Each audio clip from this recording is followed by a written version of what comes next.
Chapter 162. Dumbfounded, Thales stared at the invitation in his hand. His thoughts were a mess. No way. Is this real or fake? He blinked in disbelief, confirming that everything in front of him was not an illusion. Is someone playing a prank? A few seconds later, he put down the invitation and took a deep breath. He tried to make sense of the current situation. First of all, wasn't that guy killed by Yodel? Then Etta was next door. Wyatt and Ralph took turns guarding the door. And the other soldiers and guards in the diplomat group, the countless guards in Heroic Spirit Palace, and even those so-called cool-looking white blade guards.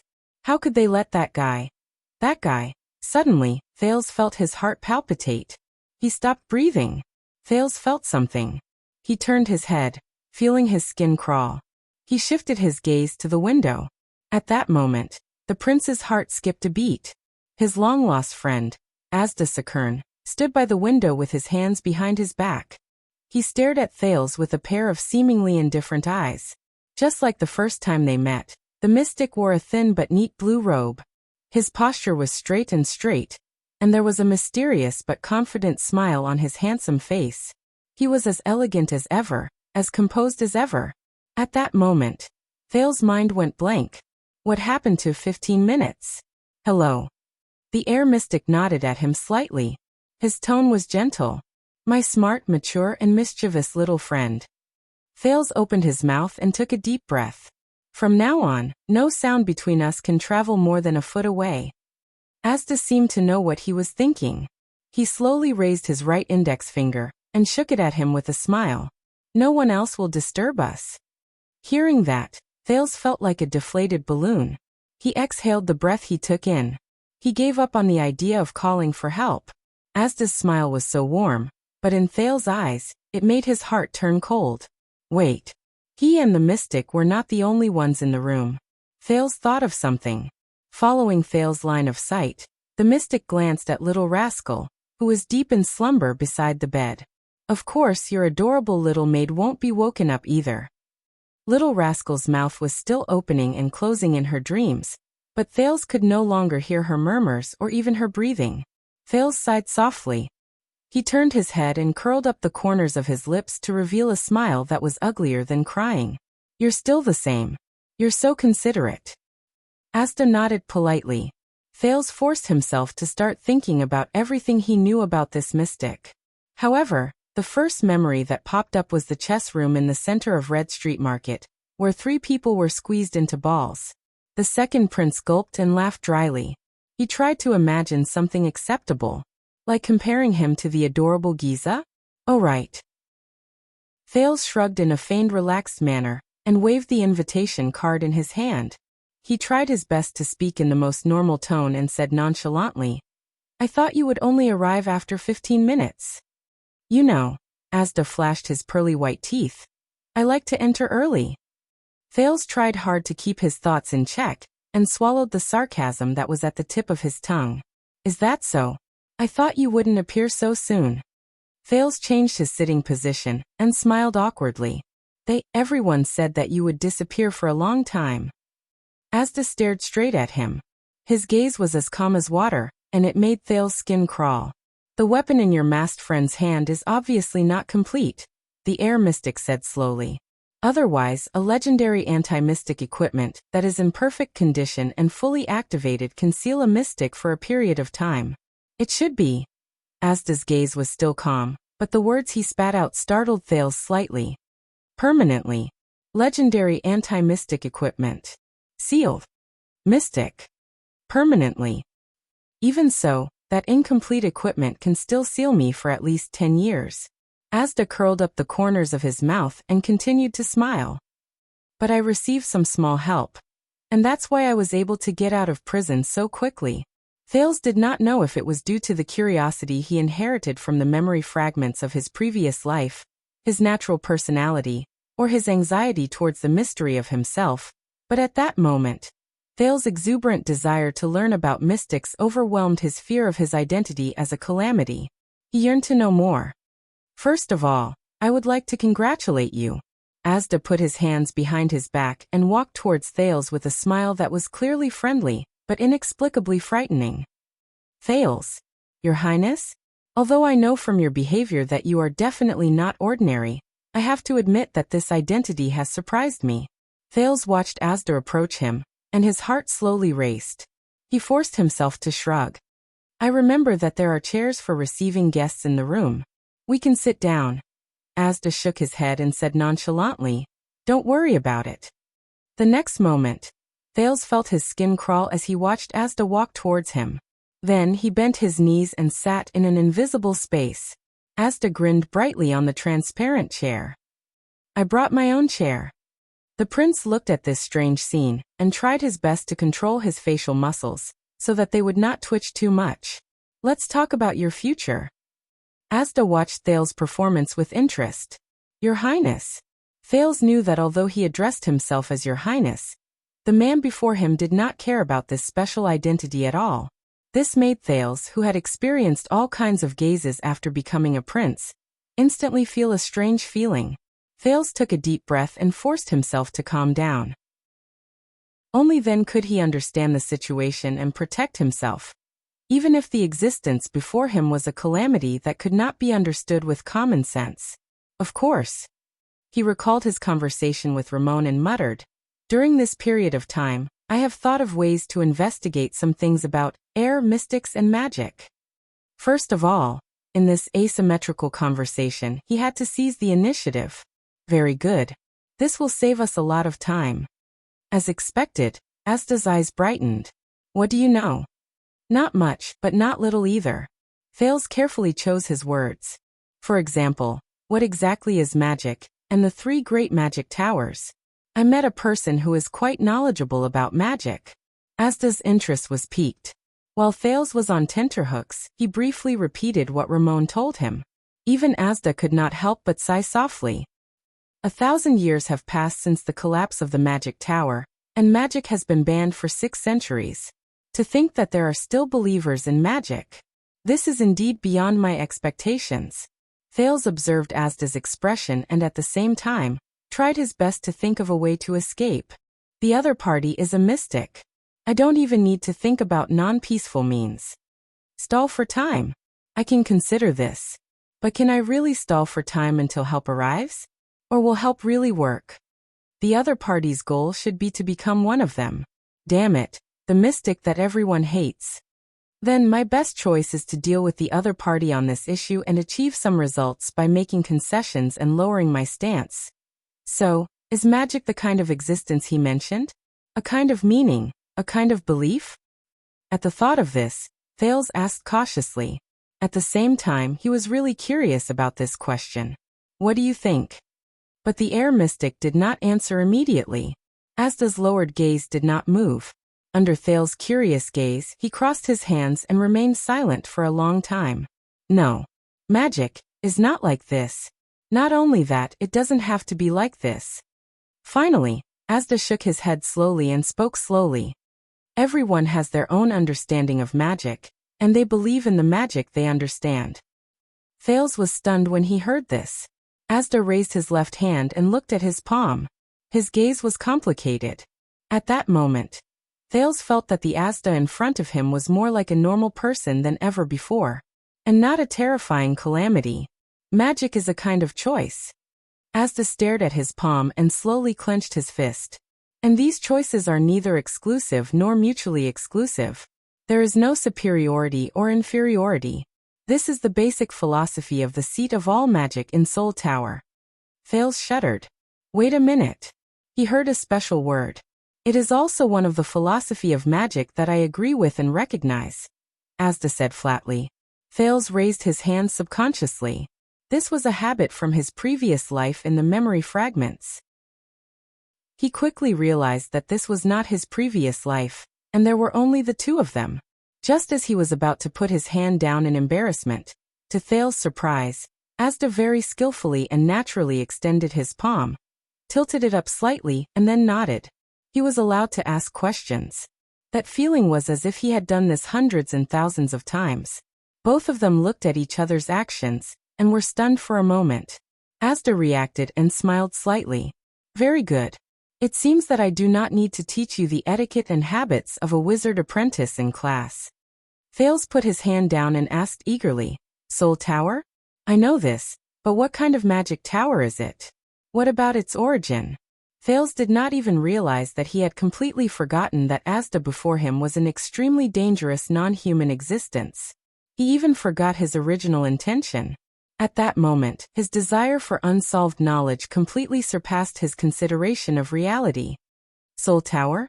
Asda narrowed his eyes and smiled mysteriously, as if he knew that Thales would ask this.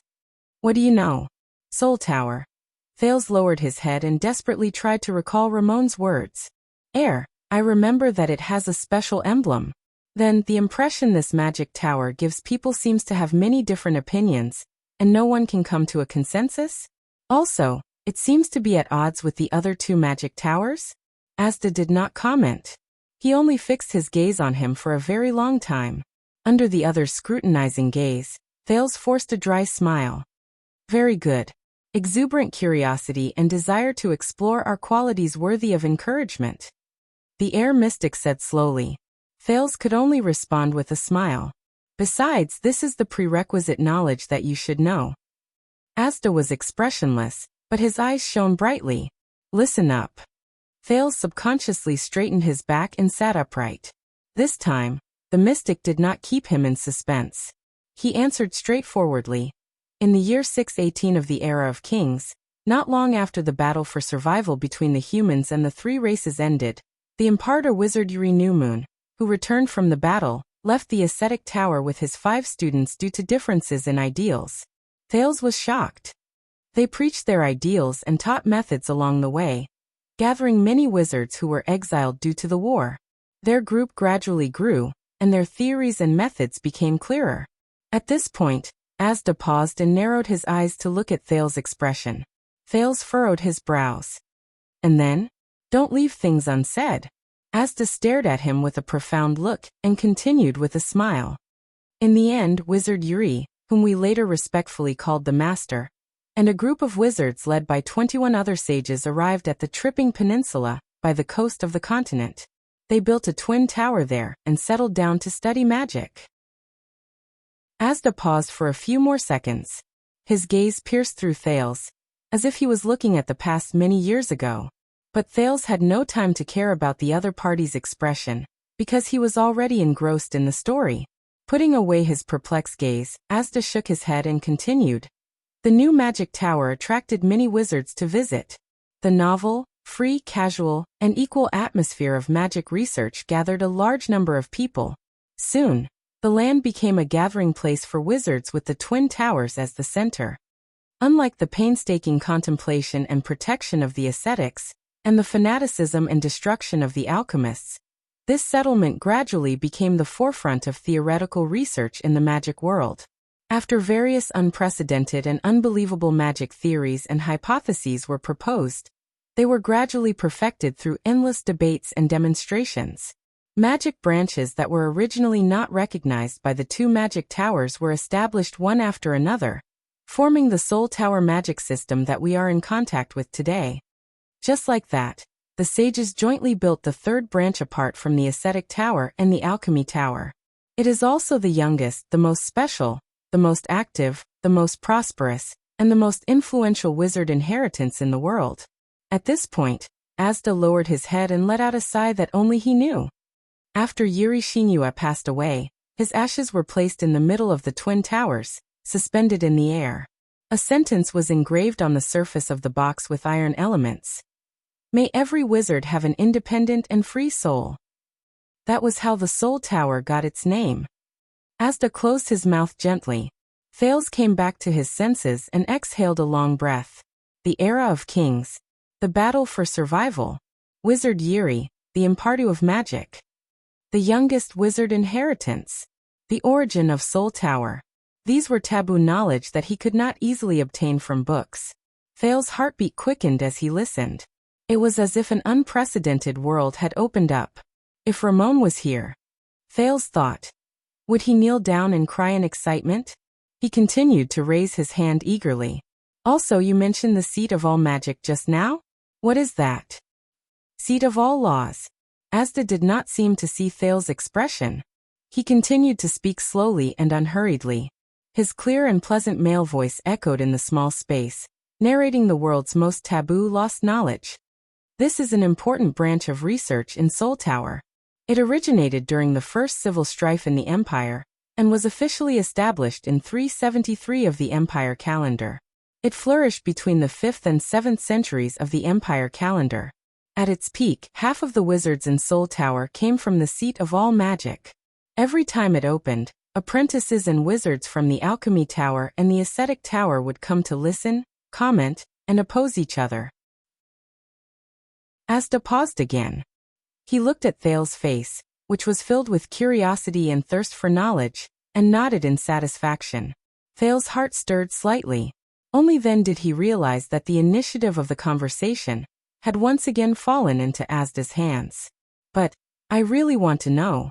The second prince looked at Asda before him, and a sense of contradiction rose in his heart. The mystic smiled and continued. I can't summarize the characteristics of this branch of theory with simple words. That would be irresponsible to the students. But I can give you a list of the most influential books of this branch. No, to be exact, it should be 23 important works.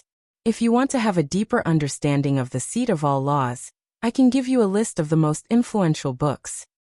Thale's heart raced as he listened to the mystic's words. An inexplicable sense of excitement filled his brain.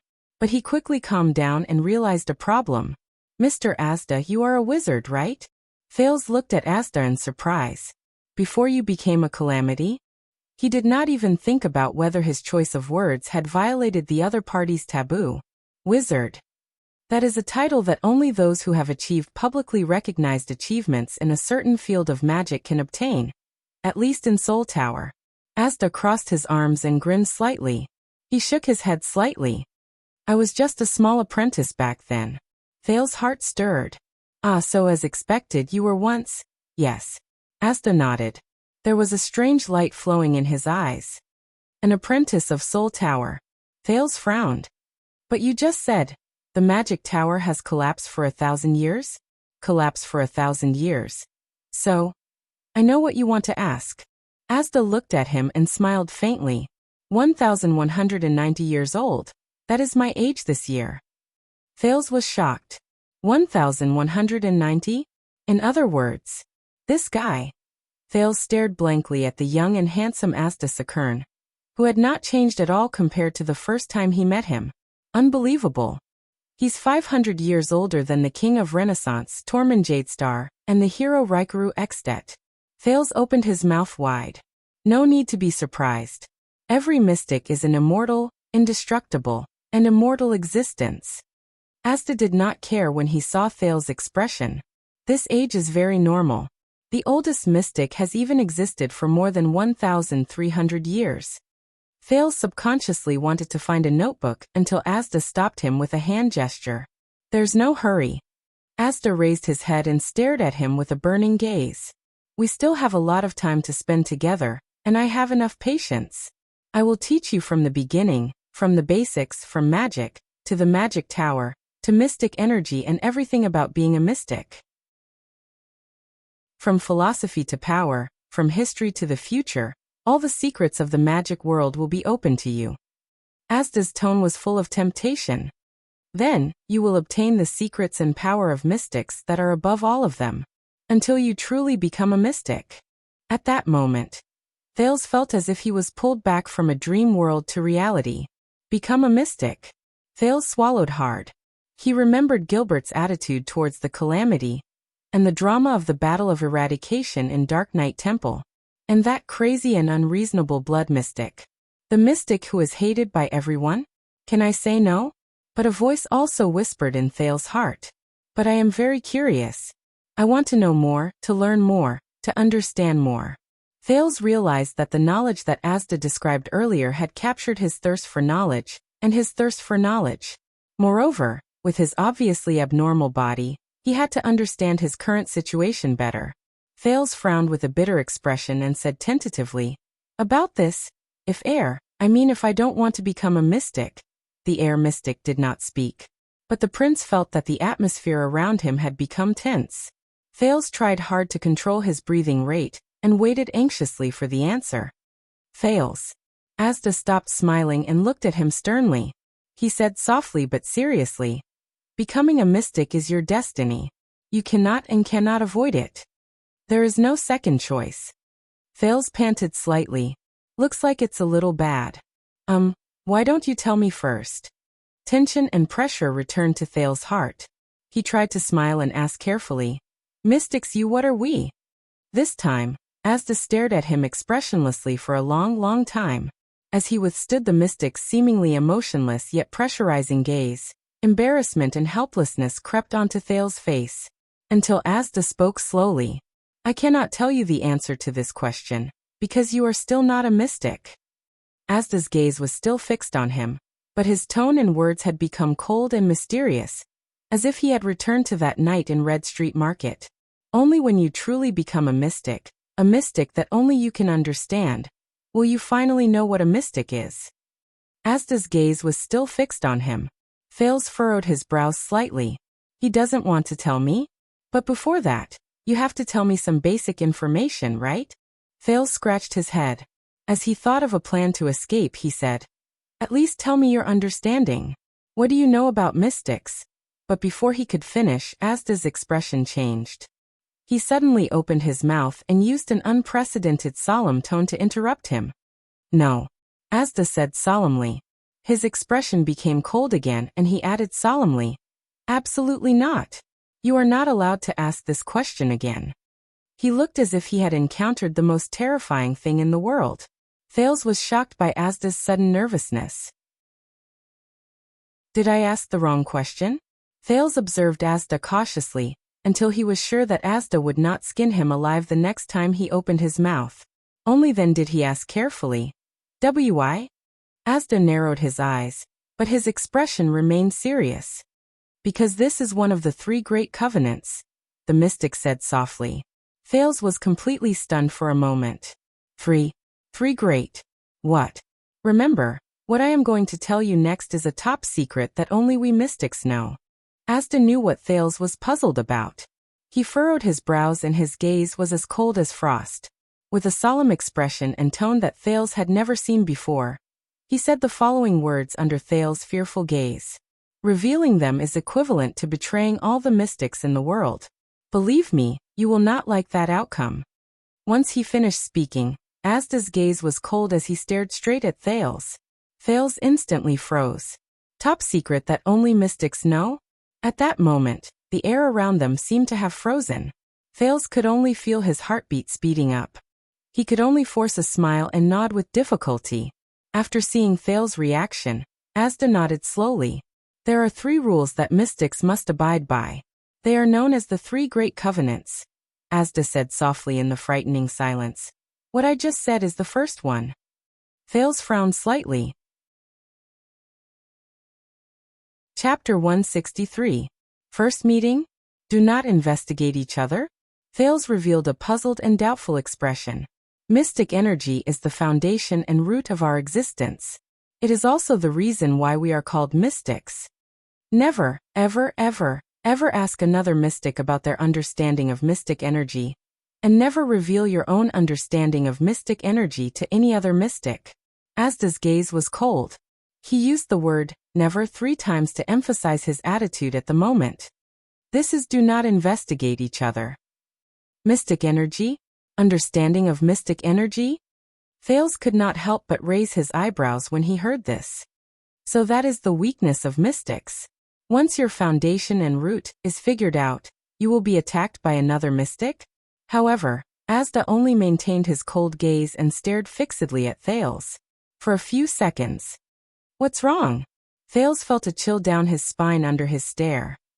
"What you are doing now is trying to probe my understanding of mystic energy," Asda finally said quietly, but the words that came out of his mouth caused his listeners to turn pale with fright. Among mystics, this will be seen as a declaration of war. Startled, Thales subconsciously shrank back a little. This is considered a declaration of war? Thales immediately remembered the blood mystic's words. The civil war of mystics. All right, I won't ask. The second prince could only shrug anxiously. So mystics cannot talk about mystic energy? Then everyone's daily interaction is to greet each other when they meet, say hello, goodbye, have you eaten, and then go their separate ways, never to contact each other. This is not a joke. Asda interrupted him coldly.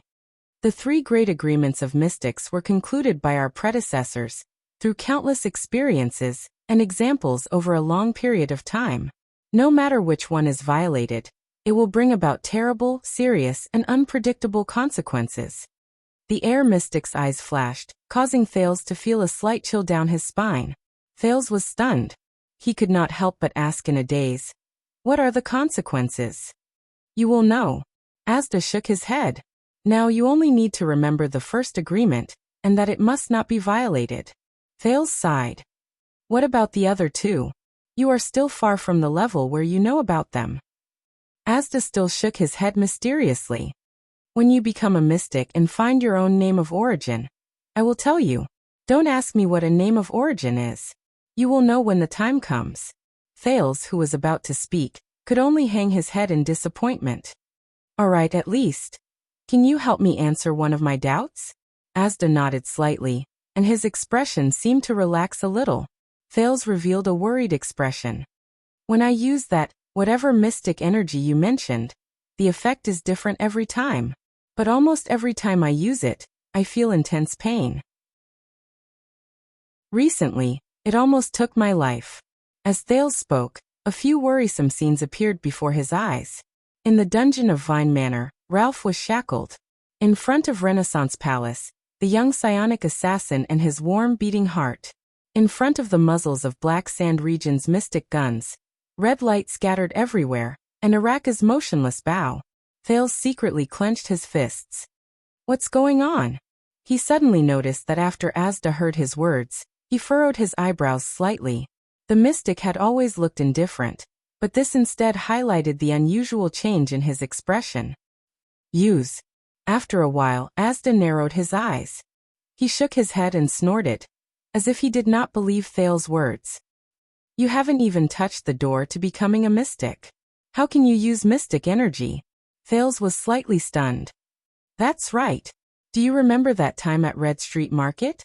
You squeezed me." The second prince rubbed his hands in embarrassment. He observed Asda's expression and decided not to describe what happened that night in detail. "In short, we blew up a house, and you discovered that I have a mystic's constitution or something. It was the feeling at that time. Later, I realized that as long as I bleed, I can use that power. It was the same feeling." Asda's expression changed slightly again. The room was quiet for a few seconds. Asda stared at the ground, as if he was thinking. "No." After a while, the Heir mystic raised his head and said solemnly, "Your performance that night, we habitually call it losing control." Asda pursed his lips. "Yes. Losing control." Thales suddenly clapped his hands and said, "I remember now. You said this word that night. Losing control." The next moment, Thales' face paled and he did not continue. He suddenly understood what the mystic meant. Losing control. Losing control. Thales looked shocked and murmured, "Losing control?" Asda stared at him silently. The expression in his eyes was unclear.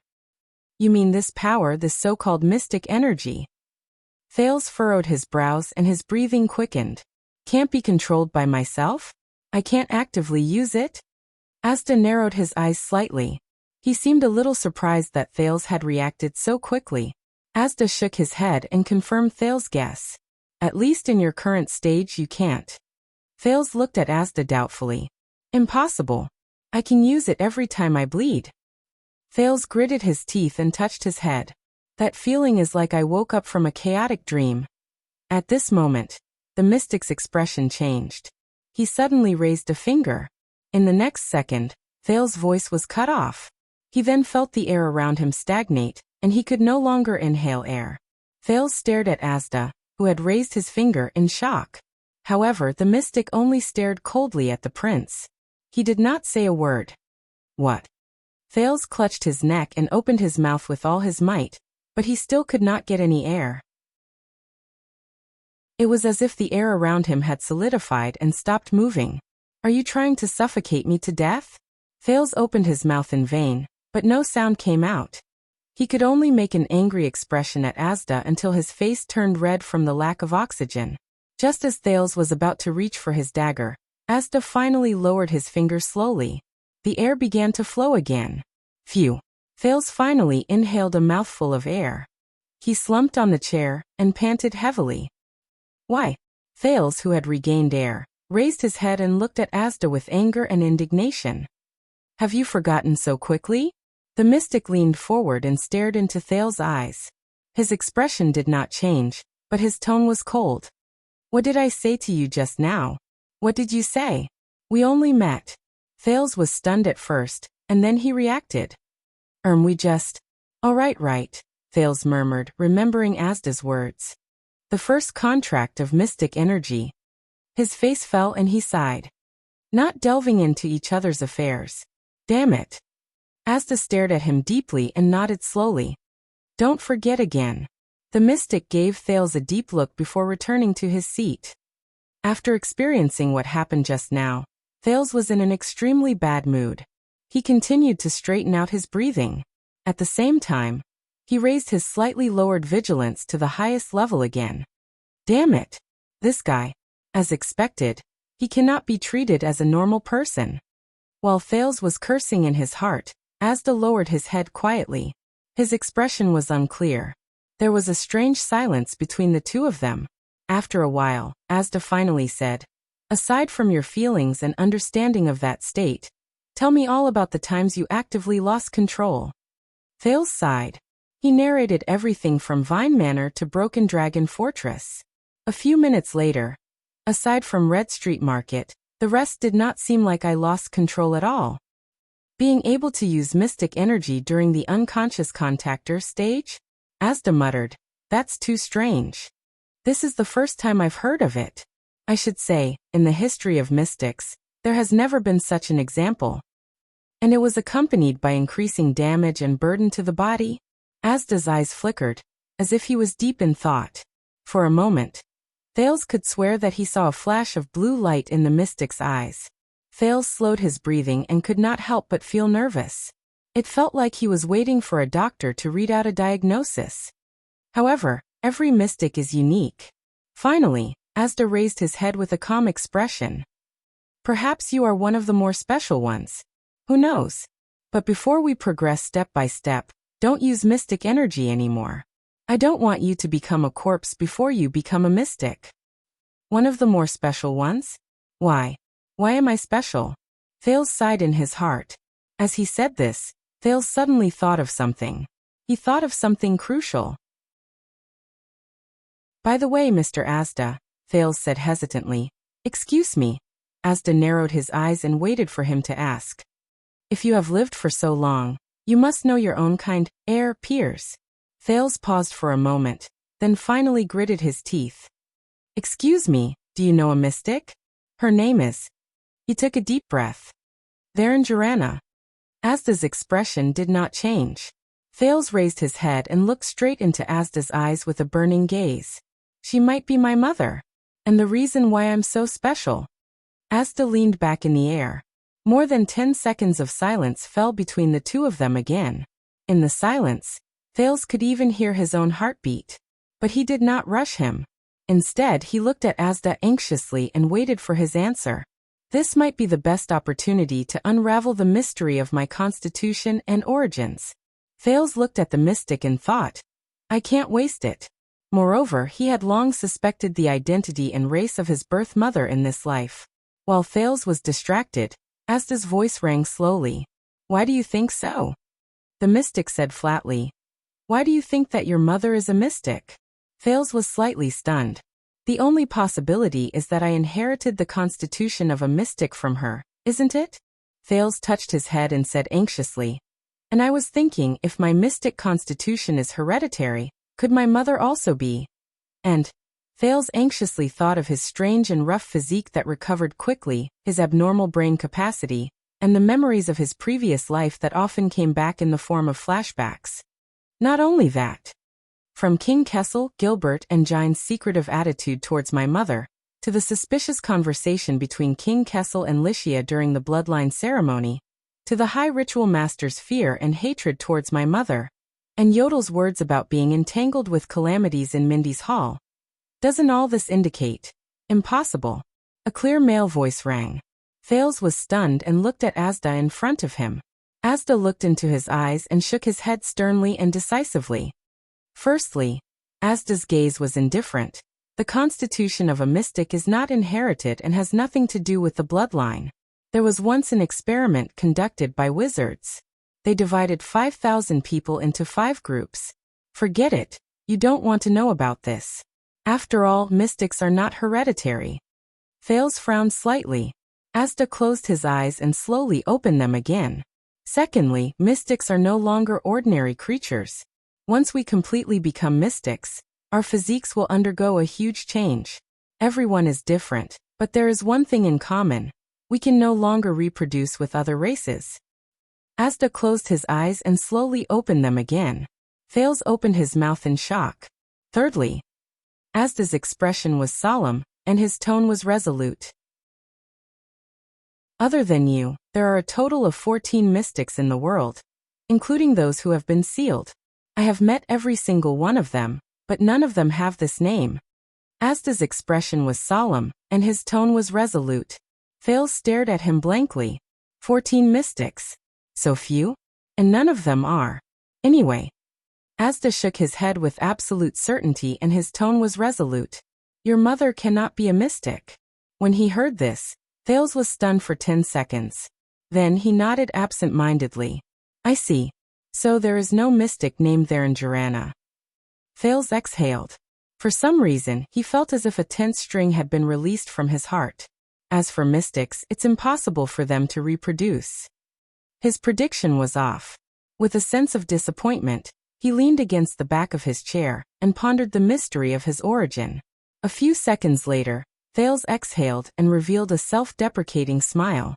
This can be considered as letting go of a doubt that has been lingering in my mind for a long time. But at the same time, Asda shook his head again.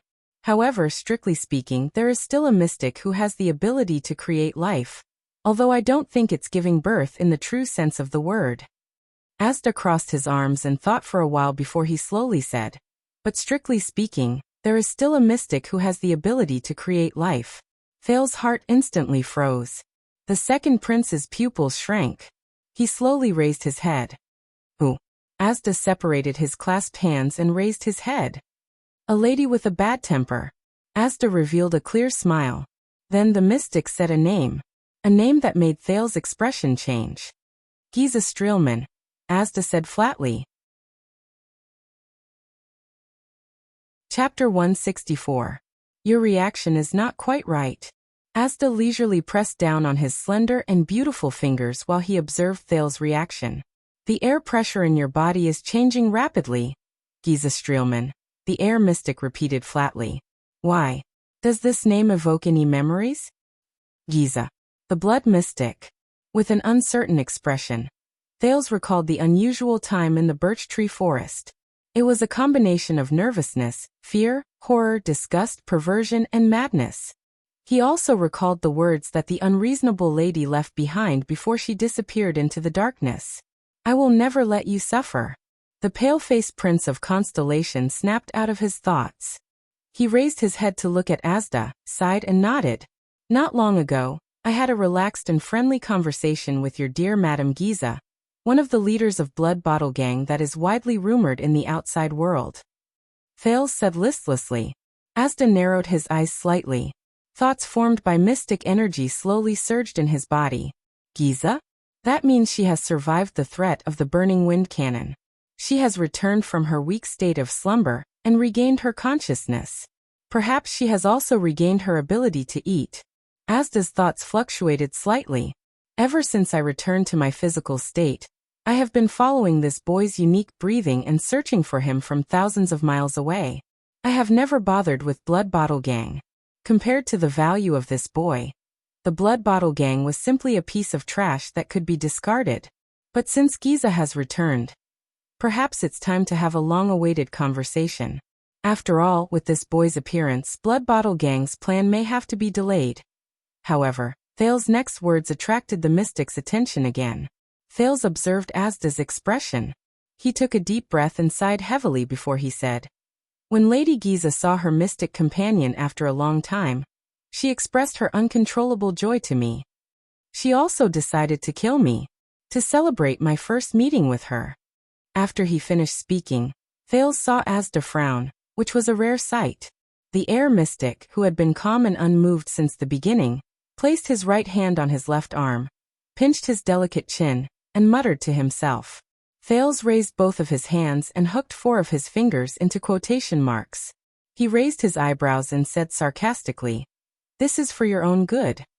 Asda's expression was solemn. "You mean?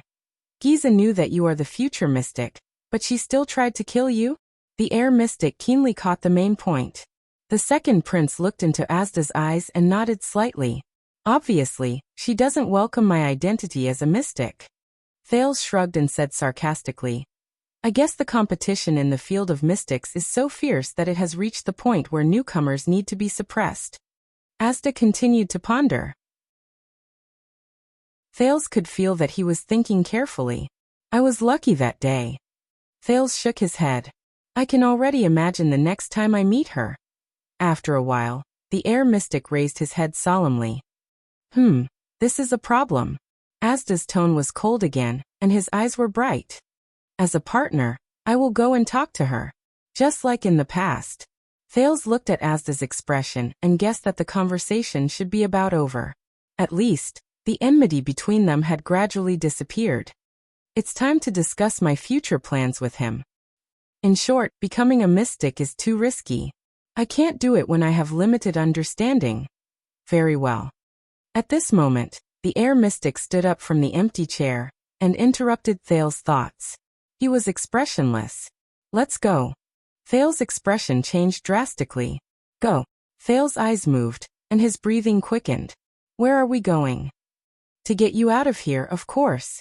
The Heir mystic raised a hand. The bedroom window was blown open, revealing the darkness outside. Cold air and wind continuously seeped in. Little Rascal, who was sleeping soundly by the bed, unconsciously curled her body, licked her lips, and hugged the blanket tighter around her body. Now? Thales shuddered. He clenched his fists and looked at Asda in disbelief. "Isn't this a little too sudden? At this very moment there are 2 complete and powerful legendary anti-mystic equipment in Dragon Cloud City," Asda said slowly. "They are in the palace we are in right now." Thales was stunned. He looked outside the door. The Heir mystic sighed. "You didn't think that I took such a huge risk to come to you just to sit down and chat, did you?" Thales frowned. His breathing quickened uncontrollably. The thing he was most worried about had happened. "Prepare to start your new life." Asda nodded nonchalantly. "As a mystic, you still have a long future ahead of you. You still have a long journey ahead of you." "Wait, but I still have a lot of questions." Thales scratched his ears and cheeks, desperately thinking of excuses to stall for time.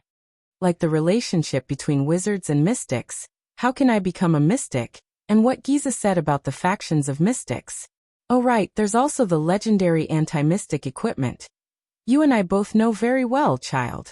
Asda shook his head mercilessly and exposed his intentions. There is no benefit in wasting time. Even if your subordinates realize that something is wrong and come to rescue you, it will only be their misfortune. Even if the elf next door whose breathing is stable and steady and who seems to be a supreme class elf is the same. The mystic replied flatly. We have proven 1,000 years ago that even the gods are helpless against mystics. Thales was stunned. He looked at the open window and felt the cold air coming in through it. **T. What should I do? Wait. Thales raised his head. His expression was worried and anxious. I can't go with him. I have to think of a way to stay. Mystics have a very bad life in this world, right? Thales looked at the Heir mystic and sighed. From the destruction of the ancient empire to the battle of eradication, and the fission of the continent. Perhaps following you is not a good idea? Perhaps I should stay, and we can regularly. This time, Asda looked at him from above. His gaze was subtle. Thales felt his heart clench under his gaze. He could not help but stop talking. Asda slowly opened his mouth. His tone was fleeting, but there was a chilling aura in it. This world has chosen to forget about magic and the past in order to suppress our numbers. That is why most people do not know what we are, such as those idiots in the gang under my command. Even the Battle of Eradication, which people are supposed to be familiar with, has become a legend of heroes fighting against unknown calamities. The mystic placed his hands behind his back. However, those with status and power are still wary of our existence, and see us as their greatest threat. Whether it is magic or mystic energy, they all abhor it. Asda narrowed his eyes slightly. But it is precisely because of this that you must come with me. Thales felt his skin crawl as he looked at the other party. Asda's gaze was solemn. Once your identity is exposed, they will not care whether you are a prince or not. You will end up worse than the orcs who fell into the hands of humans. Thales stared at Asda in a daze. He pursed his lips and recalled the drama of the Battle of Eradication in Dark Knight Temple. Gilbert's words about the calamities, the unsettling Black Prophet, the secret of Ramon and Yodel's mask. But, a dozen seconds later, no, I can't just leave like this. Thales gritted his teeth and shook his head.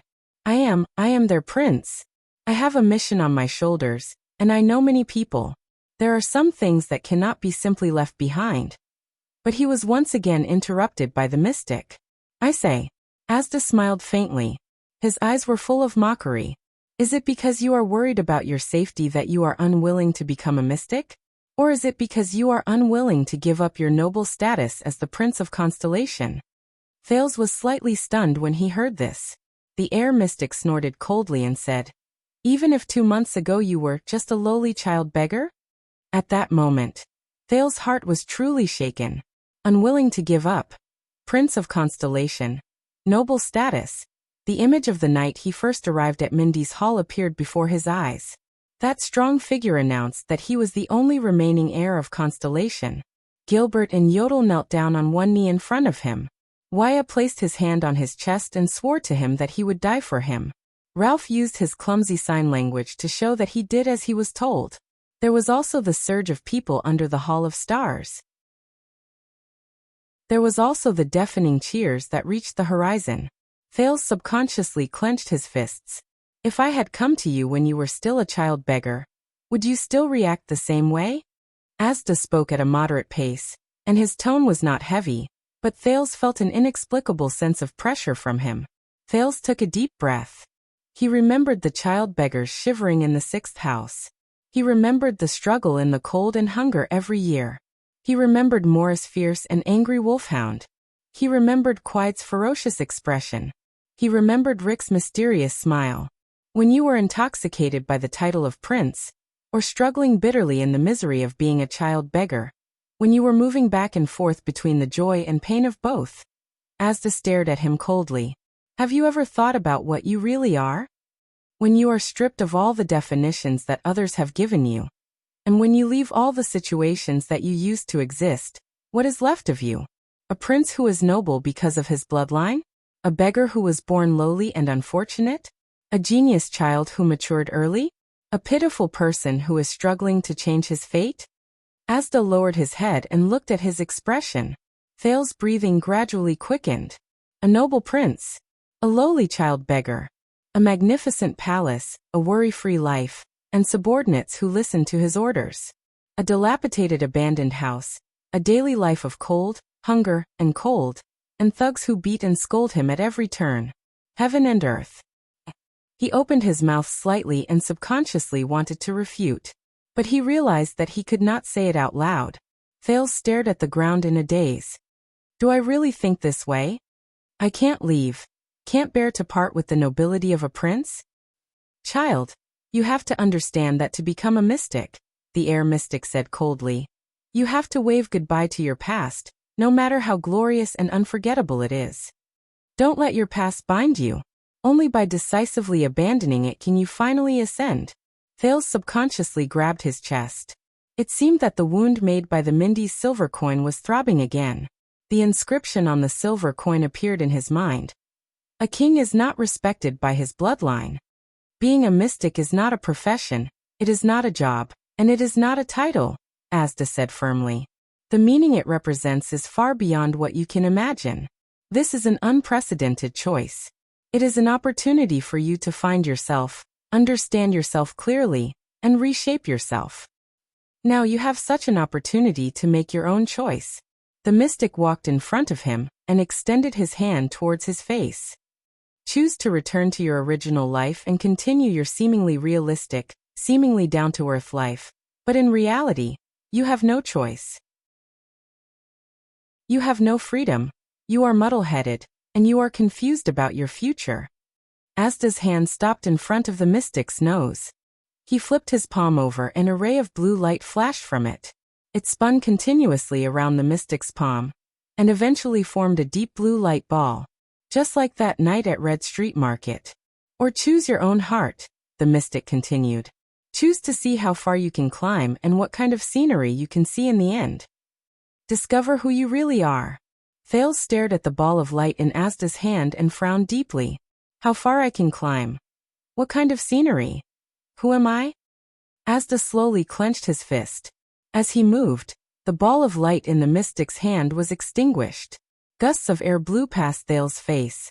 The mystic's gaze changed. These are the words my guide said 1,000 years ago when he led the confused me on the path of mystic energy. Thales listened to Asda's words with an unpleasant expression. He clenched his fist even tighter. And now, 1,000 years later, I will be your guide and guide you to become the most amazing existence in the world. Asda nodded slightly. Trust me, a mystic can not only obtain unlimited life and endless power. Those are just the most insignificant additional gifts. The air mystic slowly raised his arms. His tone was ethereal and mysterious. The world we can see, the vision we can touch, and everything we can feel is far beyond the imagination of any other existence. Compared to that, the light of the gods, the glory of the priests, and the dignity of the king are all dwarfed, insignificant and boring. The panic-stricken Thales lowered his head. Asda lowered his arms and looked at Thales. With a firm gaze he nodded slowly. We should go. In the next moment before Thales could react, he was already floating in the air. Thales turned pale with fright. Just as he was about to speak, he realized that his vision was rapidly changing. As the wind howled, a chill invaded his exposed skin. Cold air poured into his mouth and nose. No. Wait. I haven't. Thales wanted to speak, but he was powerless.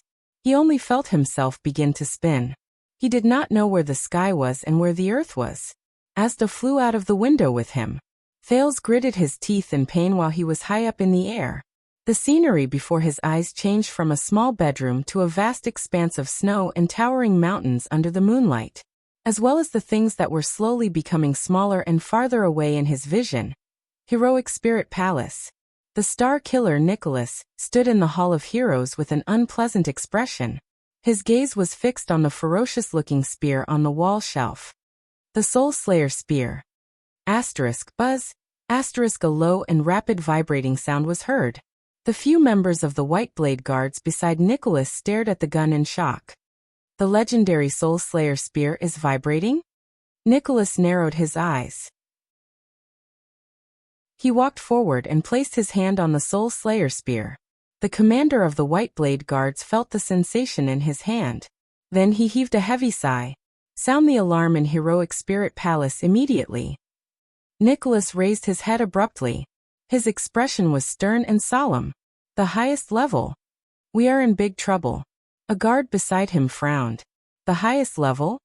But he still nodded respectfully and turned to leave. Seal the gates leading to Axe District and Spear District. Count all the people patrolling, be they palace guards or White Blade Guards. Nicholas turned around and pulled out the white-hilted saber on his back. It was a unique saber. The blade was bright silver, the blade was slightly gray, and the spine was a deep brass color. The arc of the saber was different from the white blades unique to the White Blade Guards. There were 2 curved arcs from the hilt to the tip. I want everyone to report back every 5 minutes. If someone goes missing, I want to know where he disappeared to within 5 minutes. Nicholas held the saber in his hand. His expression was as cold as ice. As he walked, he ordered his subordinates. We will go to His Majesty's bedroom immediately. The guard who delivered the order immediately disappeared before his eyes. Soon, urgent orders came from afar and nearby. What's wrong, boss? An assistant beside Nicholas frowned and asked him, "The Soul Slayer Pike is?" "Yes, the situation is not good." The Star Killer's footsteps became faster. There was a hint of redness on his pale face. The Soul Slayer Pike will not warn for no reason. It is recorded in the legend of the White Blade Guards that the last time it sounded like this was more than 600 years ago. His assistant's expression froze. More than 600 years ago? The assistant repeated in disbelief. As the order was given, more and more soldiers came to relay the order. The orders became more and more urgent, and the atmosphere became more and more tense. Yes, more than 600 years ago. Nicholas calmly walked towards the king's bedroom. As he raised the saber in his hand, he said sternly, "When the Soul Slayer Pike was still in King Raikuru's hands, when we went through the battle of eradication." Thales tried his best to open his eyes amid the howling wind. He wanted to see the scene before him clearly, but he could only see Asda's figure in front of him and his fluttering robes. A few seconds later, he could feel that they were descending rapidly. At this moment, swoosh, a rapid and sharp sound rang out, as if the wind was being torn apart. Clang. There was a muffled sound. Thales did not understand what happened. He only felt his vision waver. The next moment, he rolled on the soft snow. His shoulder hurt from the friction. Damn it. Thales coughed violently. He cursed his luck in his heart as he struggled to get up. Damn it. What happened? Why did I suddenly stop? He shuddered in the cold snow. Then the Prince of Constellation was stunned. He raised his neck as high as he could. Under the moonlight, he found that a huge statue appeared before his eyes. It was almost several stories tall. It was a heroic warrior holding a pike.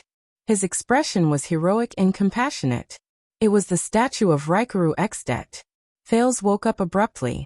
They were at the highest peak in Dragon Cloud City, the Cliff of the Sky. He looked around and found that the whole of Dragon Cloud City was beneath his feet. I see. The statue of Raikuru the hero looked so small from below. But when it's right in front of me. At this moment, Asda's voice rang and abruptly interrupted his thoughts. Did you really think that I wouldn't notice you? Asda sighed. There seemed to be a lot of dissatisfaction in his voice. Whether it was in Heroic Spirit Palace just now or in the air, I was deliberately avoiding you. Thales turned his head in shock and saw Asda standing under the statue. He was facing a dark figure in front of him from a distance. Thales narrowed his eyes and looked at the figure. Who is that? Because I'm really not in the mood to play with you today. Asda shook his head. His gaze was sharp. You monster that won't die. The mystic narrowed his eyes and cracked a smile. Black sword. What? Black? Black. Thales shuddered violently. Black sword? Thales took a step forward and looked at the figure in disbelief. In his impression, this title represented Black Street Brotherhood. The legendary. Under the moonlight, the figure walked out slowly. Under the moonlight, he raised a strange, black longsword. What a coincidence. The expressionless man turned his body sideways and lowered his head slightly at Asda. The moonlight could only shine on his black robe. Only a pair of sparkling eyes could be seen in the dark. They were directed at the mystic. I'm not in the mood either. You monster that won't die. Blacksword's eyes emitted a chilling light. Chapter 165. So you want to tell me? King Nuvan stood in his bedroom, wearing his crown and armor. 2 rows of white blade guards stood nervously by his side to protect him. The king turned around and looked at the captain of his personal guards. He said sternly, in Dragon Cloud City, something that Exdet has never seen in centuries has appeared. King Nuvan strapped a saber to his waist. His expression was solemn. Calamity? To be precise, your majesty. Nicholas held his blade in his hand. His expression was cold. It's not just Dragon Cloud City. The legend of the world records the range of the Soul Slayer Pike's warning. At this moment, that thing is probably in Heroic Spirit Palace. The old king pondered for a few seconds. Very good. At least we now know that those monsters are not just legends. King Nuvan's expression was solemn. He strode out of the bedroom, the white blade guards following closely behind him. The old king glanced at the guards outside the door. They were in their best state of vigilance. What's the situation now? I've already sounded the highest alarm and sealed the gates leading to Axe District and Spear District. I've asked the people below to report to me at regular intervals. Nicholas shook his head. Unfortunately, up until now none of the guards, servants, or white blade guards in the palace have gone missing, and none of them have shown any abnormalities. King Nuvan turned around and stared at Nicholas with a frown. Unfortunately? I'm sorry to use this word. The latter lowered his head slightly. But if that's the case, we can't pinpoint the location of that thing. King Nuvan inhaled and nodded. Inform the archdukes first. They should know why our alarm went off. Then lock up all the drunkards at the banquet and chase them out at dawn. Recall the white blade guards who are on duty. If possible, send someone to Shield District and summon Gleeward. I need him to wield the Soul Slayer pike. Inform the chief garrison officer. Have him send his disciplinary officers to patrol the districts and fire signal arrows. Similarly, report regularly. Light the first portcullis. All archers get into position. Don't be stingy with eternal oil. As orders were issued, the guards in charge of relaying them hurriedly ran back and forth. Don't be nervous, boys. The old king did not stop walking. His eyes sparkled. This is Extet, Raikuru's hometown. Things are no longer like they were 600 years ago. It's no longer the Battle of Eradication, and it's no longer the time when those monsters ran wild. But they are still the legendary calamities, Nicholas said warily. The legend of the world records their strength. I know that they are powerful. Every archduke is taught that. King Nuvan's voice was sonorous. But if power is everything, what happened 600 years ago? The old king's expression became stern, and his gaze was sharp. Why are we still fighting the Battle of Eradication? Of course. Nicholas nodded with a pale face. Next, after ensuring the safety of the palace, I will expand the search area beyond the sluice gate. At this moment, an unknown noise came from the back of the team. Swoosh. The guards and white blade guards unsheathed their weapons nervously. They surrounded the king in the middle. King Nuvan watched his subordinates' actions and snorted coldly. Under Nicholas' reprimand, the guards let go of their overly nervous nerves and returned to their normal state of alert. A guard hurriedly sent a message. Your Majesty, the guard said loudly. It's the Empire's envoy. He insists on seeing you. King Nuvan frowned. Soon, the vice diplomat of the Constellation Diplomat Group, Lord Putre Nemain, appeared before the king. The thin vice diplomat's face was pale. Ignoring the extraordinarily high level of vigilance around him, he said anxiously, Your Majesty, there's an intruder in your palace.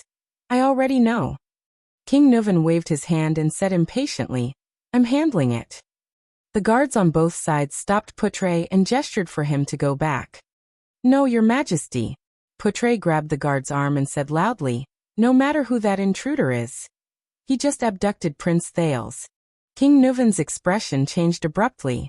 Nicholas stared at Putre with a strange gaze. It was obvious that he was suspicious. The old king stared at Putre with an unpleasant expression. What happened? King Nuvan took a deep breath and asked calmly and cautiously, Is there anyone else missing? The guards let go of Putre, who was panting anxiously. Yes, at the same time. Putre adjusted his breathing and revealed another piece of shocking news. And your granddaughter? That Lady Saroma Walton. How unlucky. Why would I meet you here? Asda closed his eyes. His tone was full of displeasure. When did the Brotherhood open the Northland sightseeing route? The Heir mystic said sarcastically. Or should I say, your resentment towards me is so strong that even Broken Dragon Fortress can't withstand it. Thales took a deep breath of the cold outdoor air. From Asda's words, he finally confirmed the origins of the man in front of him. The man in front of Asda shook his head slowly. Someone told me that I would meet an old friend here. The man spoke slowly, but there was an inexplicable pressure in his words. I thought he was lying to me. I didn't expect to meet you. The man sighed. It seems that sometimes lies are right. Looking at the man, Thales could not help but think of the old days in the Brotherhood. As the lowest-ranking members of Blackstreet Brotherhood, The child beggars were lowly existences that could be beaten and scolded, but they were also the future blood of the Brotherhood. Hence, the internal affairs of the Brotherhood were the most widely spread news among the child beggars. In the Brotherhood's 10-year history of development, the 13 great generals that the child beggars were most familiar with had fought their way out in the last 5 years. Ruthlessness, fierceness, and youth were their common characteristics. The 6 powerhouses who held high positions in the Brotherhood had long experience in the Brotherhood. Each of them could be said to be a big shot in the kingdom's underground world. But when it came to the most powerful, terrifying, and incredible existences in Blackstreet Brotherhood, there was no doubt that they were the 3 great assassins, who were superior to the 6 powerhouses. There were also rumors that they were the 4 great assassins, but the 4th person was so mysterious that even his code name varied.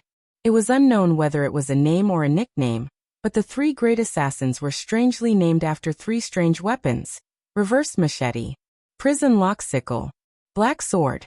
Among all of them, Black Sword's story was undoubtedly the most legendary. In the rumors that Thales heard, there was the one where he alone, with one sword, slashed the Black Street, where many forces occupied, until blood flowed like a river and the ground was covered with mutilated corpses. In the end, he obtained the first piece of territory for the newborn Brotherhood. There was also a terrifying story where the enemies of the Brotherhood joined forces and offered a large sum of money to buy Black Sword's life, but their heads all disappeared in their sleep. There was even a story where Black Sword sat alone in Sunset Pub and calmly drank and ate in front of the city defense team soldiers who came to capture him after receiving bribes. He was a hot-blooded legend who used his gaze and actions to force 17 police teams to retreat. The most bizarre thing was that the shrewd and ruthless Blood Bottle Gang had laid down layers upon layers of ambushes that they were determined to win. With a battle formation of hundreds of people, they surrounded and killed Black Sword. However, the next day, they were horrified to find that Black Sword was walking on Black Street once again, completely unharmed. From the stories of child beggars and thugs to the common people, Black Sword was like an omnipotent legend of the night with a myriad of faces. He was the embodiment of fear and a legendary symbol in the underground world. In the 10 years when the Blackstreet Brotherhood rose with his sword and dominated the kingdom, even the 2 mystics, whom the Blood Bottle Gang made a big deal out of, paled in comparison to the legend of Black Sword. And now, the legendary Black Sword was standing in front of Thales. Thales could not believe it. Compared to the ferocious, cold, and cruel figure in the rumors, Black Sword's face under the moonlight looked very ordinary. He had a flat forehead and a pair of small eyes. Even his body was slightly above average. He was neither fat nor thin. In the crowd, he was just an ordinary person who couldn't be any more ordinary. He didn't even have any distinguishing features that would make people remember him at a glance. It was as if there was nothing on his body that could be taken out, except for his sharp gaze, which did not match his overall style. And his sword. Thales narrowed his eyes and watched the man slowly raise the sword in his hand. It was a strange sword. The pitch-black appearance of the weapon might have explained the nickname Black Sword, but that was far from the only strange thing about it. The strange sword was of moderate length. The body of the sword was slightly curved, but the tip was curved like a bird's beak. The blade of the sword was single-edged and had a deep and long blood groove. On the back of the sword, 1/3 of the blade was hollowed out to form a barb. From the barb on the back of the sword all the way to the hilt, it was covered with fine saw-teeth. Looking at the strange legendary Black Sword, Thales could not help but furrow his eyebrows. The hilt of the strange sword was not aligned with the midline of the sword's spine. Instead, it was slanted to one side, just like a kitchen knife. Also, the sword did not have a crossguard. It only had a one-sided guard that extended down from the hilt, almost parallel to the hilt. It seemed to be able to fit 4 fingers except for the thumb. Looking at the sword, Thales thought to himself, "It doesn't look like a sword at all. It looks more like a long and straight knife with all kinds of small designs on the blade." Thales could not help but think of the Swiss Army knife from his previous life. But at the same time, Thales also realized that the strange Black Sword was not Black Sword's only weapon. There was another long weapon covered in linen tied to the latter's waist. "Is it another sword? And you are like an annoying black cockroach. Insignificant, but extremely tough. Asda's tone was flat, as if he did not care about the legend in front of him. You can always drag your last breath and crawl back in a flustered but lucky manner. Then you crawl back in a disgusting manner. Continue to be annoying. The man did not reply. His gaze went past Asda and landed on Thales. Thales could not help but feel a chill in his heart when that pair of sharp eyes swept past him. These two fellows. Thales thought to himself. They are both extremely dangerous existences. But obviously, as members of the Brotherhood and Blood Bottle Gang, they were enemies. Maybe I have a chance to escape from Asda. Asda looked at Black Sword and shook his head slightly. Over the years, I have watched you grow from superclass to supreme class. You have become stronger and stronger. You have almost developed feelings for each other. Black Sword still did not say a word. You know, standing in front of me in a daze is the most foolish thing to do. Asda was not bothered by Black Sword's rudeness. He smiled and said, "During this period of time, I can completely make the air in your body." But before Asda could finish speaking, Black Sword moved in the next moment. Black Sword's figure swayed. He stepped on the snow under his feet, dragging his sword with one hand and shielding his chest with the other. He charged towards Asda. The corners of Asda's mouth curled up slightly. He was unconcerned. Thales was shocked. Ever since he came to Red Street Market, he had witnessed the movements and body movements of many elites in his short but exciting experience. They ranged from superclass to supreme class, and each had their own unique characteristics.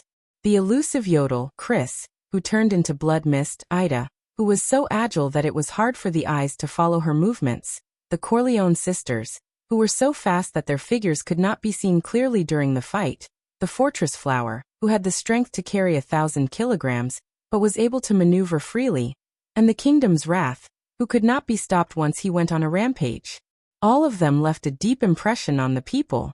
Even Ralph's gliding figure in the wind, Istron who moved at an astonishing speed, and Nikolai the Red Viper who gradually increased his speed were all obvious. But Thales frowned as he watched Black Sword, who was running towards him at a moderate pace. It was not because of how sharp and dazzling Black Sword's performance was. It was because Black Sword's running movements were really too ordinary. So ordinary that he was like the most ordinary soldier charging towards the most powerful enemy.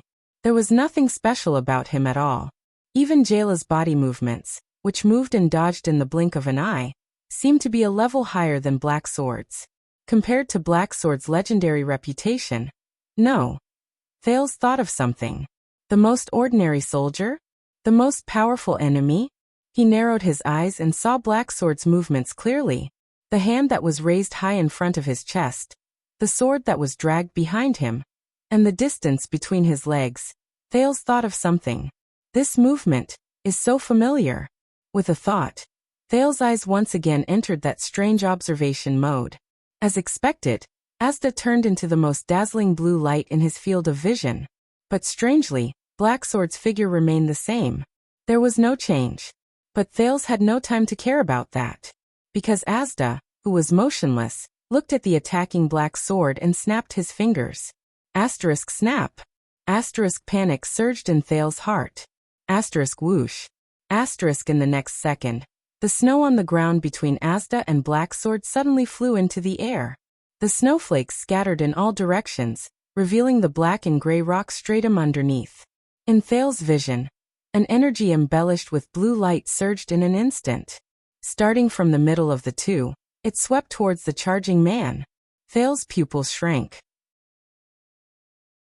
He immediately realized that it was an airflow, the most turbulent airflow. The airflow was more than 10 meters tall and dozens of meters wide. Like a moving wall, it blocked the space between Asda and Black Sword, completely covering the top of the cliff.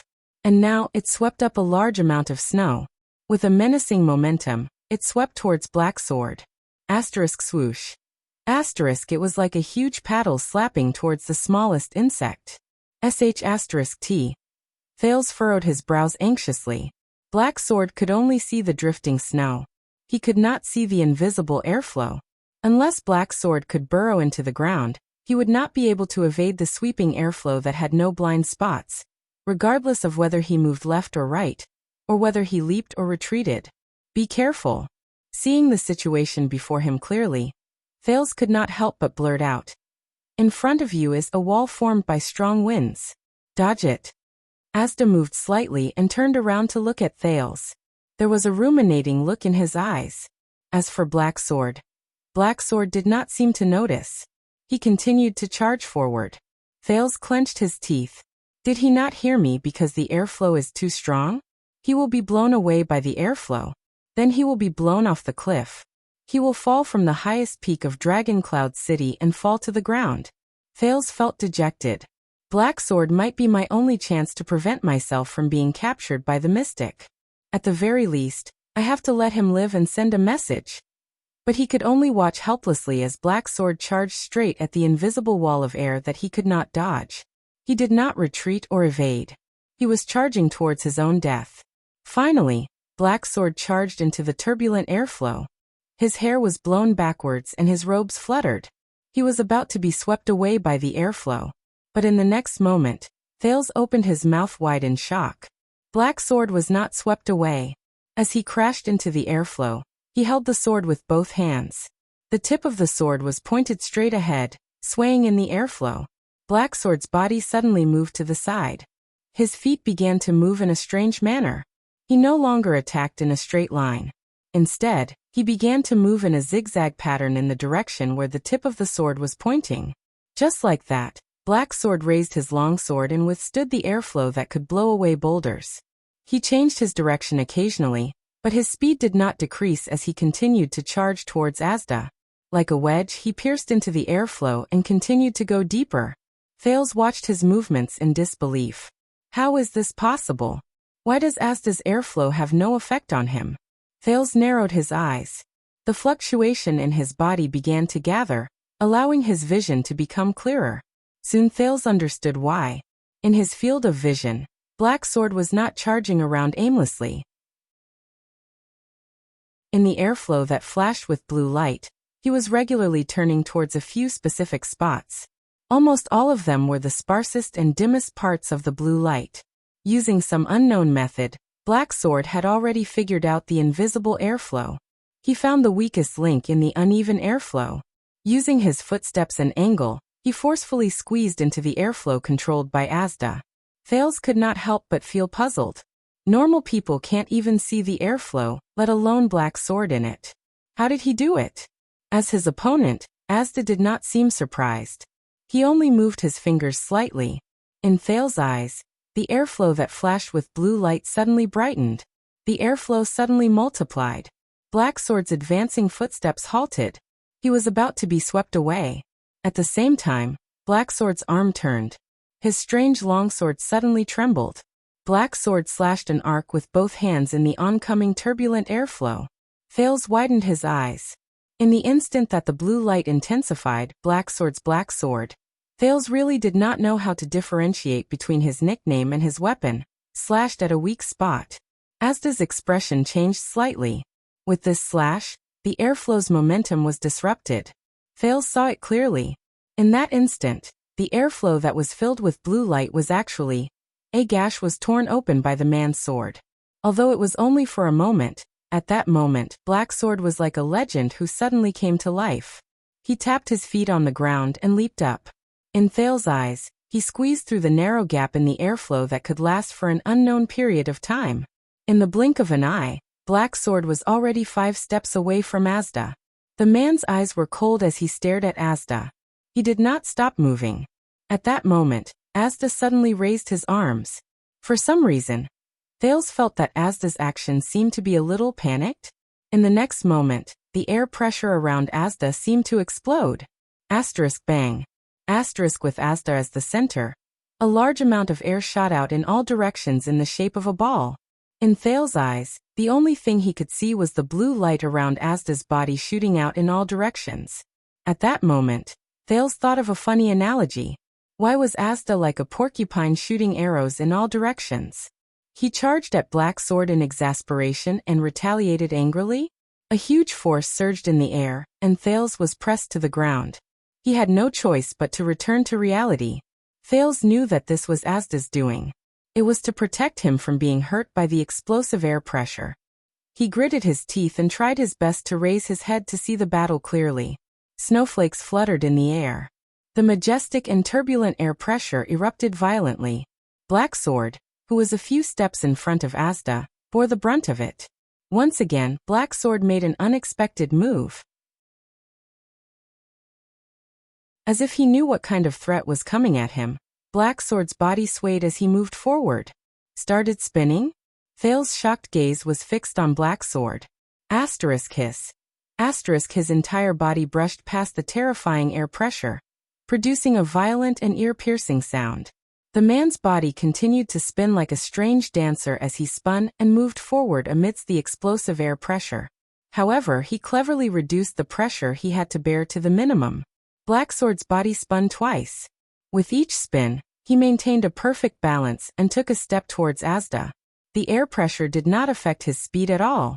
Under the ear-piercing sound of the air explosion and Asda's solemn gaze, Black Sword took a step in front of him.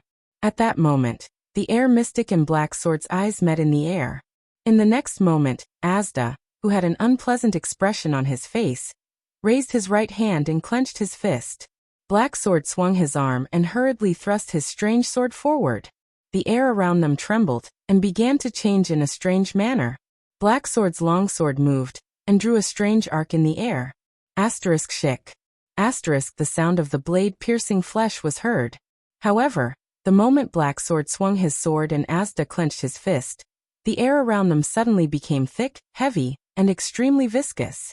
This reminded Thales of the move that Asda used to suffocate him. He could not help but feel a chill in his heart. Asterisk boom. Asterisk Asda's clenched right hand was separated from his body and fell to the ground. Asterisk bang. Asterisk in the air, a boundless pressure assaulted them, forcing Black Sword to kneel on one knee. Without waiting for his opponent to react, Black Sword pushed against the ground with his left hand and rolled backward. At the same time, he swung his long sword and broke through the heavy atmosphere. Black Sword rolled back a few meters and left the range of Asda's air pressure. He held his long sword across his chest and watched Asda vigilantly as he panted. Meanwhile, the air mystic stared blankly at his arm that had fallen to the ground. This sudden showdown finally came to an end for the time being. Thales got up from the ground. He had already forgotten to breathe as he watched. Asda's ability to control the atmosphere at will was already shocking enough. Thales believed that no matter who it was, if they were to encounter any of these situations, they would only be able to cover their heads and flee like a rat. But Black Sword, in the shortest amount of time, his every move effectively cut into the weak points of Asda's strange ability. He overcame every obstacle and rushed to the mystic. He even chopped off the mystic's arm.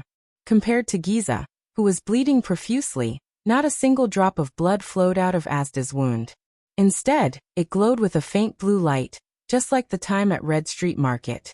The air mystic was stunned for more than 10 seconds. Black Sword took advantage of this time to constantly adjust his breathing. His panting slowly calmed down. Finally, Asda heaved a deep sigh. This strange mystic slowly opened his mouth. This is the closest you've been to me since we first met for more than 10 years. You even chopped off my arm. Asda shook his head and shook his severed arm. Whether it's reflexes, physical fitness, or on-the-spot intuition, I have to admit that you're getting stronger. Looks like I have to take back my description of you as a black cockroach, Asda said mockingly. You've already become a poisonous black scorpion. Black Sword stared fixedly at the mystic, and did not reply. And, Asda thought to himself, since we first met 12 years ago, this guy's strength has been rising rapidly, as if there were no bottlenecks or obstacles. Back then he was just an insignificant character, but now, Thales felt his skin crawl as he watched Asda's arm on the ground turn into blue light and disappear.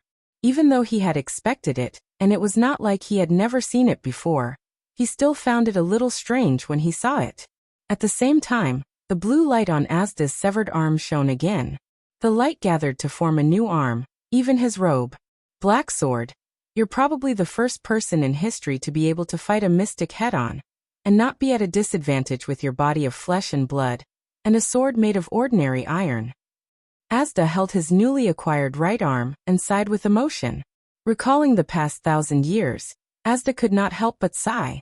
Which supreme-class elite in history had the strength he has now? Hearing this, Thales stared at Black Sword in a daze. The latter stood up slowly and flicked the snowflakes off his longsword. You flatter me. Black Sword's tone was still flat.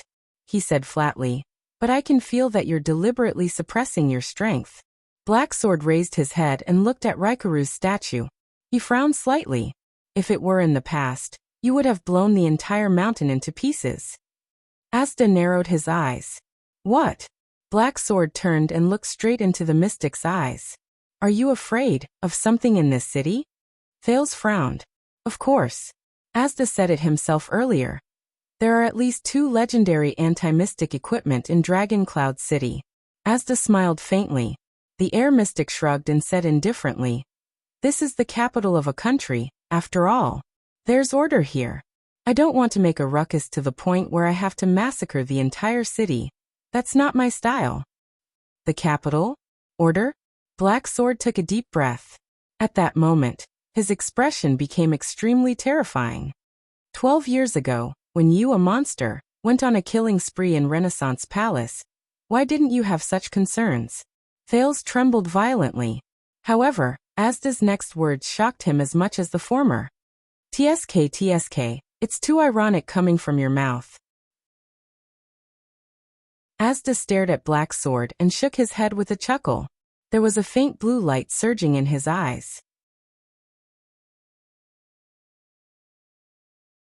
Chapter 166.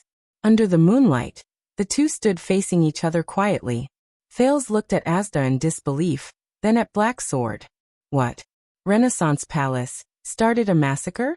Killed the Crown Prince? In Thales' memory, the only thing that fits these two descriptions was... Thales gulped. His brain was working furiously. What roles did these two guys play in the bloody year? Asda maintained his chilling smile, but this time, his smile seemed to be mixed with other emotions. It's time to get down to business. A strange blue light appeared in Asda's eyes, and it grew brighter. This time, I will get rid of you once and for all. As soon as he finished speaking, Asda changed. Thales was dumbfounded as he watched the blue light in Asda's eyes overflow from his eye sockets. Like the water in a stream, it split into a few tiny branches and covered his face. From afar, Asda looked as if his skin was chapped, and blue light flashed under the cracks. It was very strange. Thales felt a chill from the bottom of his heart.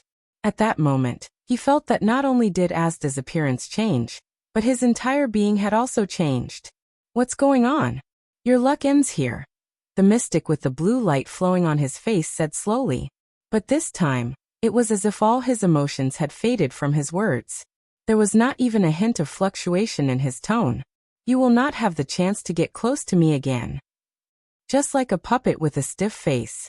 Black Sword's eyebrows gradually furrowed. Obviously, he had seen Asda like this before. Black Sword's left hand slowly stroked the ridge of his sword. He bent his knees slightly, lowered his body, and made a posture that Thales found extremely familiar, but completely different from what he remembered.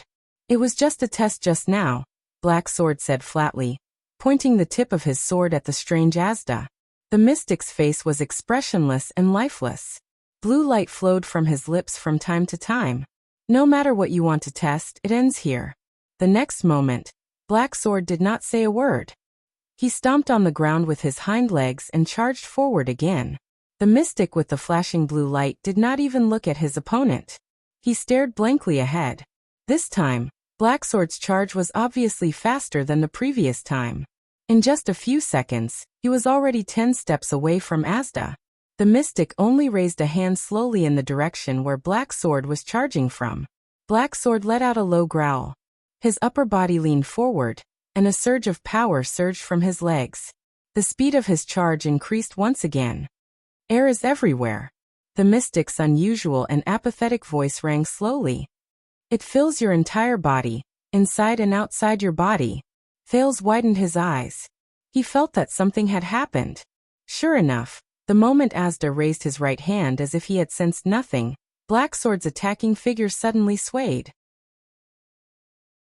His speed suddenly slowed down. The blue light on the air mystic's face grew brighter. The air in your lungs has been frozen. It cannot enter or exit. You can't breathe anything. Black Sword's expression changed, and he clutched his chest with his left hand. Thales opened his mouth in surprise. What? The air in the human body? Could Asda do this? As expected, Black Sword seemed to have suffered a heavy blow. His face and eyes began to redden. His movements changed, and his footsteps began to sway. Thales looked at him worriedly. He looked at his only chance to escape. Black Sword supported himself on the ground with his sword. He lowered his head and gritted his teeth. But in the next second, the scene around Black Sword suddenly blurred in Thales' vision. At that moment, it was as if some power had blocked Thales' vision, and the latter was a little surprised. But reality did not allow Thales to think too much.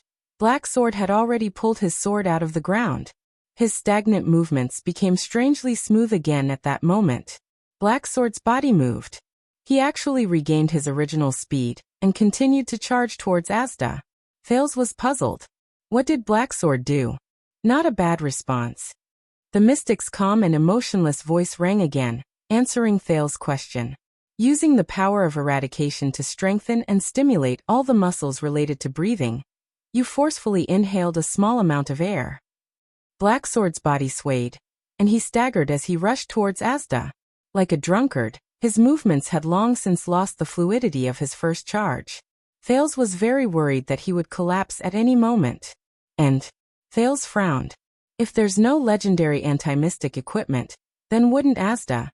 The mystic did not seem to care about Black Sword in front of him at all. He was heard saying in an extremely calm voice, but it can only let you live for a little more than 10 seconds. Black Sword looked at Asda, who was shining with blue light in front of him. He clenched his teeth, as if he was enduring unprecedented pain. He raised the strange sword in his hand towards Asda. The light path on the mystic's face flowed with another wave of blue light. The next moment, the mystic's eyes shone with blue light. No one could see his gaze clearly. Thales saw that the air around Asda was glowing with a faint blue light. A heavy pressure descended on the air again. No. Thales gritted his teeth and took a step back, maintaining his vision. This time, it's not as simple as the pressure. Asterisk boom. Asterisk a muffled sound rang out. Thales was shocked to see that, with Asda as the center, the snow on the ground in a circular area around him had visibly lowered by a layer. It was as if someone had slapped him. Asterisk thud. Asterisk Black Sword fell to his knees uncontrollably. Black Sword's right hand was still tightly gripping his sword. The tip of the sword was only a few inches away from Asda. He knelt in front of Asda, gritted his teeth and growled. His left hand supported the ground, trembling uncontrollably. It was as if he was carrying a heavy weight on his back, and could not move. Asterisk shick. Asterisk Black Sword had no choice but to withdraw his sword. The tip of the sword pierced the ground to support his body from collapsing. T. I've made a mistake. Black Sword is no match for Asda at all. Thales clenched his fists, feeling anxious. But with such a huge commotion, someone should have noticed, right? The mystic spat out the words mechanically. His voice was lifeless. Look, once your body is pressured and your reaction speed is slowed down, you become much easier to deal with. Black Sword knelt on the ground and let out a low, furious growl. The luck of surviving a great disaster has allowed you to live for a whole 12 years. Every time, you can escape with your life. But this time, you don't have a companion who sacrificed his life to create an opportunity for you to kill me. The blue light on the air mystic's face flowed again as he slowly said, and you don't have a companion who sacrificed his life to save you. At that moment, Black Sword raised his head with difficulty. His eyes were filled with hatred and anger. Monster. He bit out the word with all his might. The mystic shook his head slowly, indifferently. He stretched out his right hand and silently clenched his fist. In Thales' eyes, the blue light in the air began to brighten. The air around Asda slowly tightened with terrifying force. Asterisk clang. Asterisk Black Sword's strange sword, which was stuck in the ground, was pressed down by a few inches. The sawtooth on the sword rubbed against the rock layer violently, making a piercing noise. Black Sword's body was slowly pressed down. His left hand and legs, which were propped up on the ground, uncontrollably shrunk towards his torso. Thales's scalp went numb. He remembered the mystic's favorite technique, forming a human ball. I've experienced it myself, haven't I? Blacksword's body trembled more and more violently. His body also shrank under the compressed air pressure. His bones began to crackle. Blacksword let out a painful roar. However, his right hand was still tightly gripping the hilt of his sword. It was as if it was his life. It's over. Thales sighed. But at that moment, Blacksword and Thales' vision blurred again. The second prince's heart skipped a beat. Based on his previous experience, this meant that Blacksword crack, a strange sound came faintly from the ground. The mystic seemed to have realized something. His eyes flickered and a blue light flashed across his face. In the next second, the ground where Blacksword was crawling, starting from the point where his sword was stuck in the ground, let out a crisp cracking sound. Bang. The ground beneath Blacksword suddenly cracked. Crash. His entire body sank into the cracked rock layer. The air mystic turned his head abruptly. The blue light in his eyes flickered rapidly. At that moment, Thales saw everything clearly through his vision. Blacksword twisted his sword, unwilling to let go, and pulled horizontally on the ground. He forcefully pulled out a hole in the rock layer. The terrifying air pressure seemed to have found a vent. It drilled into the hole and broke the entire rock layer. Then more and more air seeped into the gradually cracking rock layer. The heavy pressure in the air suddenly lessened. Thales was stunned. If that's the case. Sure enough, Blacksword, who was curled up on the ground, was no longer restrained by the air. He stepped on the continuously sinking rock layer, and suddenly leaped up. At that moment, Blacksword's eyes were clear, pure, and determined. He looked at the expressionless mystic and the latter's eyes, which were glowing with a blue light. Blacksword took another step forward and approached Asda's range. The mystic suddenly raised his hands slightly. His body was pushed by the air and floated backwards. It was as if he was escaping from Blacksword. But before he could float too far away, Blacksword's right hand trembled in a terrifying manner. A strange power surged. Blacksword's blade pierced Asda in a steady, powerful, and accurate manner amidst the turbulent airflow. Thales inhaled sharply and watched Blacksword's instant counterattack. The blade pierced towards Asda's head. The blue light on Asda's face shone brightly again. Clang. A dull sound was heard.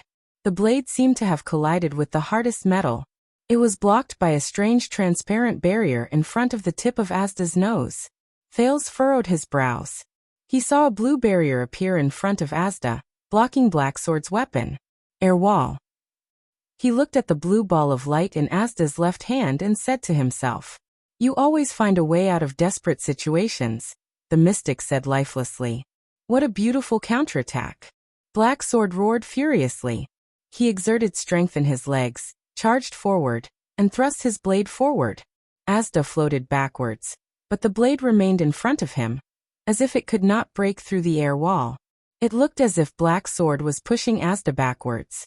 But Thales was shocked. "They're floating towards me. Try to kill me again?" The mystic's voice was cold and calm, as if the thing in front of him was not a sword, but a fly. "You already knew that I can't be killed. Then why are you still defending?" Blacksword's eyes widened in anger. He held his sword with both hands and did not stop moving, as if he was determined to break through the air wall even if it cost him his life. "It's my habit." The mystic floated backwards and said flatly, "I don't like people getting close to me." Thales felt his scalp go numb as he watched them float towards him. He was about to run away. But at this moment, the situation changed again. Blacksword suddenly sheathed his sword and quickly turned around. He paused on the ground, gave up on continuing to thrust forward, and completely left Asda's side. As if he did not expect Blacksword's action, the light on the mystic's face flashed. In the next second, Blacksword rolled to the side and landed beside Thales. Thales was shocked. Before he could react, he felt something tighten around his shoulder. He turned his head in shock and found that Blacksword was already standing behind him, gripping his left shoulder tightly. How? Thales' mind was in a mess. Blacksword. The air mystic, who had been lifeless since the beginning as if he had lost all emotions, roared for the first time in a loud voice. How dare you? Asda let go of his left hand that was maintaining the air wall, and raised his right hand. But at that moment, Thales only felt a chill on his neck. That strange black longsword was already placed horizontally in front of his throat. Asda's hand stopped in midair. Blacksword's cough rang behind Thales' ears. It made his heart pound. Thales came to a realization. Blacksword is holding me hostage? Thales resisted the urge to complain. He felt bitter in his heart. Why am I so unlucky? The air mystic watched all of this. The light on his face flashed more and more rapidly. He frowned. You always surprise me. I told you, I was just testing you just now. Blacksword coughed and spat out a mouthful of blood. To make sure that my skills didn't deteriorate, and that your response didn't change drastically. Then, I found an opportunity like this. Blacksword panted and slowly tightened his grip on Thales' hand. Is this boy very important to you? The blue light in the mystic's eyes dimmed, revealing his gaze. The light on Asda's face also gradually dissipated. Thales flashed an ugly smile at him. He wanted to shrug, but his shoulder was already firmly gripped by Blacksword and he could not move. Even if you slit his throat, I can use air pressure to stop the bleeding, Asda said solemnly as he looked at Blacksword, who was holding Thales hostage. You know it's futile. Hearing that, Thales breathed a sigh of relief, until Blacksword's next words. Yes. Blacksword sighed. He switched the sawtooth side of the sword in his hand, and continued to press against Thales. So, I will directly cut off his entire head. Can you help him put it back together again? Thales' breathing stagnated. Nah, Nanny. I'll try. Asda's eyebrows relaxed as if he did not care. His eyes were cold. Threatening a mystic? Let's see what kind of price I will make you and your Blackstreet Brotherhood pay. Blacksword snorted softly. The blade in his hand slowly approached the boy's neck. Asda watched his movements and slowly lowered his eyebrows. Wait. A clear boy's voice rang out. Blacksword and Asda froze in unison. Both of them turned their gazes.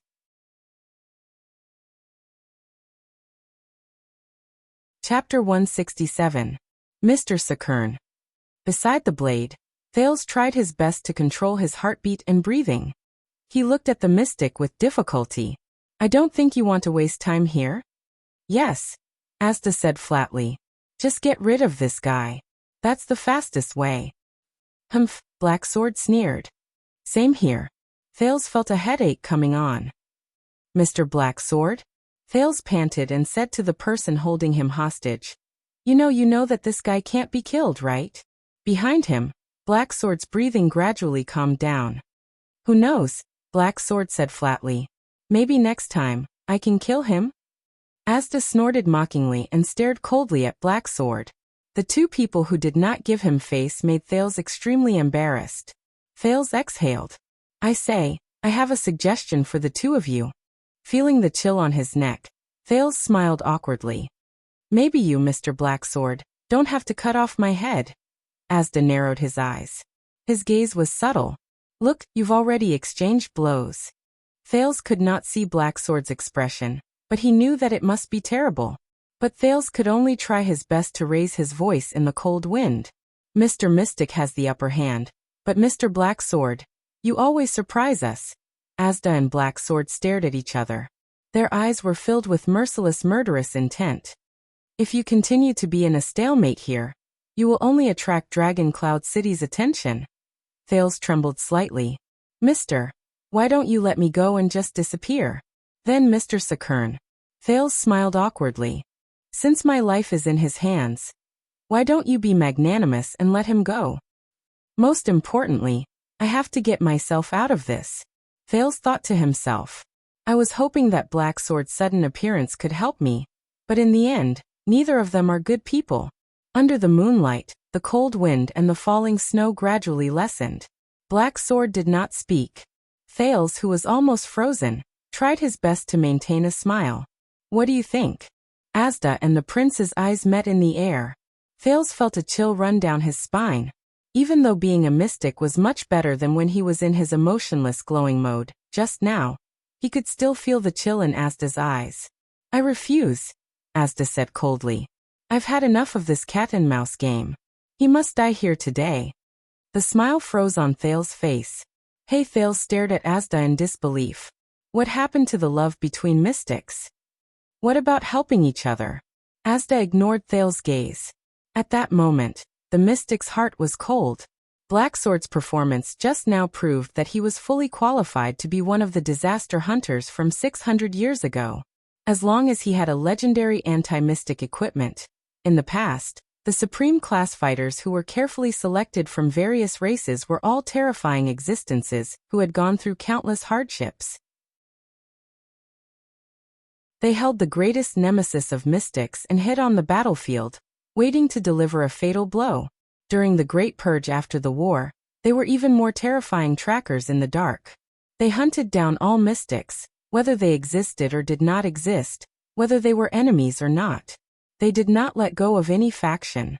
If it was not for the Great Fission and the political division of the various countries after the war, which caused the disaster hunters to fall apart, Black Sword. Asda looked at his right hand, which had just been cut off and then regenerated, and narrowed his eyes. He must die here. Look, of course I can let you go, child. Black Sword said softly behind Thales's ear. But he won't. The leader of the Brotherhood shook his head slowly and sighed slightly. You can only blame your bad luck. Thales sighed in anguish. Asda sneered and said, Then let us see how long a mere human can last in the snowy Northland. Yes. Black Sword tapped Thales's shoulder without showing any sign of weakness. How long can he last?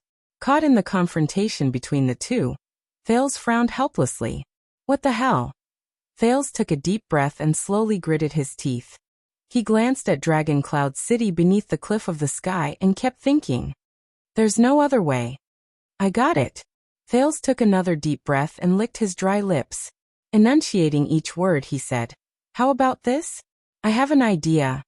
Black Sword and Asda shifted their attention to him. Thales's face was downcast as he slowly finished his sentence. This way, Mr. Black Sword, you will have time to escape. I believe you can. And Mr. Sakern, we can also continue our journey. Listening to Thales's words, Asda and Black Sword frowned. Humph. Asda sneered. Are you helping him? No. Thales felt the force on his shoulder lessen. He curled up the corners of his lips again, and said with a smile that was even more radiant. I'm helping all of us. Asda's gaze grew colder. It made Thales's skin crawl. A gust of cold wind blew past. Black Sword sighed softly. I've been looking for this opportunity since the beginning. Black Sword said slowly in his ear. Thank you for your suggestion, child. So you agree? Thales turned his head awkwardly and pulled his neck away from the cold blade and saw. Black Sword looked at Asda, who did not look too pleased. He patted Thales's shoulder and nodded slowly.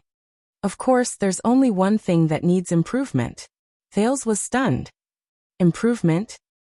I'm here for him. Black Sword widened his eyes. He grabbed Thales and stood up from the ground. I'm not here to escape. Asda's expression changed, and he stretched out his right hand. But Black Sword was faster. The Brotherhood's legend moved swiftly and agilely. He lifted Thales by the back of his collar, and swung his left arm diagonally upwards in another direction. At that moment, Black Sword threw the second Prince of Constellation off the cliff. Thales only had time to open his mouth, and was immediately swallowed by the wind and snow. You really threw me. Thales, whose heart was boiling with fear, felt the whistling wind. He narrowed his eyes and looked at the ground below him. He looked at the shrunken Dragon Cloud City in his field of vision. He roared indignantly in midair. At least give me a signal. Black Sword let out a low growl, and his body shot forward again. He charged towards Asda. The cold wind blew past Thales's ears, making him unable to open his eyes. However, he could feel that the momentum of his ascension was slowing down. Asda's left hand condensed a ball of light. Asterisk clang. Asterisk Black Sword's blade struck the wall of air in front of Asda again. A few tenths of a second later, Thales felt that he was falling. He was falling towards Dragon Cloud City below the cliff. Thales' heart sank. His small arm was still a man's height away from the edge of the cliff. Damn you, Black Sword. I didn't ask you to throw me so far. And I told you to run away when Asda was saving me. If Asda couldn't make it in time. Fortunately, Asda did not care about Black Sword. He raised his head calmly and extended his right hand towards Thales. As expected, in the next moment, Thales felt a strange force supporting him while he was falling. His falling momentum immediately stopped. Thales floated in the air, still in a state of shock. He did not want to fall off the cliff and become a meat patty. But the battle on the cliff was not over yet. Black Sword spun around, and using the inertia, his entire body erupted with a strange force. Monster! As he roared, Black Sword struck with the most powerful strike he had made that night. The blade of the sword was against the wall of air in front of the mystic. Under Asda's incredulous gaze, Black Sword's weapon drew a streak of sparks in the air. And a deafening, violent explosion. Rip. Thales was dumbfounded as he watched Black Sword's sword strike the thinnest part of the wall of air that was emitting blue light. It caused a ripple in the blue light. Then Black Sword retracted his longsword at lightning speed and thrust it out again in an instant.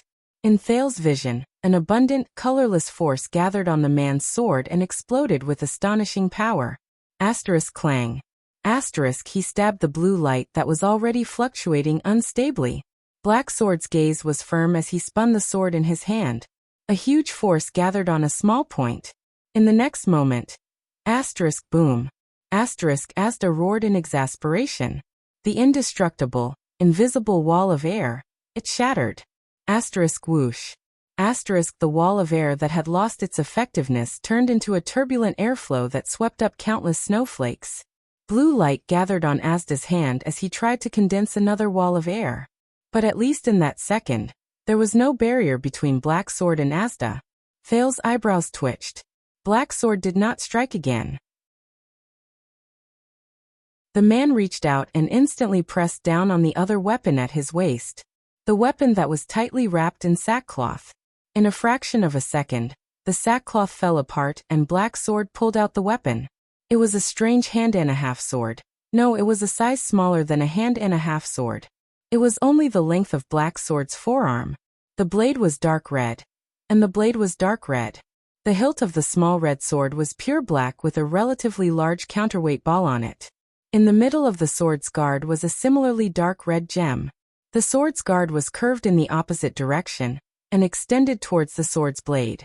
On the guard, there were a few small protrusions that pointed in the direction of the enemy. They looked like fangs? For some reason, the moment Thales saw the sword, he felt goosebumps all over his body and his blood surged. An inexplicable and indescribable feeling surged in his heart. This feeling. Thales was puzzled. Why is it so familiar? But before he could think further, Black Sword held the small red sword and stabbed it into the center of Asda's abdomen. Time seemed to have stopped at that moment. Asda looked at the small red sword, as if he was feeling the sensation of it stabbing into his body. Then his eyes were filled with shock. And panic. Just like the time when he was stabbed by Yodel in Red Street Market. Thales, who was floating in the air, was shocked. He no longer had the energy to care if he was still dangerously high up in the sky. At that moment, he knew what weapon Black Sword held in his hand. No, how could you have it? How did you know? Asda widened his eyes in disbelief as he stared at the sword in Black Sword's hand. Black Sword did not answer him. He only twisted his hand and lifted the small red sword. The blade started from Asda's abdomen, cut open his upper body, and came out from the top of the mystic's head. Endless blue light shone from Asda's cut body. Rip.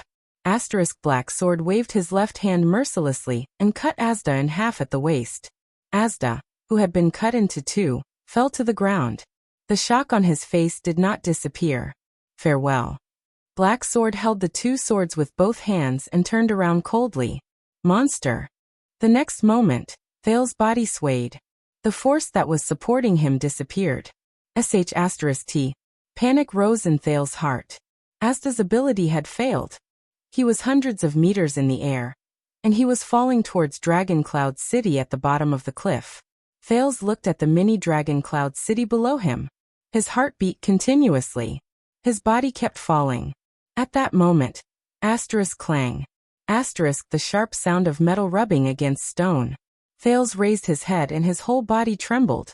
He saw Blacksword step on the cliff and charge towards him.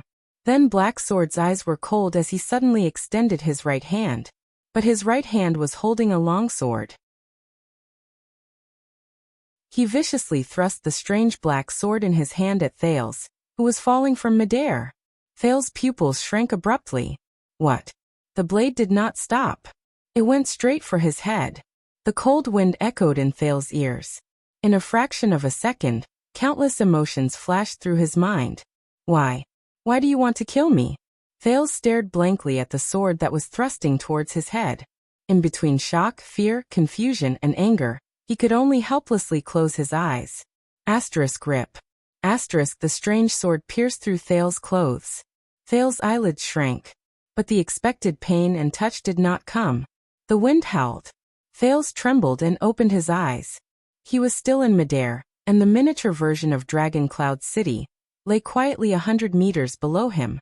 Thales shivered and turned his head. He watched in shock as the strange blade pierced through his collar and hung Thales on the barb on the sword.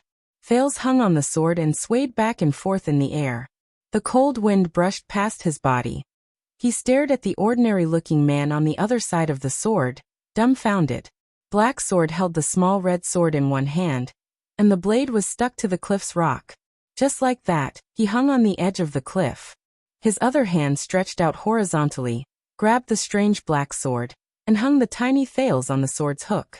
The ordinary-looking man gritted his teeth and slowly withdrew the sword in his hand. Thales was in a state of shock as he stared at Blacksword in a daze. The latter smiled and said to the second prince in the air, "Before I threw you, I gave you a signal." Thales' eyes widened due to fear and shock, but he could not look away now. He felt the force on his collar, and did not dare to look down. He only clutched his chest tightly. He felt the force on his collar, and did not dare to look down. He only clutched his chest tightly. It was as if his heart would jump out of his chest if he did not do so. Blacksword's expression did not change. He slowly withdrew his sword-wielding arm in a steady and powerful manner. A few seconds later, Thales looked at the black sword that was getting closer to him. He finally calmed down a little. Ha! He exhaled abruptly. At that moment, Thales only wanted to complain. What the hell? Thales panted violently and said weakly, "Next time can you?" However, before he could finish his sentence, Thales widened his eyes again. He raised his head in horror and looked behind Blacksword. No way. There, a strange blue light slowly gathered. Under the moonlight, the blue light formed a strange figure. The figure stood on Blacksword's left and looked at the small red sword that was stuck in the cliff with a complicated expression. Thales opened his mouth wide. No way. Hanging on the cliff, Blacksword's expression froze when he saw Thales' expression. Soon he knew what had happened. Blacksword frowned and slowly turned his head to look at the edge of the cliff. There stood Asda Sakern, who had recovered and was unscathed. Next time. The air mystic's expression was terrible, but his words were still as sarcastic as ever. If you want to scare me, it's best if you find a real legendary anti-mystic equipment, and not a fake with a similar aura. Blacksword's expression changed. He looked at the calm Asdar on his left, then at Thales on his right, who was hanging on the sword, not knowing whether to laugh or cry. Blacksword heaved a heavy sigh. Lance. Hanging on the cliff, Blacksword closed his eyes and shook his head helplessly. In a subtle tone he said, "UF Asterisk King tricked me again. Legendary anti-mystic equipment. There's even a fake?" Thales furrowed his brows. Asda narrowed his eyes. Blacksword looked gloomy, as if he had eaten a fly. In the cold wind, the three of them were silent for 3 seconds in a strange position. They did not seem to know how to respond to such a situation. "You child." Finally, Asda shifted his gaze and looked at Thales coldly. His tone was frightening. "You are really naughty." Thales could only put on a sad smile. But before he could say a word, Blacksword moved again. In the next moment, Blacksword lifted his feet and pressed against the side of the cliff. He exerted force with his left hand and pulled out the small red sword from the rock. Without any support, Blacksword began to descend slowly with Thales. Asda's expression changed abruptly. Thales was so shocked that he forgot to breathe. At that moment, Black Sword raised his head and glanced at the mystic, who had an unpleasant expression on his face. "A surprise for you," he said faintly. "You." Asda raised his hand angrily. Air pressure flowed, intending to support them. But Black Sword did not give him the chance. In a fraction of a second, Black Sword's power surged, and his legs kicked the rock surface. He grabbed Thales, and with a speed that Asda could not react to.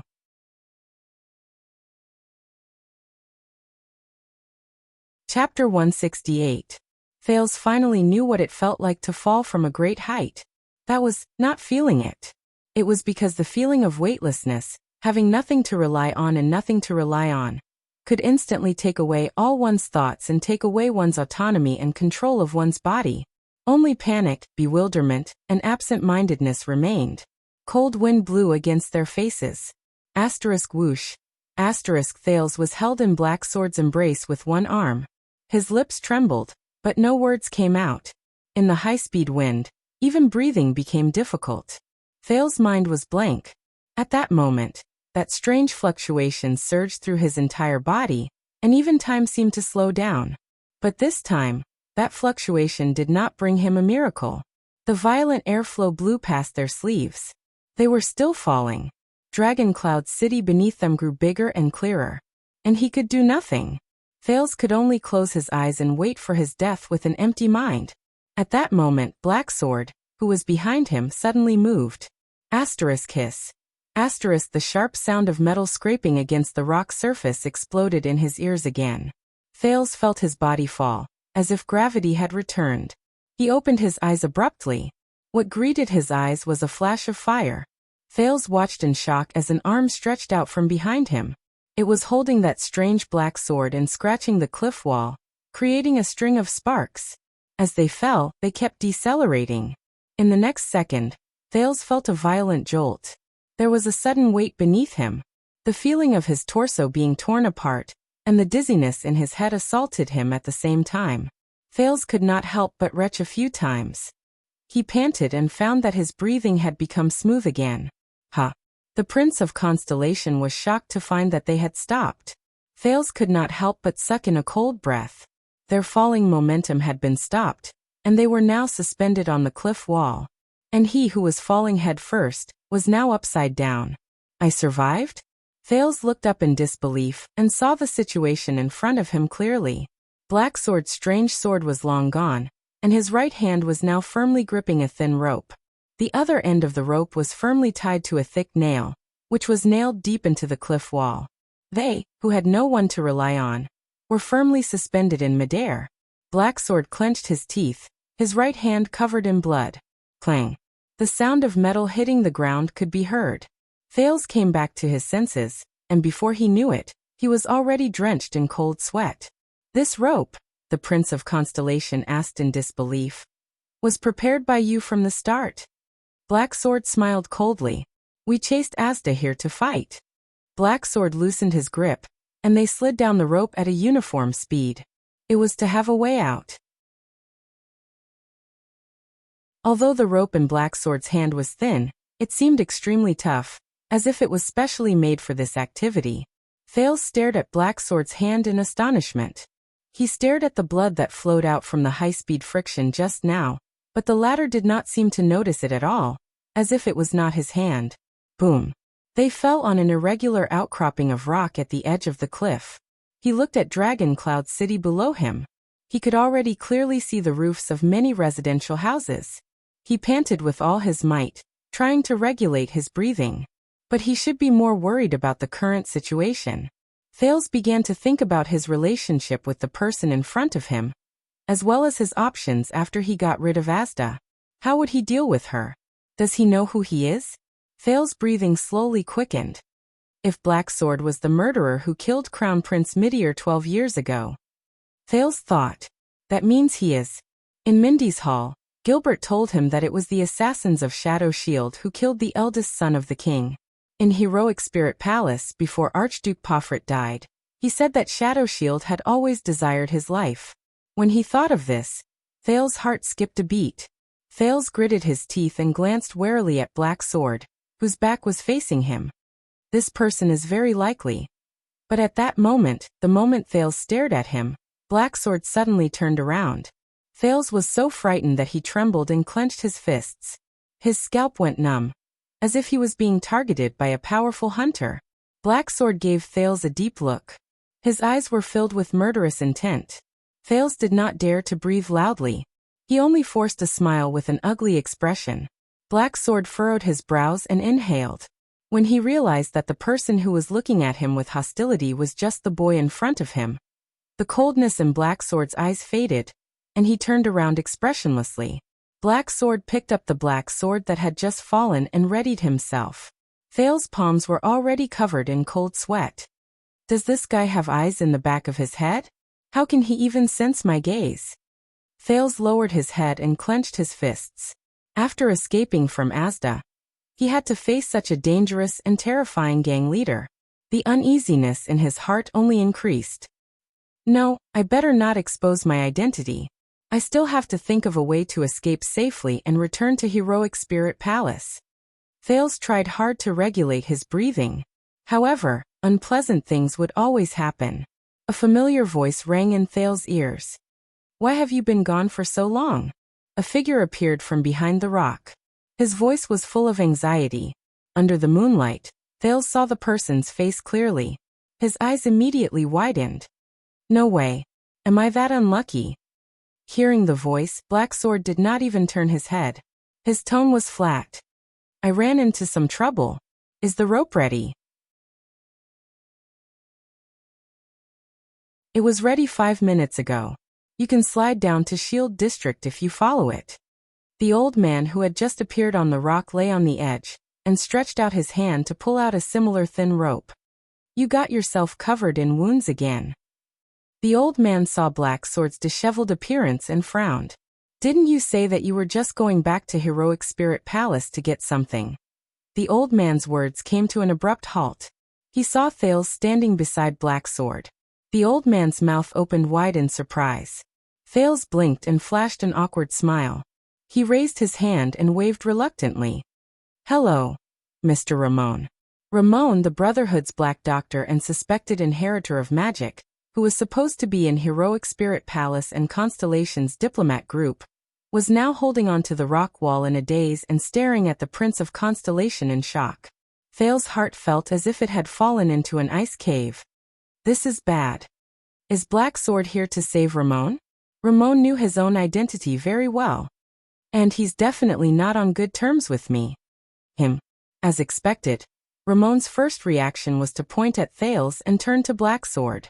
His face was full of disbelief. Why did you bring this guy here? Thales shrugged. There was no emotion on his calm, smiling face. However, his brain was in a state of panic and thought continuously. What should I do? If Black Sword knows that I'm a Jade Star.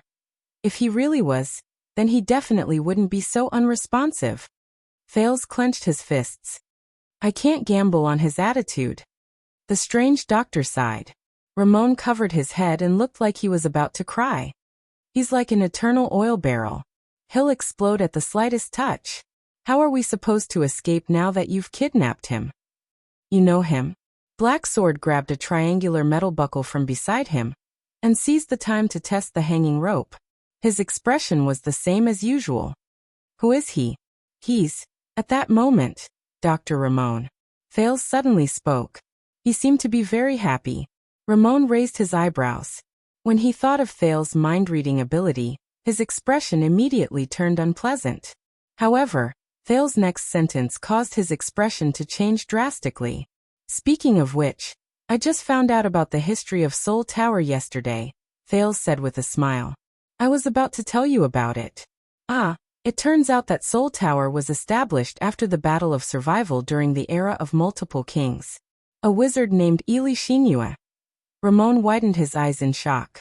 While Black Sword had yet to turn his head, Thales winked at him, pointed at his head with a threatening expression, and crossed his arms. Ramon was stunned. Soul Tower is a twin tower located in a place called Tripping Peninsula. There seems to be a huge research branch in it called Seat of All Magic.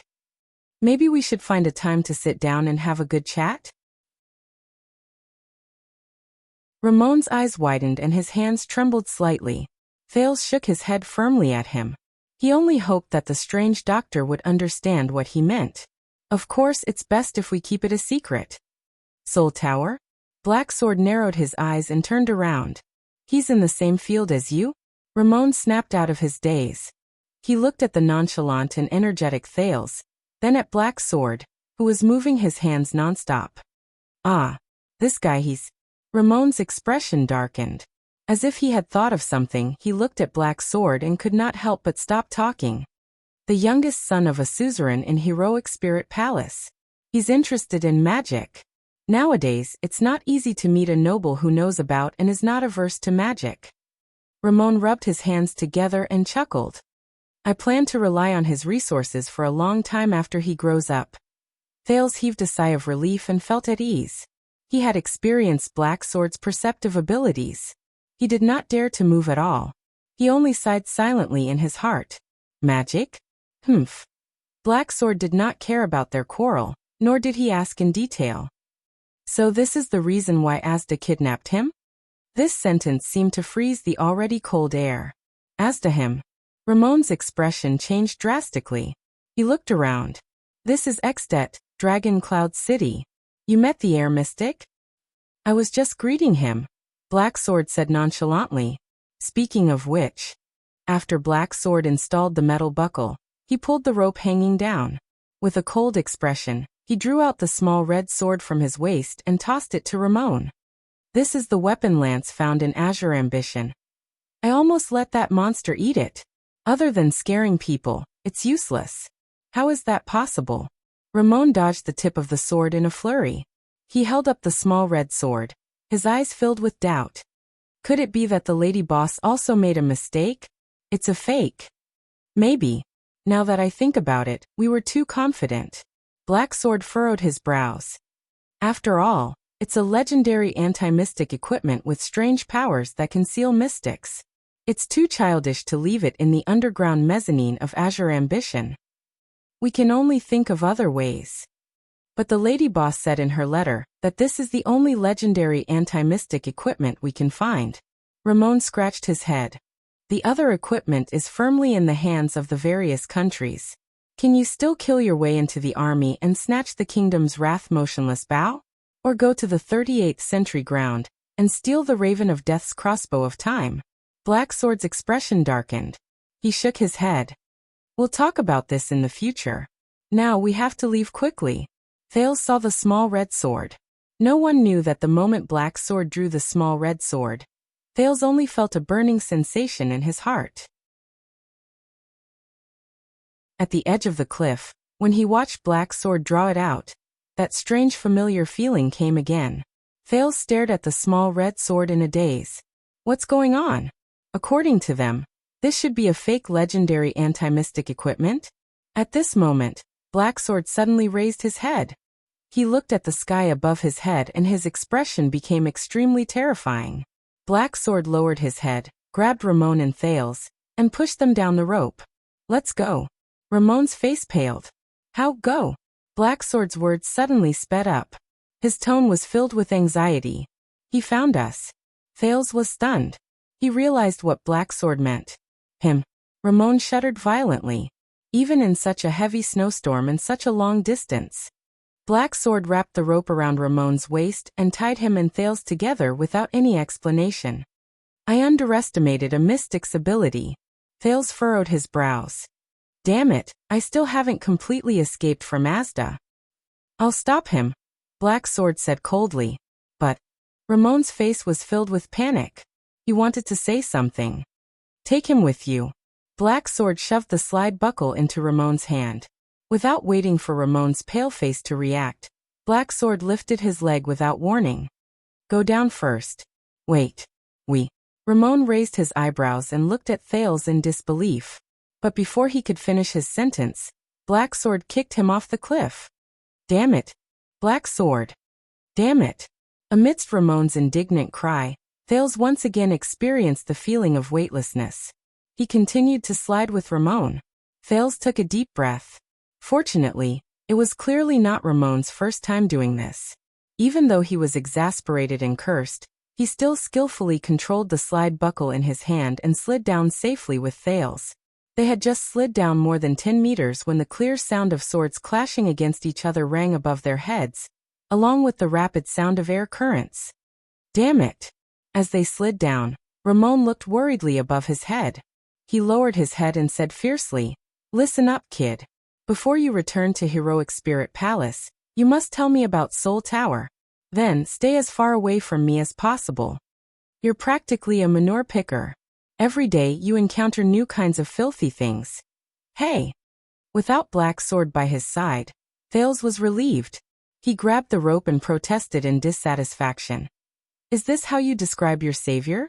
And how did you escape from the palace?" "Savior?" Ramon's expression changed. "Come on, you cunning brat who is full of lies?" Ramon thought of something and said in exasperation, "You still want to lie to me that you can read minds?" Thales' expression froze. "How did you know? I'm not an idiot." The strange doctor's face was filled with disgust. "When you asked me about magic that day, I already guessed it." In their field of vision, the area beneath them was getting closer. This seemed to be one of the more dilapidated areas in Dragon Cloud City. Even though they could only see the roofs and streets, they could still clearly see the messy layout and dilapidated appearance of the area. Finally, they landed safely behind a small house and stepped on the bumpy stone ground that was unique to Dragon Cloud City. Thales relived the sense of security when his feet landed on solid ground. A sense of relief welled up in his heart. "You know." Thales pulled himself away from the rope. His thoughts churned as he said nonchalantly, "Black Sword can't stop him. It's best if we run first." "Don't worry about Black Sword. That guy definitely won't die." Ramon pulled off the rope and nodded in agreement. "But I agree with what you said." The two of them reached a consensus. Without looking back, they scrambled to be the first to run. They ran up the empty street. "As long as we run into the patrol team." Thales panted and gritted his teeth. "At least we can inform Putre and the others." But before they could run far, they heard a loud noise behind them. Asterisk bang. Asterisk snowflakes filled the air behind them. Thales and Ramon were both shocked. They looked at each other. Not daring to look back, they only ran faster and faster along the street. They ran for a whole 3 minutes. Along the way, they woke up quite a number of residents. The window of a house behind them opened. A man yawned and stuck his head out curiously. A dog from a resident's house on the left was woken up from its slumber and barked at them maliciously. A woman's cursing came from the house in front of them. A basin of water was splashed out of a 2-story house on the upper left in anger. A wine bottle was thrown out of a shop with a sign on the right behind them. The two of them did not care. They just kept running until they were out of breath. Thales had traversed many streets and alleys in the past. He was not slow when he ran on the chaotic streets. However, a child's physical strength was limited. Although Ramon was an adult, he did not usually exercise. He would start panting after just a few steps. Add to that the poor visibility in the wee hours of the morning, and they inevitably slowed down. Finally, an urgent order came from the front. "What's with the footsteps in front? Follow me. Team 3 and Team 4, go patrol the street on the left. You must meet up every 5 minutes. Once you meet up, you must send a messenger to report. Team 6 and Team 9, immediately go to the place where the sound came from to investigate. It should be under the cliff of the sky. If any team members, soldiers, or residents report that they are missing, if you encounter any suspicious person, do not let them go. But the first priority is to report back safely. The higher-ups have given the order. If you encounter any inexplicable things or people, these are their exact words, immediately fire a signal arrow. There seems to be quite a number of people." A glimmer of hope rose in Thales' heart. Ramon's face turned pale. He seemed a little nervous. "It's okay," Thales comforted him. "As long as I reveal my identity." But at this moment, 2 hands suddenly stretched out from the alley beside them.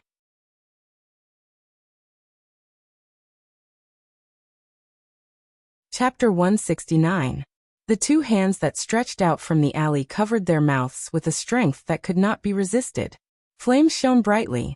At least a dozen patrols hurried past the street outside. Orders rang out one after another, one after the other.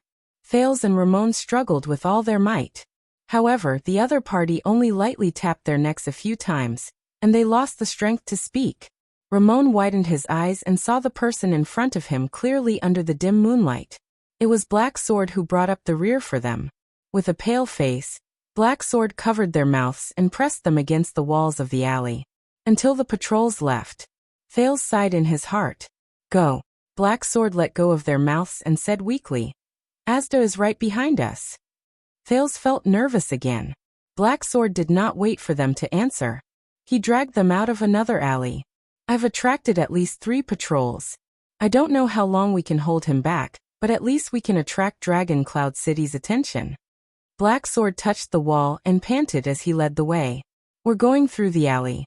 I suspect that Asda is searching for us from the sky. Thales thought of something. No. The 2 men from the Brotherhood turned their heads at the same time. Thales raised his head and frowned at Black Sword and Ramon.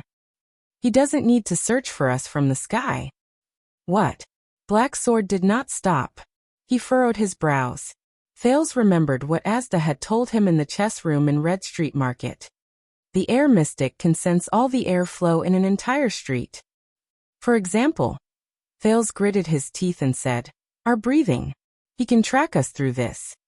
At this moment, Black Sword, who was leading the way, suddenly stopped. Even Thales and Ramon became nervous.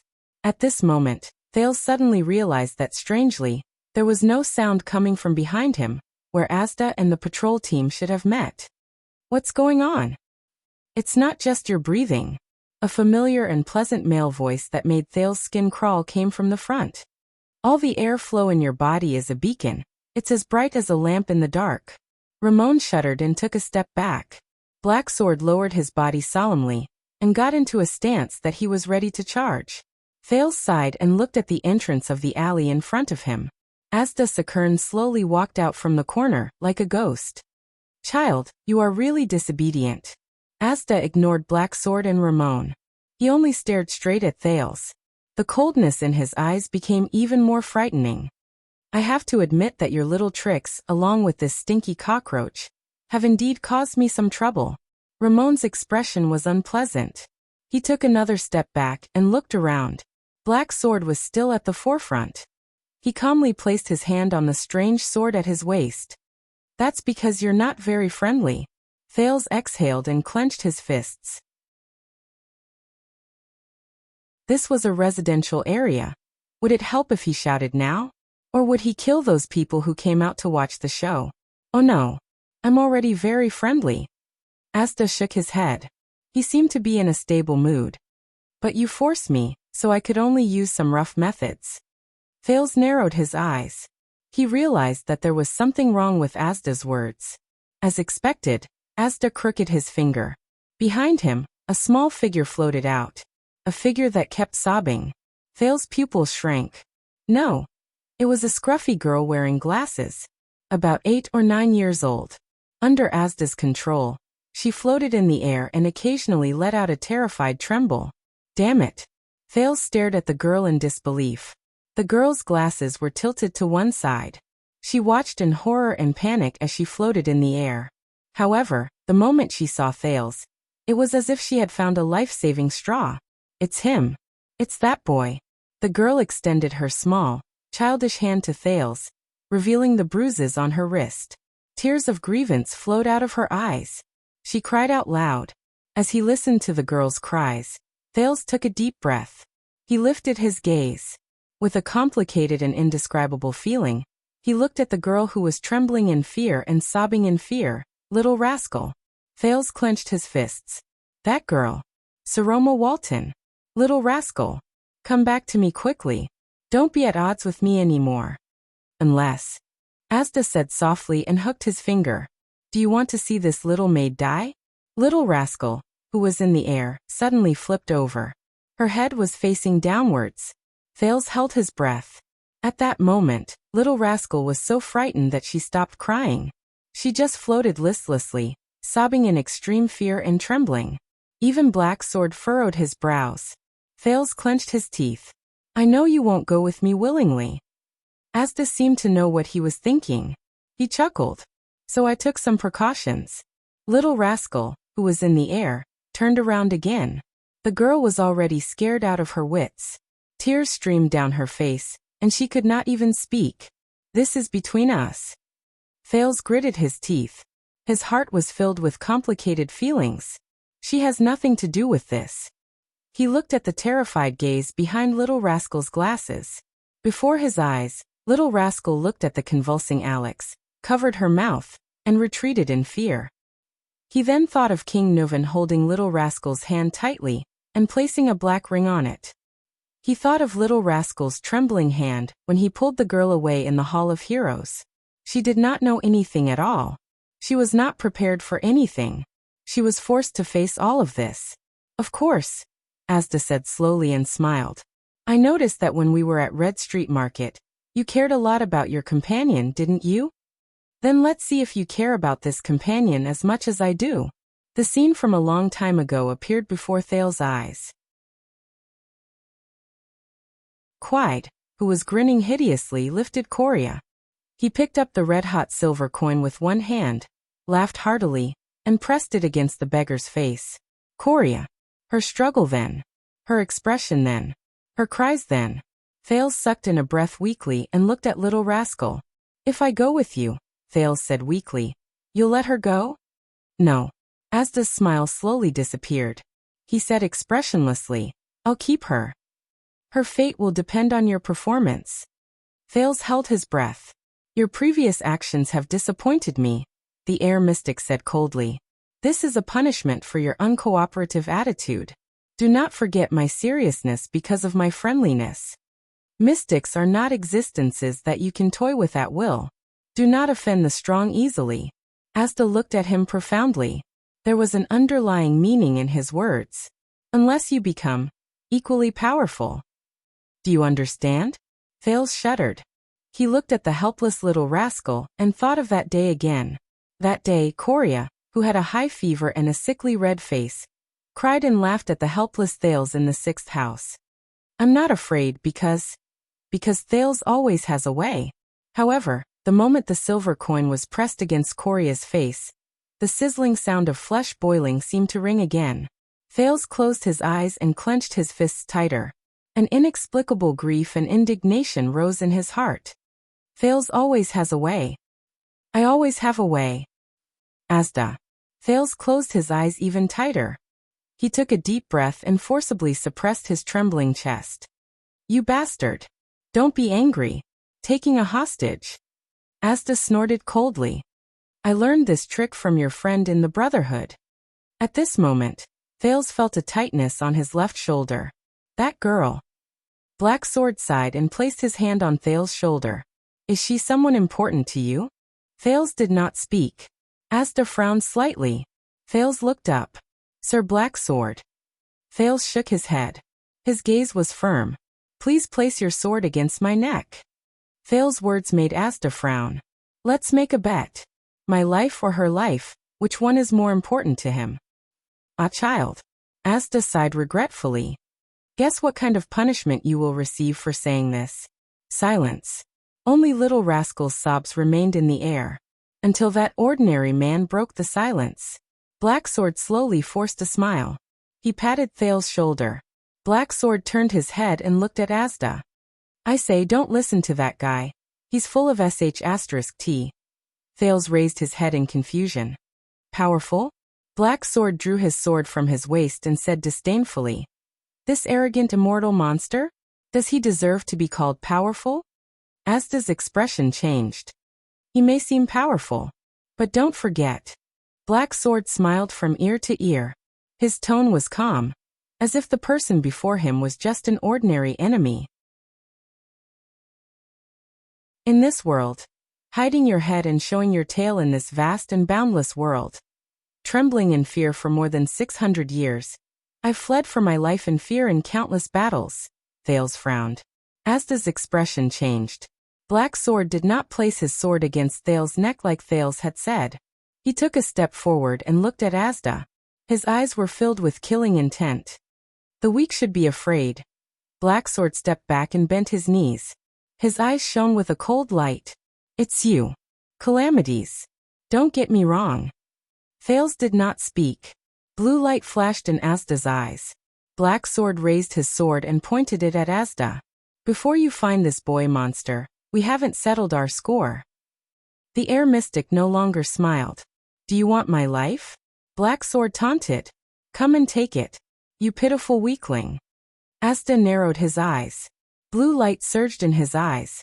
Little rascal slowly landed on the ground. Don't misunderstand, child, Asda replied calmly. Your punishment will continue. After I kill this cockroach. The two of them stared at each other. It was as if this was the final duel. Thales held his breath. He quickly thought about how he could deal with the different outcomes of the duel. Although Thales was not optimistic about Blacksword. After all, the legendary anti-mystic equipment, at this moment. Ah! Ramon's cry of surprise came from behind. Thales turned his head abruptly. He saw Ramon standing a dozen steps away from them with his back facing them. It was as if he wanted to escape quietly.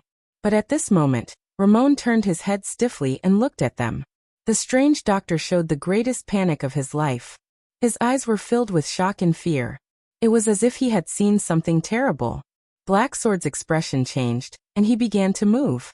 Blacksword no longer cared about the air mystic. Without hesitation, he rushed towards Ramon, who had encountered an unknown accident. Thales narrowed his eyes in confusion. What's wrong? Soon, Thales no longer had to wonder. The next moment, a loud noise was heard. Asterisk bang. Asterisk Thales' eyes were wide open. He watched as Ramon, who was still alive, before his eyes exploded. The strange doctor, who had been alive and kicking just a moment ago, was instantly covered in blood, which scattered into countless pieces in all directions. Thales watched all of this in a daze. This is... The force of the explosion stirred up waves of air, and sent the walls on both sides of the alley flying. No, Blacksword roared. He moved past Thales, slashed a flying boulder, and rushed towards the place where Ramon exploded. Thales raised his hands with difficulty to block the flying bricks, wood and stones. Blacksword rushed into the endless cloud of dust. The sounds of intense fighting came from inside, followed by Blacksword's deafening roar. After dozens of seconds, Blacksword's roar stopped abruptly. Thales watched all of this in a daze. He did not even notice when Asda walked to his side. Step back, the air mystic said coldly to Thales. Thales reacted. He turned around and rushed towards little rascal, who was trembling on the ground. It's okay now. Thales tried his best to comfort her, but his heart was filled with fear. He looked at the cloud of dust. Little rascal grabbed Thales' arm tightly. She gritted her teeth and sobbed. After a while, a delicate figure slowly walked out of the cloud of dust. The newcomer held a sword in her hand. Thales' pupils shrank. It was a strange pitch-black sword. Look, how dare you call us weaklings? The newcomer happily threw Blacksword's weapon away. Asterisk clang. Asterisk the strange black sword fell to the ground. This is what happened to him. The newcomer chuckled. No way? Thales stared at the strange sword on the ground in disbelief. Black sword? He was just. The strange sword was still trembling. It was as if it was calling out to its departed master. The newcomer got closer and closer, until she was completely out of the range of the cloud of dust. Thales' expression changed. He looked at the new uninvited guest with a frightened expression. It was a delicate young girl. She had a pleasant smile on her face. Thales' stomach churned. The newcomer evoked his most hated memory. I was wondering what it was that made our chi choose to evolve. The young girl chuckled, tilted her head and looked at them playfully. It's all thanks to you evolving without hesitation that I could find this place so quickly. Asda took a step forward with an indifferent expression and blocked Thales' figure. It's been a long time, my dear partner. The air mystic's expression did not change. He calmly said to the young girl. Giza. I'll just tell you the title of the next chapter. Chapter 103. Chi and Blood.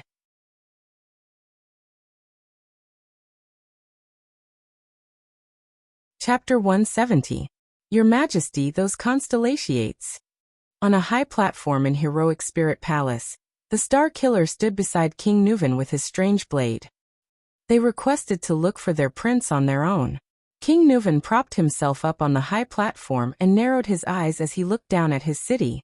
This is Dragon Cloud City, that belongs to the Waltons. The king exhaled slowly. Let them go. King Nuven's voice sounded a little tired. Maybe I can find my granddaughter on the way. Compared to the current situation, perhaps the Walton family is really secondary. King Nuven sighed heavily. Nicholas nodded and turned to pass the order. Not long after, the Star Killer returned to the king's side. This time, his expression was solemn. The patrolling team has reported back.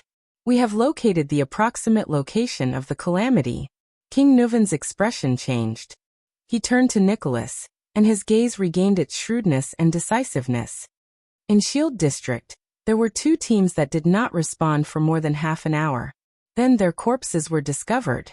They had been reduced to pieces. The commander of the White Blade Guard said slowly. Shield District. King Nuven pondered for a moment. Very well. The old king looked at Dragon Cloud City beneath him again and said flatly. Turning people into pieces. Is there any information about that calamity that I need to know? There was silence. Then a peaceful voice rang out.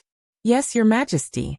Behind King Nuven, the master of the secret room, the Red Witch, Kalshan bowed her head respectfully.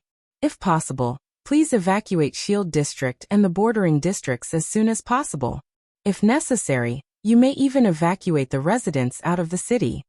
Beside her, Nicholas took a deep breath. That much. King Nuven frowned. I have to evacuate half of the city for a calamity. Please believe me, Your Majesty, Kalshan said slowly, her tone gentle. The price of half of Dragon Cloud City. It's better than the entire Dragon Cloud City. Thales grabbed Little Rascal tightly to prevent her from falling as she trembled in shock. What? What are those things? Who are they? Little Rascal's tears had dried up in shock. The remaining tear stains told of her misfortune. No matter what they are. I'm here, Thales said softly. Everything will be fine. However, his gaze was involuntarily drawn to the 2 people in front of him. Especially the girl who stuck her head out of Asda's shadow and looked at him with a flowery smile. Child, I've said it before. Like a girl next door, Giza Streelman's eyes were filled with gentleness and pity. We will definitely meet again. Thales felt his hair stand on end.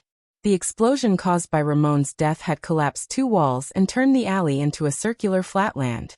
Many of the residents in the surrounding area had been affected. Such a huge commotion could no longer be concealed. My God!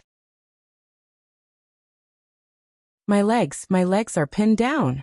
What happened? Help! Someone help me! Hurry up and find him. Where's the disciplinary officer? Did the house collapse? From time to time, injured civilians could be heard wailing in the ruins around them. More and more Northlanders woke up from their sleep and walked out of their houses. After recovering from their shock and panic, they went to help the injured. There were about 100 people. Who are you? A few Northlanders noticed the 2 mystics who were confronting each other. Puzzled, they approached them. What happened just now? Hey young lady, did you see the explosion just now? In Thales' eyes, a short, sturdy, an older man approached them with a solemn expression. He first stared at the handsome Asda with a suspicious expression, then said to Giza, who had a subtle expression on her face, Are you in trouble? Thales' heart skipped a beat. But Giza and Asda still stood quietly, as if they did not hear the noise and clamor around them. It was as if they were the only 2 people in the world. I'm glad to see that you've recovered, Giza, Asda said softly. I heard some things about you from that child, and your attitude towards him. That's great. Giza flashed her usual gentle smile and clicked her tongue. Then I don't have to repeat it again. Asda's expression was slightly cold. Perhaps there's some misunderstanding between you 2. Thales slowly gulped. He turned his head, looking for a chance to slip away, but he only saw more and more residents approaching. *T. Thales' heart froze. Hey, both of you. I don't know if you're quarreling or putting on a show in Dark Knight Temple. The short, sturdy man impatiently pointed at the injured all around them. But right now, everyone needs help. It's best if you don't just stand there. But his voice was interrupted. A group of heavy footsteps came from afar. A team of patrolling soldiers came here with torches in their hands. They split into a formation and approached while vigilantly watching everyone on the street. Thales shuddered. Dragon Cloud City's patrolling team. But he glanced at the mystic who was still quietly confronting each other. They came at a bad time. Oh, misunderstanding? Giza ignored the patrolling team that suddenly appeared. She shifted her gaze back to Asda, and her gaze was subtle. Don't worry, the misunderstanding between me and that child will soon be resolved. The blood mystic licked her lips. Very soon. Thales glanced at her feet. He did not know if it belonged to Ramon or Blacksword. He felt goosebumps all over his body. Asda's brows furrowed. He understood what the other party meant. Everyone quiet. Stand close to the street. At this moment, a rough voice came from the patrolling team. In the name of the king, accept the disciplinary officer's inspection. Then leave this place immediately. The civilians who were either helping the injured or watching in bewilderment all turned to look at the disciplinary officer with various emotions. Do as I say. The disciplinary officer walked out from the team with a stern expression. I'll say it again. Hey officer. The short, sturdy man who interrupted the mystic's conversation patted his chest in dissatisfaction and turned to the disciplinary officer. We're all injured here. We need help. Are the lives of Shield District worthless? Following his words, the civilians booed in unison. You will receive the help you deserve, but Shield District must be evacuated as soon as possible. You, the disciplinary officer said impatiently, but then he paused and narrowed his eyes. Wait, I recognize you. You're Big Leather Belt from the Glacier Sentinels, right? The short, sturdy man nodded slightly with a stern expression. We need help. The disciplinary officer recognized the short, sturdy man and his attitude became much better. He turned to his subordinates and waved. All right, for your sake, go and help first. Save the injured. Then evacuate immediately. Only then did the civilians calm down. The disciplinary officer turned his head and frowned at Big Leather Belt. Where's Gleeward? He's the only one who can control these people. He was called away by a few officers just now. They said it was the king's order. I don't know if it's true. Big Leather Belt glanced at the mystic who was confronting him. Why did they evacuate? I don't know. It's the king's order. The disciplinary officer shook his head. We were also sent out urgently. Did you see any suspicious people? Suspicious people? We're in Shield District. Almost everyone we don't know. Big Leather Belt paused. Surprise appeared on his face as he turned to the two mystics. There are. On Thales' side, the mystics were still conversing in their own world. This child. Do you know who he is? The Heir mystic asked slowly. Do you know what he means to us? Of course I know very well who he is. Giza smiled. There was a hint of coldness in her voice. Move Asda. Asda's body did not move at all. His expression became increasingly grim. I don't like to be ordered, Giza. *T. Thales' expression changed. Both of you. And those two children over there. The disciplinary officer brought a few soldiers forward and approached the mystics. Looking at their thin clothes, his face was full of suspicion. Where did they come from? What's going on? Giza turned her head and looked at the vigilant soldiers. She smiled sweetly. You or me. Will attract attention. Asda shook his head. Maybe we should keep a low profile. No. Thales observed Giza and Asda's expressions and movements. His heart trembled. All right, I'll do it then. Giza sighed. I'll collect some materials. Asda frowned slightly. Thales' heart sank. *T go. Thales sucked in a sharp breath and shouted at the people who surrounded him. Hurry up and leave. Everyone get out of here. Report to Heroic Spirit Palace. Under the puzzled gazes of the disciplinary officer and Big Leather Belt, a boy desperately dragged a shivering little girl and screamed at them in panic. It's dangerous here. But a young child's voice obviously could not stop the Northlander's puzzlement and curiosity. "What's wrong, child?" The short and stout big leather belt came forward and glared at the expressionless Asda warily. "What did this guy do to you?" Thales stepped back and shook his head vigorously. "No, you young lady." At that moment, a rudely rude soldier reached out and grabbed Giza's arm. "Don't just stand there, stand on the street." But the soldier immediately shuddered and fell abruptly, his arm twitching. Giza giggled beside his ear. "Damn it, my arm. What did you do, lass?" The surrounding soldiers looked at the fallen soldier and burst into laughter. "You can't even catch a girl, Jason. It's time for you to retire."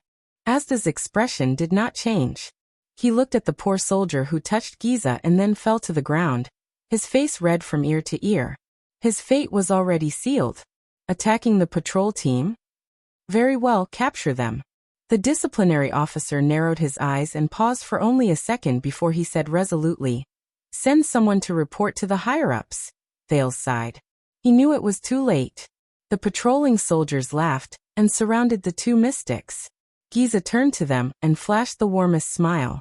At that moment, Thales pressed Little Rascal to her knees and pulled the pitiful girl into his arms, blocking the girl's line of sight. "Don't look." Thales' eyes were cold as he said softly. Little Rascal trembled slightly, but she obediently buried her head in his arms. "Don't listen." When the first scream was heard, Thales forced Little Rascal, who was still in shock and did not know what was going on, to cover her ears. "No matter what, don't care. I'm here." At that moment, even Thales shut his eyes tightly, his chin resting on Little Rascal's hair. He knew what was going to happen. These people did not know what kind of fate they would face. It was too cruel. "What's wrong with this girl? I can't catch her." First came the soldiers' surprised questions. "Ah, this girl is weird. She's hot."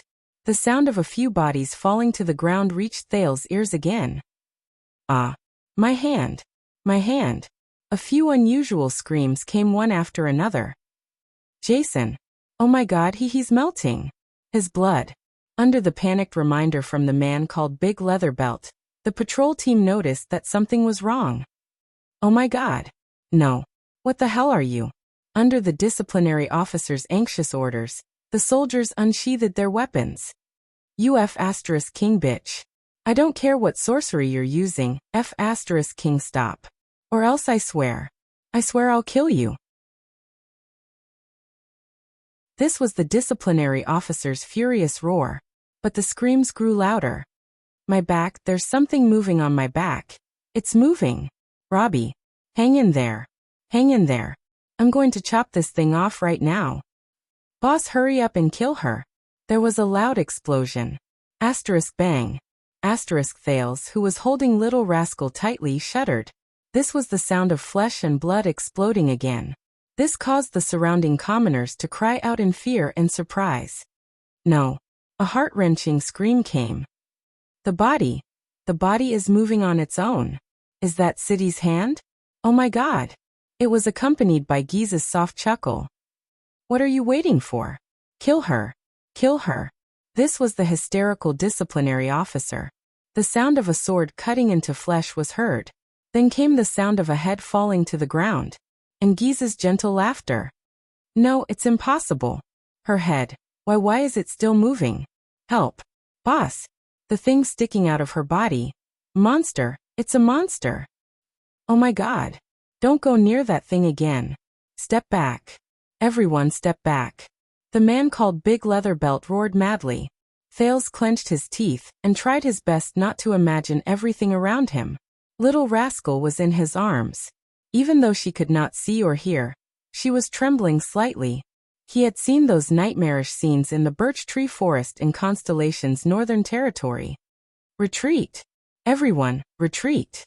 The disciplinary officer's voice finally began to tremble. Fear seized his brain and overpowered his courage. It was not just the patrol. Realizing that they were facing an unexplainable unknown, and that the patrol could not control the situation, panic finally spread among the crowd. The people began to flee in terror. But it was too late. The sound of earth and rocks being broken could be heard. "Watch out for the ground. What's coming out of the ground? Ah. Nina, don't worry about me. Take our son and run. Are these tree roots? I can't cut them. No, father, no. Don't. Stay away from me. Ah. Countless men and women cried out in fear. Boss. Boss. What do we do? These things are everywhere. As the soldiers screamed hysterically, the disciplinary officer's voice was drowned out. Thales shut his eyes tightly and bit his lower lip. His hands, which were holding little rascal, were trembling. The frantic footsteps gradually diminished. What replaced them were countless screams, countless sounds of being dragged, countless sounds of weapons falling to the ground, and countless cries of despair. Wait, where's the signal arrow? Fire the arrow and inform the higher-ups. Big Leatherbelt's voice came with difficulty. At the same time, there was the sound of him being dragged on the ground. The sound of the crossbow's mechanism rang out. However, in less than a second, a clanging sound came from the sky. The arrow can't be fired. It's like there's something in the air blocking them. It was the soldiers' panicked cries. Thales clenched his teeth tighter and tighter. The next moment, a cold male voice hummed in the air. Humph. Thales felt the air around him move. Asterisk crack. Asterisk a dozen crisp sounds came from both near and far, as if human bones had been crushed in an instant. The sound in his ears quieted down. The silence lasted for more than 10 seconds. Occasionally, there was the sound of flesh being dragged, and even the creepy sound of rustling. It sounded like a beast feeding. Thales tried his best to suppress his trembling. Finally, everything around him returned to silence. You said you don't want to. In the end, you still interfered. The blood mystic's languid female voice rang out. How boring. Strangely, Giza's voice sounded as if it came from underground. What answered her was Asda's faint, cold snort. Thales exhaled deeply and slowly opened his eyes. Unexpectedly, his surroundings were extremely clean. There was no blood, no corpses, no disgusting severed limbs. Of course, there was not a single living person. There were only weapons all over the ground. Shoes that had fallen off, collapsed walls and shattered ground. It was as if everyone had run away in that instant. Thales panted softly. He turned his head and felt his stomach churn. He saw Giza's torso slowly pick up her head, which was still smiling, from the ground. Then she placed it gently and straightened it. The blood mystic touched the joint between her neck and shoulder. The bloody wound instantly disappeared without a trace. You look brand new. Giza noticed his gaze and smiled at him. Thales gritted his teeth. At that moment, Thales dared to let go of Little Rascal and let her open her eyes. Little Rascal looked at the strangely clean street around her and shuddered. Asda shook his head and said, I may have blocked the transmission of signal arrows and sound, but with so many people missing, they will find out sooner or later. Are you afraid? The blood mystic smiled. Asda did not say a word. He turned around indifferently and walked towards Thales. Thales did not even dare to breathe loudly. His mind was frantically thinking about how to escape. No, from what he saw, it was a possibility to save his life. Wait, Giza said gently. Asda stopped and his expression turned cold. Leave that boy. The blood mystic lifted her gaze and looked at Thales. Then we will still be good friends. What do you say? Thales shuddered. The air mystic was silent for a moment. Asda turned to Giza and said slowly, the Soul Slayer pike and Severing Soul's blade are both in the city. Even if you fight with your physical body, you will not be able to withstand the Soul Slayer pike's power. We'd better escape quickly. Oh, the blood mystic shook her head slowly. You deliberately lured the patrols here. Giza enunciated slowly and calmly. Just to use this reason to force me to leave? To protect your precious boy? It really makes me sad. Partner. Hearing this, Asda sighed. For some reason, Thales felt that the air mystic's tone was sorrowful at that moment. Have you forgotten the original intention of our cooperation, Giza? For some reason, Thales felt that the air mystic's tone was sorrowful at that moment. The three of us worked together, whether it was my plan, Frolan's ideals, or your persistence. Wasn't it all so that the mystics could one day be free from that shackle? The blood mystic snorted softly.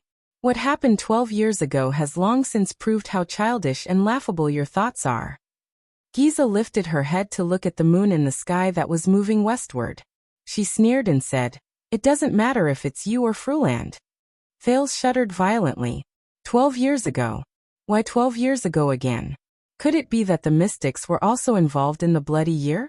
Thales could not help but recall what Black Sword said to Asda. When you went on a killing spree in Renaissance Palace.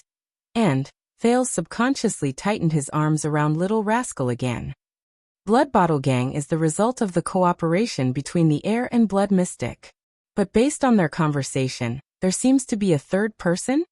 Who is Froland? Asda heaved a deep sigh. Very well, then we can go our separate ways from now on. After all, we went our separate ways before the war. This is your choice.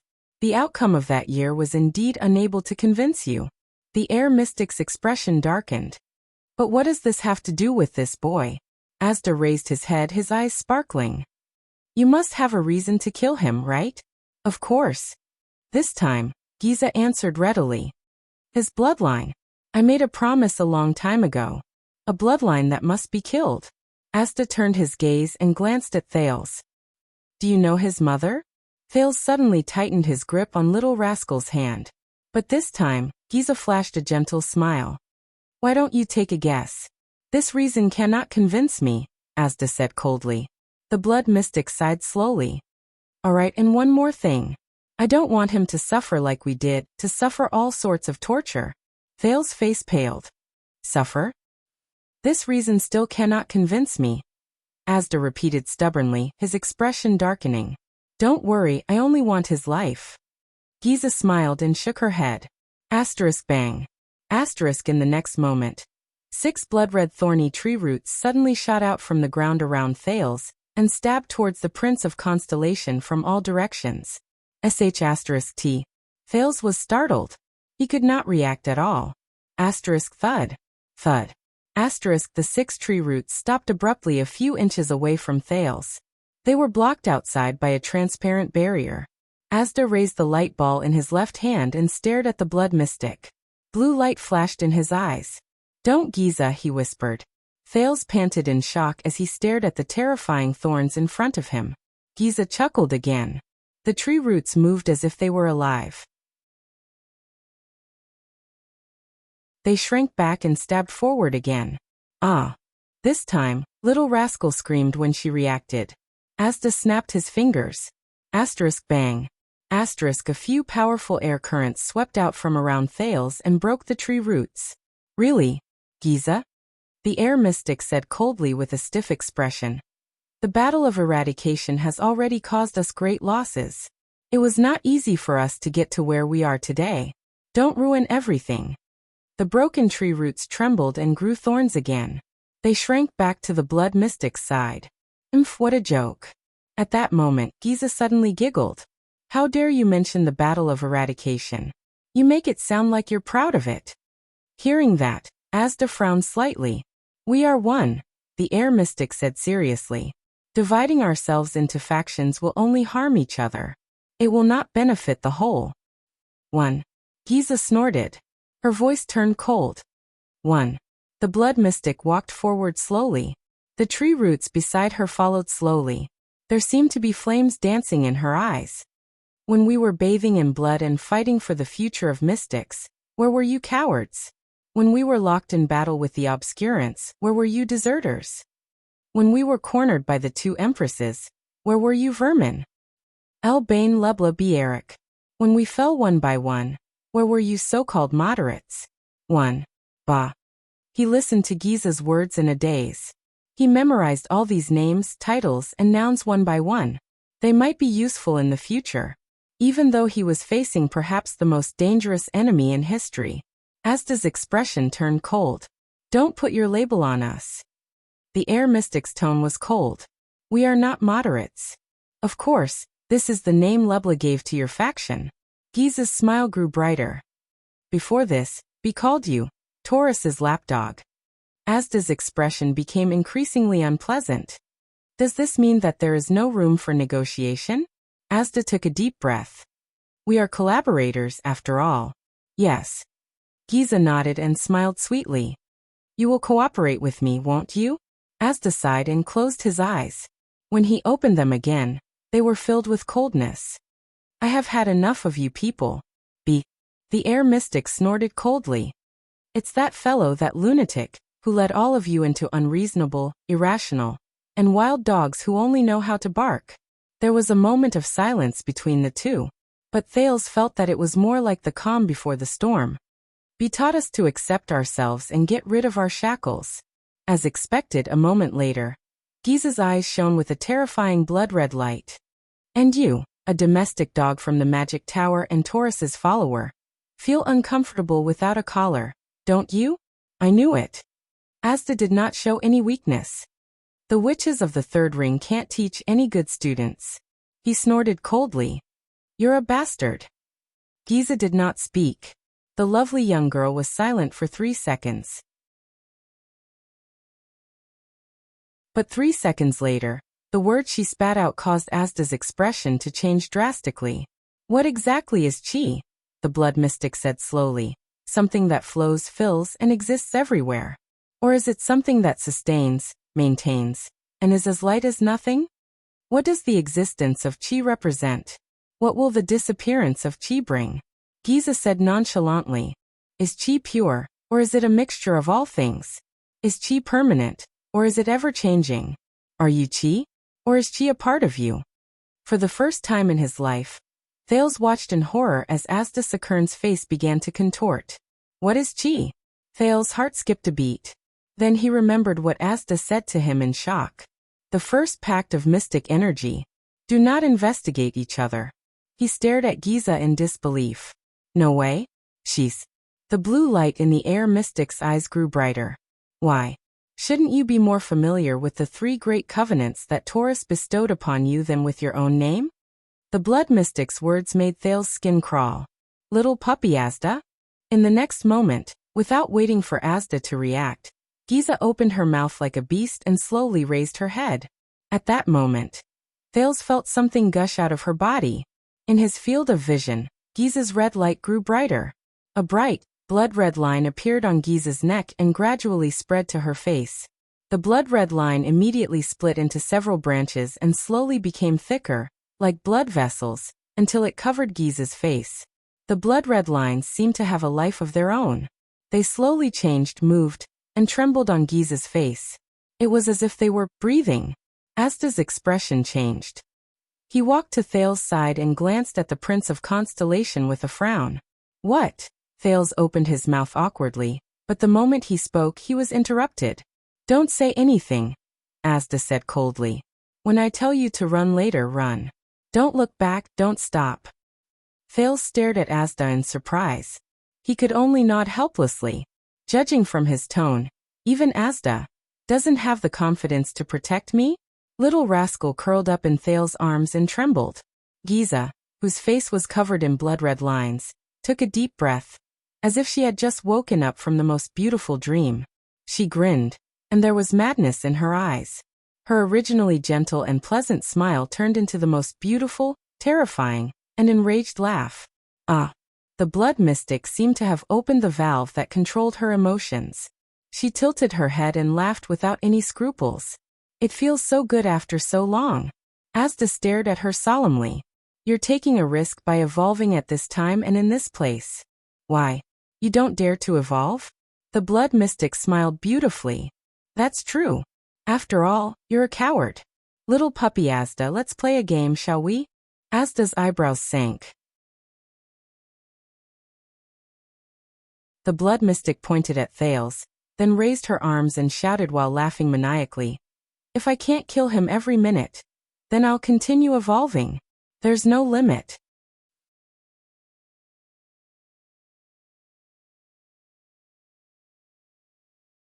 Chapter 171. The moment Giza raised her arms, Thales felt the ground shake. Asterisk boom. Asterisk in the next second, the blood mystic rose from the ground. No, it should be said that a gigantic blood-red tentacle with a diameter of 2 people broke through the ground, rose from the ground, and lifted Giza up by force. It lifted her 7 or 8 stories high. Asterisk splat. Asterisk then, With the sound of flesh bursting, the gigantic tentacle exploded into countless smaller tentacles. They extended a terrifying surface area and stretched in all directions. Each tentacle seemed to have a life of its own as it slithered forward. A few seconds later, the blood-red tentacles trembled simultaneously and covered the sky as they slithered towards Thales. There were hundreds of them. The tentacles covered almost his entire field of vision. Even the moon was obscured. Thales looked at the scene before him with a pale face, while little rascal grabbed him in a daze. She had long since been scared out of her wits. Asda opened his mouth and roared, "Run! Run!" Thales shuddered, grabbed little rascal, and turned to run. He gritted his teeth. Just like Asda said, he did not care, did not turn his head, and just ran forward. Giza's maniacal and delighted laughter came from behind him. Thales had just taken 2 steps when he heard a loud bang behind him. A gust of air rushed towards him uncontrollably. Then there was another loud bang. Asterisk bang.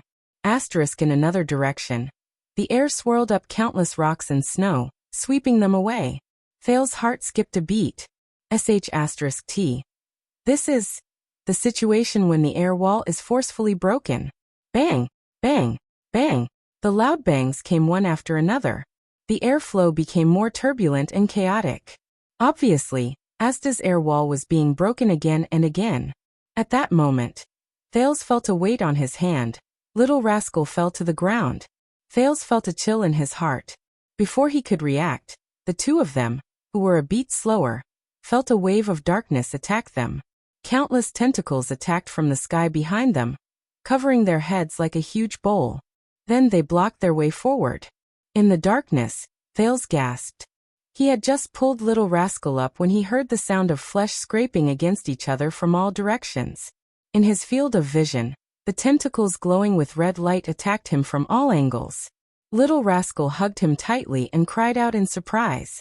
No. Was there no more chance? In despair, Thales touched his waist and felt for JC's dagger. At that moment, the tentacles around Thales trembled at the same time. His field of vision was filled with red light. Suddenly, spots of blue light diffused from the red light. The tentacles stopped in their tracks. Bang! Bang! Pa! Strange explosions rang out one after another. In the next second, a ray of moonlight appeared in the darkness. It grew bigger and brighter, until it dispersed the tentacles' concealment. Bang! Pop! Bang! Bang! Pa! Thales watched in shock as the hundreds of blood-red tentacles around him exploded from the inside one after another. Countless blood mists and fragments burst out. In the blink of an eye, over 100 tiny tentacles exploded from their roots. The gigantic tentacle that was connected to the blood mystic's body was also undulating internally. A large hole appeared on the surface of the tentacle, and countless drops of blood spilled out. Giza laughed heartily and gently stroked the tentacle beneath her. Immediately, the tentacles and limbs that were scattered due to the explosion struggled violently and began to change shape. Some of the larger limbs grew into countless appendages and legs, like spiders or scorpions. The smaller limbs extended their length and resembled tadpoles or snakes. Some of the limbs even shrank into a round ball and began to roll like the tires of his previous life. What they had in common was that the moment they changed shape, they ran, crawled, or rolled towards Thales and little rascal in various ways. Thales felt his skin crawl as he watched the hundreds of strange-looking little animals chase after him with twisted bodies. He turned his head and ran for his life while tears streamed down his face. I really have trypophobia. Little rascal seemed to understand the severity of the situation. She gritted her teeth and followed Thales' pace. However, they could not outrun the little animals. Soon a monster with 6 legs, 1 eye, and 2 claws leaped to their side. Thales immediately had goosebumps all over his body when he saw it from the corner of his eye. However, in the next second, the monster suddenly shuddered and exploded like the tentacles before it. It was not the only one. Countless of its kind behind it exploded at the same time, spraying blood all over the place. Blood drenched Thales and little rascals' faces. However, before Thales could rejoice, he suddenly felt the blood on his head and face begin to move as if it had a life of its own. Like countless tadpoles, they became active and trembled on the surface of his skin. F***ck. Disgust and fear flashed through Thales's heart at the same time. Fortunately, in the next moment, an unprecedented gust of wind assaulted them and lifted them into the air. Whoosh. The wind seemed to have a mind of its own. It went everywhere and forcefully scraped off the blood that belonged to Giza from the surface of their bodies. Thales and Little Rascal fell to the ground again, battered and exhausted. The gust of wind grew stronger and stronger. With a rumble, it blew away countless houses and swept towards Giza, breaking her newly grown tentacles, scattering them, and exploding them from the inside out in the air. Thales did not stop. He immediately pulled Little Rascal up, and with the help of the wind, he ran forward with all his might. Run.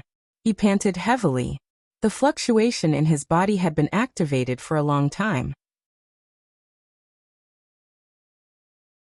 Because of this, Thales held Little Rascal's hand and ran for a while from time to time, in case she ran out of stamina. Run. He gritted his teeth. He knew that everything related to blood and living things behind him could become a weapon to kill him. He could only run. This was a desperate run for survival. Finally, Thales and Little Rascal ran out of the street and saw living people again. The Northlanders on the other street seemed to have heard the loud tremors and noises. Many of them ran out to see what was going on. Some of them saw Thales running wildly and discussed among themselves. Thales wanted to yell and ask them to run. However, he was already panting from running with Little Rascal. He no longer had the strength to speak. He could only subconsciously continue running. They returned to the street Thales had just escaped from. After the gust of wind subsided, a figure hovered in the air. The air mystic appeared expressionlessly in the air.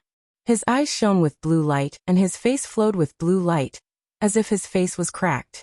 He silently confronted the blood mystic on the tentacles.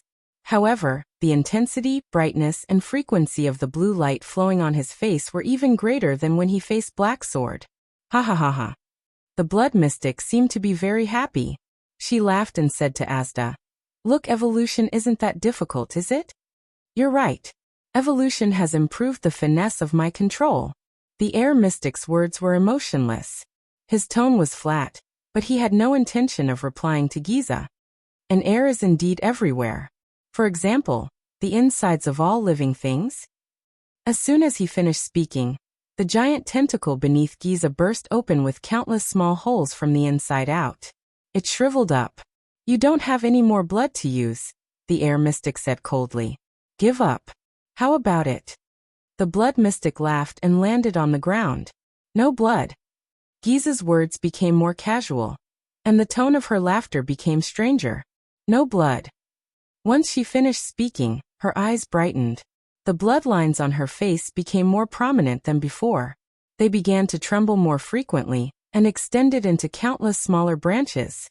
"Continue evolving." The blue light in Asda's eyes shone brighter, but his tone was surprisingly calm.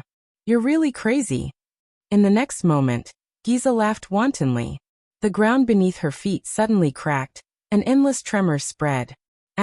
Rumble. The crack extended for nearly 100 meters, and the ground slowly bulged. Crash. With Giza as the center. A giant monster that was dozens of meters tall burst out of the ground with a loud bang. Dirt, stones, and snow rolled off its body. The giant monster completely covered a circumference of 100 meters. As Giza laughed softly, the monster split into dozens of limbs that were comparable to the tentacle just now and plunged them into the ground. It was like an old tree taking root. It also looked like a gigantic, blood-red octopus. If Thales had turned around, he would have recognized that this was the terrifying multi-headed snake in the birch tree forest. However, compared to its previous appearance, it was a dozen times bigger. The multi-headed snake's tentacles continued to penetrate the ground, its limbs twitching violently. Soon after, the ground trembled, and the tremors extended endlessly. Bang. Soon, in the streets and the city hundreds of meters away, several terrifying, giant tentacles burst out of the ground. One of them appeared on the street that Thales had just run to. Thales stared at the giant tentacle, which trembled as if it had sprouted from the ground. The residents around him cried out in alarm and scattered in all directions. But their luck was clearly very bad. In the next second, the giant tentacle split into countless smaller tentacles. Like a ferocious beast hunting its prey, it mercilessly and swiftly reached out to all living things around it. All life. Thales, whose scalp was numb, did not even turn around. He continued to run for his life with little rascal. In his heart he was crying out in grief with all his might. What is this? The blood mystic in the past was not like this. Amidst the loud noise, countless civilian screams, cries of pain, cries for help, and desperate cries came one after another like demonic sounds. No. Ah. What is this? Help. Cut it off. Cut it, Irk. Mom. Run. Hurry. Damn it, you damn. Ah. Let me go. In a few streets, countless people were swept up by the small tentacles. They were pulled towards the giant tentacle, which served as its root, and fused into the horrifying flesh and blood. Even animals like cats and dogs were not spared. Even birds, insects, trees, and flowers. No matter what it was, their voices, just like their lives, stopped abruptly after entering the flesh and blood of the tentacles. No, no. Thales clenched his teeth tightly. Tears streamed down his cheeks continuously. The tragic scenes before his eyes stimulated his emotions in a way that exceeded his tolerance limit. Little rascal only lowered her head. She did not look around, behind, or around her. She cried as she ran. She cried as she ran. A few tentacles stretched towards them, but Thales was on the verge of collapse. He did not even have the thought of dodging. There were only a few air currents and air walls that followed them like shadows, firmly blocking these terrifying predators. Asta floated quietly in the air.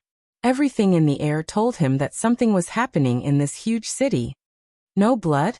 On the other side, the blood mystic smiled like a flower at the expressionless air mystic.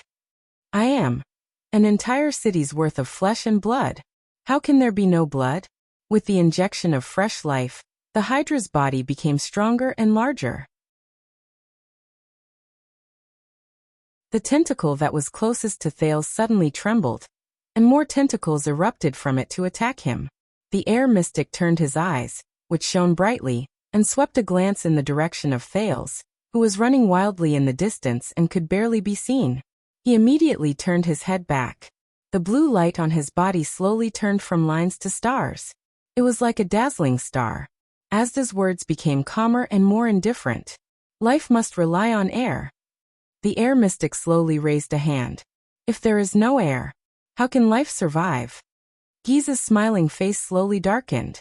Asda suddenly clenched his fist. At that moment Thales, who was in the distance, only felt that a circle had appeared around him. In his field of vision, it was as if he and Little Rascal were suddenly contained in a transparent sphere made of blue light. In the next second, Thales was horrified to see that everything around him was different. First, all the sounds around him disappeared. Then the snow on the ground began to boil at a speed visible to the naked eye. No, it was not just the snow. Everything in front of them was slowly emitting steam and boiling. A man beside them suddenly grabbed his neck, as if he was having difficulty breathing. He desperately opened his mouth, trying to inhale air. Steam came out of his eyes and mouth, scattering rapidly. 10 seconds later, the man collapsed weakly. His body began to swell. Thales and Little Rascal stared blankly at everything in front of them. They realized that the snow and items around them were still normal. What's going on? Little Rascal asked fearfully. Thales shook his head, dumbfounded. With his knowledge, he could not understand such a situation at all. He raised his head and saw that countless residents around him had all fallen to the ground at the same time. Red steam came out of their bodies, and their bodies began to swell. Even those terrifying tentacles were emitting steam as they struggled, and soon fell to the ground. Thales felt chills run down his spine. He subconsciously grabbed Little Rascal and continued to run forward. In his eyes, the blue sphere around them was like a layer of protective membrane, protecting him and Little Rascal from being harmed by the unknown, terrifying situation in the outside world. In the silent, treacherous world, Thales ran past countless people who had fallen to the ground. Some of their bodies were as swollen as the man just now, but most of them were obviously dead.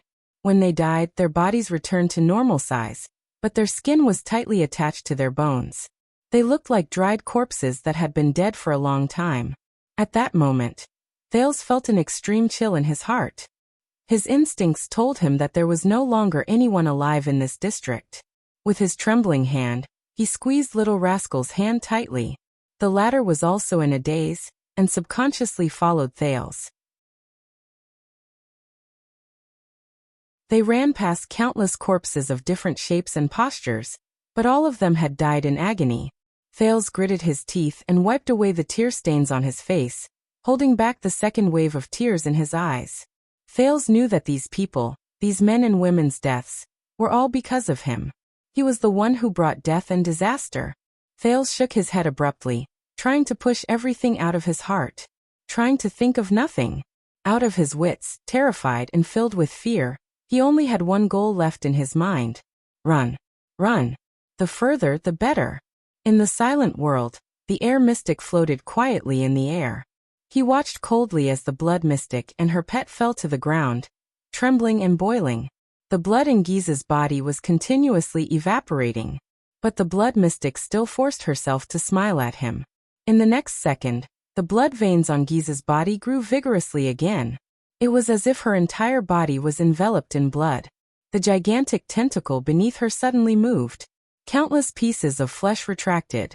The gigantic hydra, which was hundreds of meters long, rapidly shrank into a tiny, strange, dark creature. It extended smaller but extremely sturdy tentacles, which now looked more like black bone spurs. The air mystic was still expressionless, but his eyebrows twitched slightly. He still clenched his right hand tightly, and the blue light on his face flickered more and more rapidly. Suddenly, the creature shot out 3 fine bone spurs, which pierced through Asda's figure. Asda's body flashed with blue light, and he swayed. The air mystic's right hand loosened. At that moment, as if an infinite force had suddenly descended, the entire shield district exploded with a loud bang. Asterisk boom. Asterisk all the houses, the ground, and everything around Thales exploded, as if they were suddenly slapped by a palm. Dirt and rocks flew everywhere, and debris flew everywhere. Many of them tried to attack Thales and Little Rascal, but they were blocked by the blue sphere. At that moment, Thales felt as if the entire Dragon Cloud city had been shaken by a giant, and then exploded. He and Little Rascal both fell to the ground. But then, Thales realized that everything before his eyes had returned to normal. First, at the moment of the explosion, the sound seemed to have returned. The snow no longer evaporated, and the shriveled corpses began to return to normal. Thales gasped for air, still in a state of shock. He turned his head and looked in the direction where Asda and Giza were, but he could not see anything. Little Rascal trembled and tugged at his sleeve. Thales turned his head and saw Little Rascal staring blankly in front of them. The street, which was dozens of meters long, was littered with corpses. There were hundreds of them. Thales knew that more corpses might be lying quietly in other streets. He desperately tried to control his trembling chest and forcefully swallowed a mouthful of saliva. Little Rascal sobbed softly. Why? Little Rascal's hair trembled, and she shook her head pitifully. Her tears slowly fell. What are these? Don't look. Thales took a deep breath and clenched his teeth. He resisted the urge to cry, covered Little Rascal's eyes, and continued to walk forward with her in his arms. Don't look. At that moment, a great sorrow rose in Thales' heart. He gritted his teeth and said, It's okay. It's okay. Soon it will be over. It will be over. In the distance, the air mystic slowly recovered under the healing of the blue light. He looked at Giza, expressionless.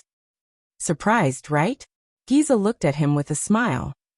But this is life, isn't it? Do you know, even in a vacuum without air, there are incomparably great lives that can stubbornly survive.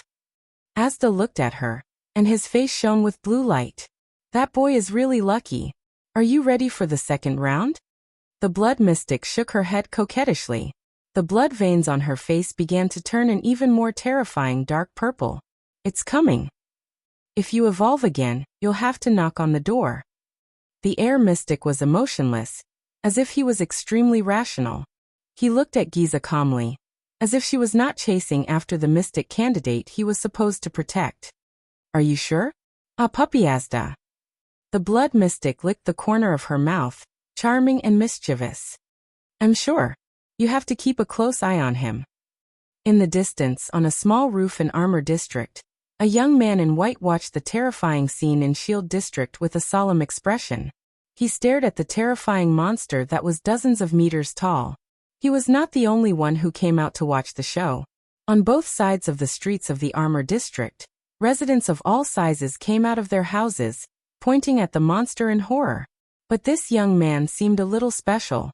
He was strangely talking to the air. Yes, the young man in white said worriedly. It has already begun. But there is a small, no, a very big accident. The young man took a deep breath, raised his right hand and said to the air, that homicidal maniac seems to be more violent than expected. Does Black Sword really have the ability to force that monster into such a state? The young man paused for a moment, then nodded. Yes, at this rate, I suspect that the entire Dragon Cloud City will be torn down by it. In the distance, the monster abruptly shrank. All right, I'll continue to observe. Oh, it seems that the commotion has quieted down.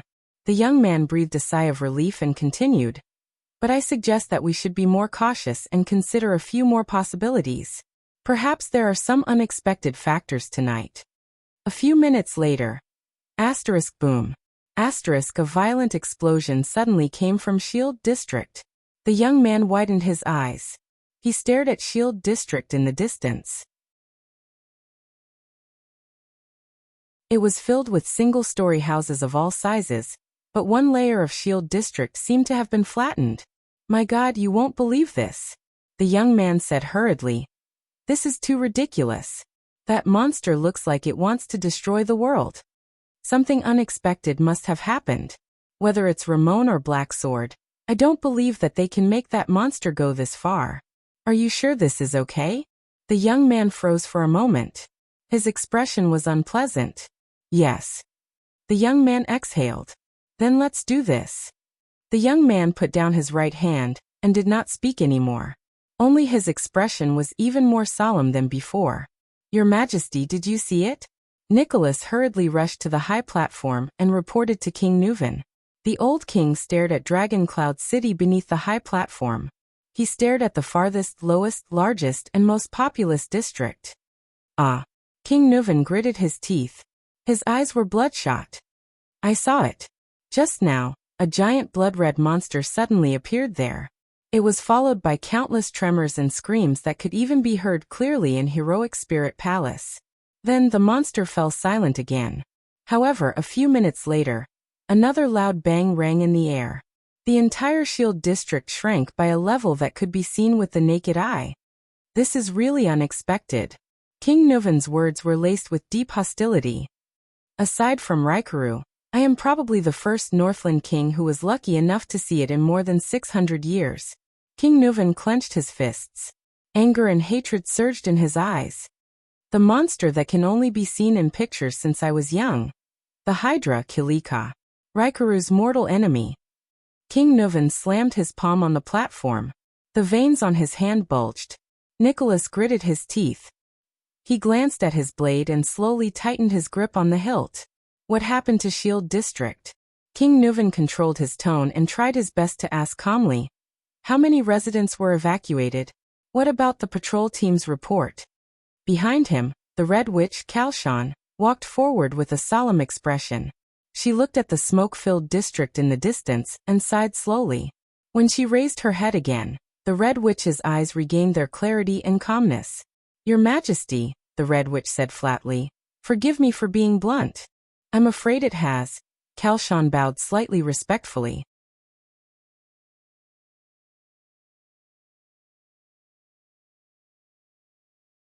Chapter 172. Under the night sky, the blood-red stripes on Giza's face had turned purple. In the center of the ruined city, she stood on the black, slender, multi-headed snake covered in ferocious spikes. From afar, it looked like a giant long-legged spider. She smiled enchantingly. You won't have the chance to endanger our hope anymore. The air mystic still had that calm expression on his face. He stared at Giza as if he did not care. I will get rid of you directly. Ha! The blood mystic chuckled softly. A dimple appeared on her face. Get rid of me? What are you going to do? The air mystic's eyes flashed. The blue light on his face shone brightly. Asterisk whoosh. Asterisk, a powerful gust of air exploded around Giza out of nowhere. It blew the pet beneath her until it lost its footing. The air current continued to grow stronger, attempting to blow the blood mystic upwards. The black monster beneath her was blown off the ground and floated in the air. All that was left was a spike embedded in the ground. Giza's expression changed drastically. The air mystic spoke slowly. Above the sky, there is a layer of unknown land. It is a place where even air cannot reach. It is cold, silent, sometimes bright, sometimes dark. It is almost impossible for life to survive there. Even gravity has lost its meaning. You will not fall, nor will you rise. You will only meaninglessly revolve around the sun, the moon, and the stars. The air mystic's voice was emotionless. Go there and sleep for a few thousand years. When we have completely won this battle for the survival of the mystics, which is measured in millennia. After the mystic evolved, his rational and dull voice trembled a little at this moment. You will be in the new prosperous and magnificent world that we have built. There are no enemies, no fear, no escape, and you will be able to live in it. Awaken. On the deathly silent street, 2 light footsteps could be heard. Thales pulled Little Rascal along, and ran through a street at a speed that was close to walking. Both of them were panting from exhaustion. They had to stop and press their knees to rest for a while. Can we escape? Little Rascal's voice trembled. She turned her head away, unwilling to look at the people who had fallen dead on both sides of the road. We will find out. Once you're done resting, continue walking. Don't stop. Thales gritted his teeth and persevered. Little Rascal bit her lower lip and shook her head.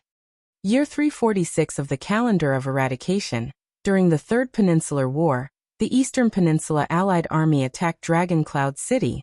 From Shield District, Hammer District, Armor District, to Sword District, Bow District, Arrow District, Spear District. Thales lifted his head and glanced at Little Rascal. The little girl shivered and murmured. Apart from Axe District and Heroic Spirit Palace, the entire city had fallen under the Night Wing King's army. That was until Chara raised his black flag in Northland. But even then, there were no casualties in Dragon Cloud City. And now? Little Rascal's eyes were red. She grabbed Thales' arm tightly, not daring to look at the corpses strewn all over the road. Dragon Cloud City. Is Dragon Cloud City going to be destroyed? I don't know. Thales sighed with a heavy heart. But we're still alive. That's enough. Thales straightened his body and dragged Little Rascal along without any explanation. Also, he stared at the ground beneath his feet, carefully avoiding the corpses that appeared every 2 steps. And Dragon Cloud City must have a way to fight against the mystics. Otherwise, Thales lifted his head and looked at the dead silent scene on the road. He gritted his teeth lightly. This is the power of the mystics and their? But Thales lowered his head and looked at a child who was about his age beside his right foot. Before he died, he was still holding onto a wooden stick. He felt a wave of desolation in his heart. Probably no one will survive. At this moment, a tired male voice rang from the ruins to their left.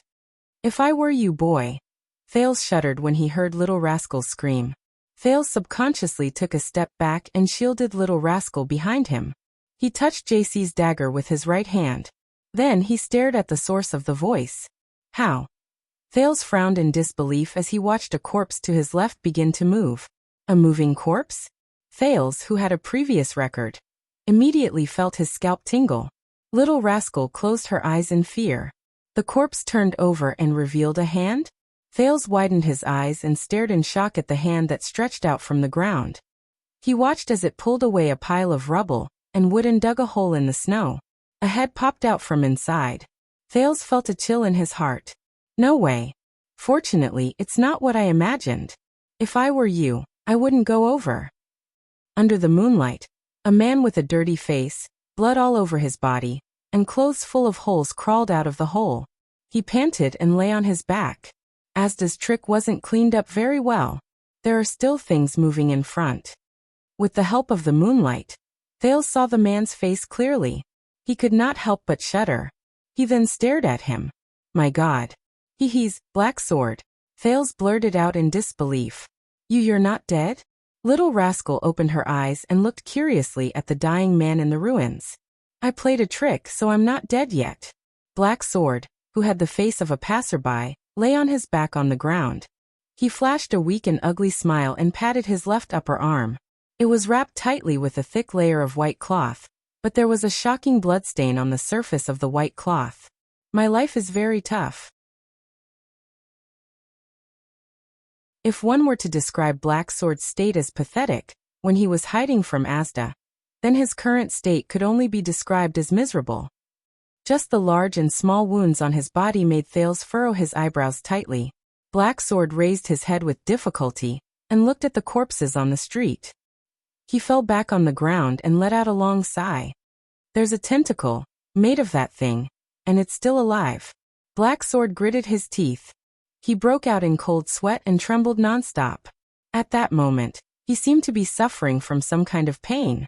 Thales even felt that something was happening in the depths of his body. And it's going crazy. You better not go over there. Thales narrowed his eyes and looked at the straight street. As expected, he found a frantically shaking blood-red tentacle in the distance. One of Giza's disgusting little pets. He began to worry. Is there another way? If not, just as he pulled Little Rascal up and was about to see if there was another way, Black Sword's voice rang behind him again. Wait, kid. Thales hesitated for a moment. The second prince turned and looked at Black Sword, who was lying on the ground in a miserable state. You. Black Sword exhaled abruptly, as if he had just been freed from a wave of pain. He twitched the corner of his mouth and his gaze was sharp. Who are you? Thales looked at him and furrowed his brows. Little Rascal glanced at the prince and bit her lip. That trick of Asda's, the extraction of Heir, was really terrible. I'm afraid everyone in this street is dead. Black Sword gradually calmed his breathing. Lying on the ground, he fixed his gaze on Thales. I buried myself underground and desperately sucked in a small amount of air between the rocks and the soil. In the end, I survived and survived. You're really lucky. Thales shrugged and turned to leave. I'm used to racing against death. Black Sword's deep voice rang behind him. But you, kid, you shouldn't still be alive. Thales tightened his grip. Asda released a killing move that didn't differentiate between friend and foe, but he didn't forget to protect you, did he? Black Sword exhaled a mouthful of steaming white air. Are you really that important to him? Who are you? Thales was stunned. His heart began to race. Fortunately, Black Sword is heavily injured. I hope he doesn't have any spare energy to deal with me. But, Thales raised his head. Those two fellows should be fighting right now, Thales said coldly. You'd better run away quickly. Otherwise, when they decide the winner, no matter who wins, you won't have a good ending. Black Sword stared at him without saying a word. His eyes shone brightly on his filthy face. That gaze sent a chill down Thales' spine. It was as if Black Sword already knew what Thales was trying to avoid talking about. Little Rascal tugged at him timidly. You'd better be polite, kid. Black Sword's gaze shone with an unsettling glint. He said in a deep voice, because right now, I'm your only hope of survival. Hearing this, Thales was stunned. You should be hoping that I recover as soon as possible. Get rid of that tentacle, and escape with all of you before the other things catch up. Thales was stunned. What? Finally, Black Sword's burning gaze became less piercing. If the two of them fight, you hope that the winner will be Asda, right? You think, at least you're still useful to him? You think he won't kill you? Thales raised his eyebrows, turned around, and prepared to leave. It's a pity. Just as Thales took a step forward, Black Sword shifted his position. This movement made him grimace. The winner will only be that disgusting little girl. Thales finally furrowed his brows. He turned to Black Sword again. Why? I fought with that little girl once. Black Sword sighed and smiled bitterly. I survived. That little girl has a special sense and control over living beings with flesh and blood. Maybe she has a killing move like Asda's just now. Under Thal's confused gaze, Black Sword shook his head and exercised his injured left arm. But that's not the scariest thing about her. She seems crazy brutal and unreasonable. Black Sword turned his head, his gaze extremely solemn. Deep down, she's someone who really knows how to fight and how to win. Compared to her, Asda is like a Hercules who has never fought before. All he has is terrifying brute force. In reality, he's weak. Thales and Little Rascal looked at each other. They saw question marks in each other's eyes. How do you know? Thales shook his head. You've never seen them fight. Besides, they can't kill each other. Killing is one thing, and winning is another. Black Sword snorted. Asda and I are old acquaintances. Although I can't kill him, I'm used to escaping from him time and time again. But that little girl. Black Sword's injury seemed to be improving. He began to exercise his right arm. When Ramon was killed and I rushed towards her, I had already made up my mind to escape and find a place to recuperate. Thales sighed. And here I thought you were really going to step forward and protect us. You don't need my protection. Black Sword snorted. Asda will protect you when the time comes. Thales shrugged and averted his gaze. Anyway, I plan to pretend to be injured by her and use a piece of flesh to confuse her. Black Sword took a deep breath. Unfortunately, the first time we exchanged blows, I realized I didn't have to pretend to be injured at all. This is only the second time we've fought. Cold sweat broke out on Black Sword's forehead again. At that moment, Thales felt a strange power surging out of his body. She has completely absorbed the experience from our first fight and completely suppressed me. Black Sword clenched his teeth. His eyes were fierce. It's different from facing Asda. The second time I faced her, I didn't stand a chance at all. That kind of battle awareness and experience. It's the seemingly powerful air mystic who is actually safe and harmless. It's impossible to imagine. Thales furrowed his brows again. Safe and harmless? He thought of the people who were squeezed into balls and complained in his heart.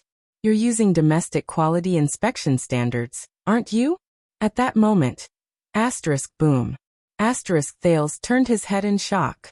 On that perfectly straight street, a blood-red shadow suddenly sprinted towards them. Little Rascal's grip on his hand tightened. Ah, it's those things. Damn it. Black Sword stared at the wriggling tentacle that was coming towards him. He tested his legs while trembling and could not help but frown. How can it still run without its roots? In the blink of an eye, the blood-red tentacle was before his eyes. Thales stared at Black Sword, who was lying on the ground, unable to move. He felt Little Rascal on his arm, and could not help but feel his soul leave his body. In the duel between the two mystics, Giza laughed maniacally. A new world? Ha ha ha. I suddenly realized that you and Lebla should get along well. Why don't you consider joining us extremists? The air mystic did not answer. The next moment, the wind suddenly grew stronger. The blood mystic did not delay any longer. She crouched down and touched the huge, spider-like, pitch-black monster beneath her. The latter shuddered violently, and more black spikes extended from its main body, which was covered in spikes. They pierced into the ground with the swaying wind. A faint tremor came from the ground. Asda, who was calmly watching his opponent's attack, could not help but have a change in expression. A dazzling blue light flashed across his face again. The blood mystic and her pet swayed continuously in the wind, but the former still smiled and met the air mystic's gaze. A black spike protruded from the ground. Crack. Then, a shrunken version of the pitch-black monster, covered in spikes, broke out of the ground amidst flying soil and stones. Its speed was astonishing. 3 steps behind Asda, he launched a surprise attack at him. Bang. It crashed into a transparent barrier. The air mystic's expression did not change. He deployed the air wall in time and blocked the incoming monster from the back of its master's head. However, more and more rustling sounds and cracking sounds came from the air mystic's body. Crack. Dozens of spider-like black spiky monsters swiftly and agilely broke out of the ground. They surrounded Asda and attacked him from all angles.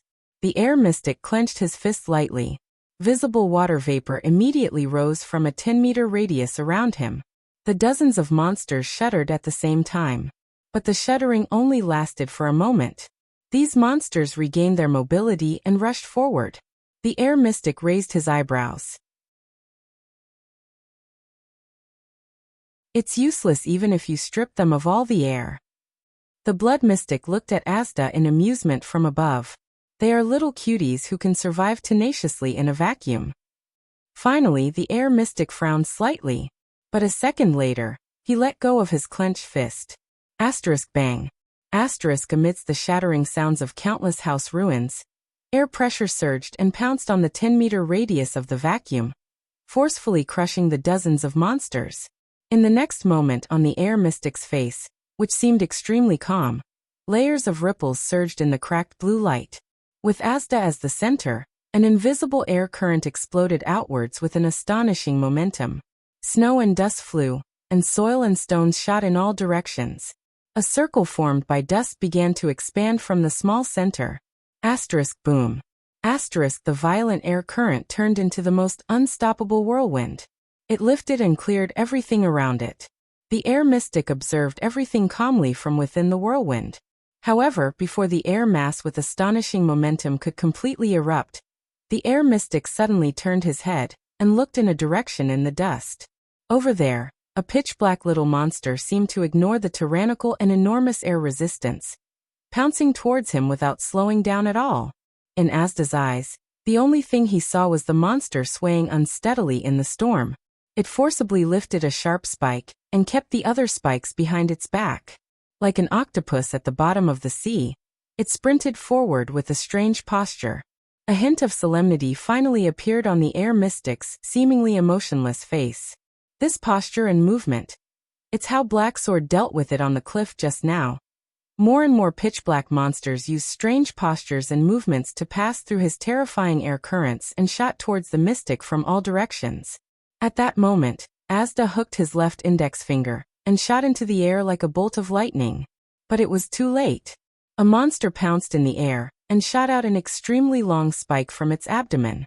It pierced through Asda's left shoulder blade. It pulled him downwards. The mystic reacted quickly. With a snap of his fingers, an invisible air mass condensed into a sharp blade under high pressure. It exploded in a flat plane and cut off the spike. However, more and more monsters either shot out spikes or stepped on the bodies of their own kind and used the momentum to pounce on him. A monster pounced on his back. Her other hand wrapped around his ankle. Another released a spike and pierced through his left eye. Another landed on his head. Countless more of their kind charged forward one after another. They had a clear division of labor. At that moment in the air, dozens of black monsters pounced on the air mystic from head to toe, completely covering the blue light on his body. The next moment, their spiked limbs trembled back and forth like a loosened bowstring. Asterisk shing. Asterisk asterisk pft. Asterisk the sound of flesh being scraped could be heard continuously. The next moment, under the countless monsters cutting, pulling, piercing, and biting, Asda, who was in the air, turned into countless pieces. Fingers, elbows, arms, chests, heads, thighs, ankles. The mystic's broken body fell from the air and scattered all over the ground. The violent air flow finally stopped. The blood mystic and her black monsters landed on the ground. I've said it before. Life is great. The blood mystic raised her index finger in a seductive manner and wiped a purplish streak that disobeyed and was running around behind her ear. She looked like she was lecturing a naughty kitten. Then she said with a terrifying smile, "For these little cuties, the mission they were born for is to rely on their slender but dense bodies and their sensitivity to the air. In your unreasonable air pressure and cyclones. To hunt."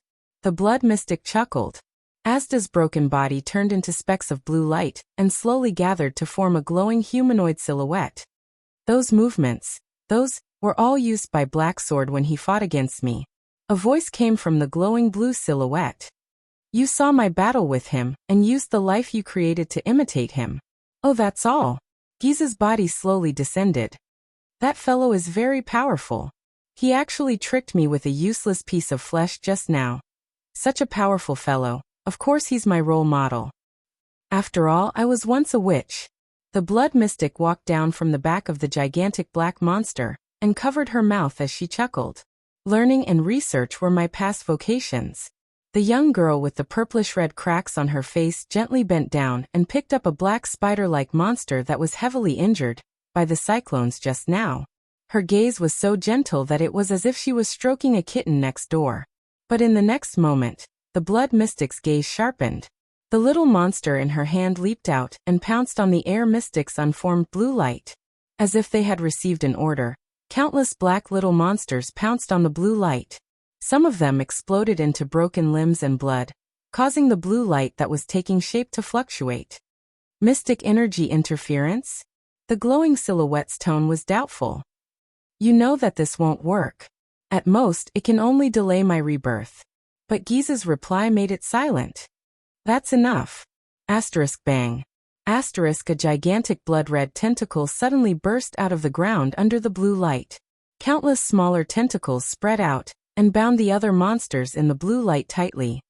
Gizu. The glowing silhouette spoke amidst the fluctuations. It seemed a little surprised. The blood mystic laughed heartily. Tell me, how much air is there under the ground that is a few hundred feet, a few hundred meters, or even a few thousand meters? How much time do you need to use that pitiful amount of air to return to the surface?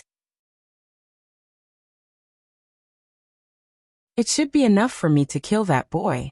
The glowing silhouette did not speak again, but the speed at which it took shape was clearly increasing. It seemed to have become very anxious. Unfortunately, every black monster that exploded after entering the blue light could shake off a part of the blue light, greatly reducing its recovery speed. Of course, you can evolve to increase your control and range of effect.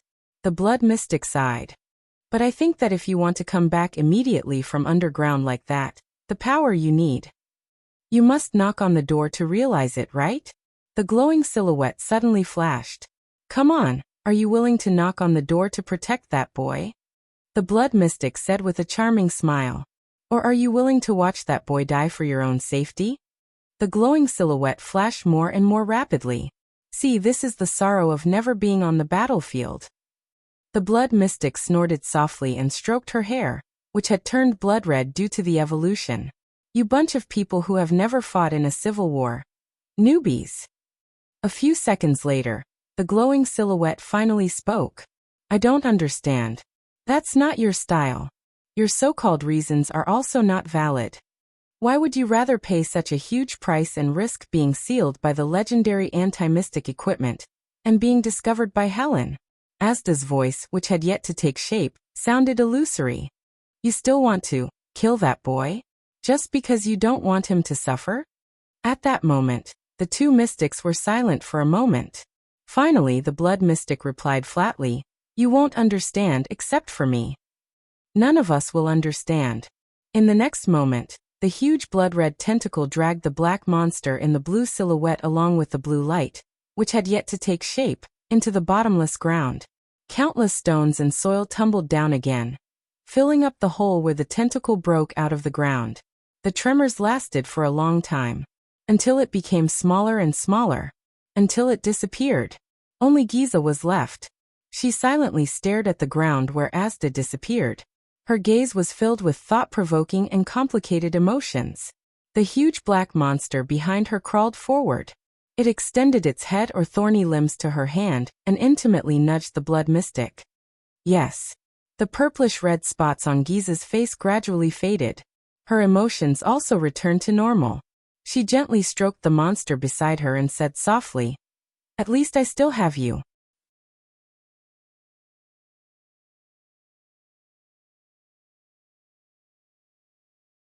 Chapter 173. Under the night sky, in the deserted ruins of Shield District, the blood mystic gently turned around and stroked the black Kilika. In the next moment, the dense shell on the spider-like Kilika's body began to tear, change shape, and expand.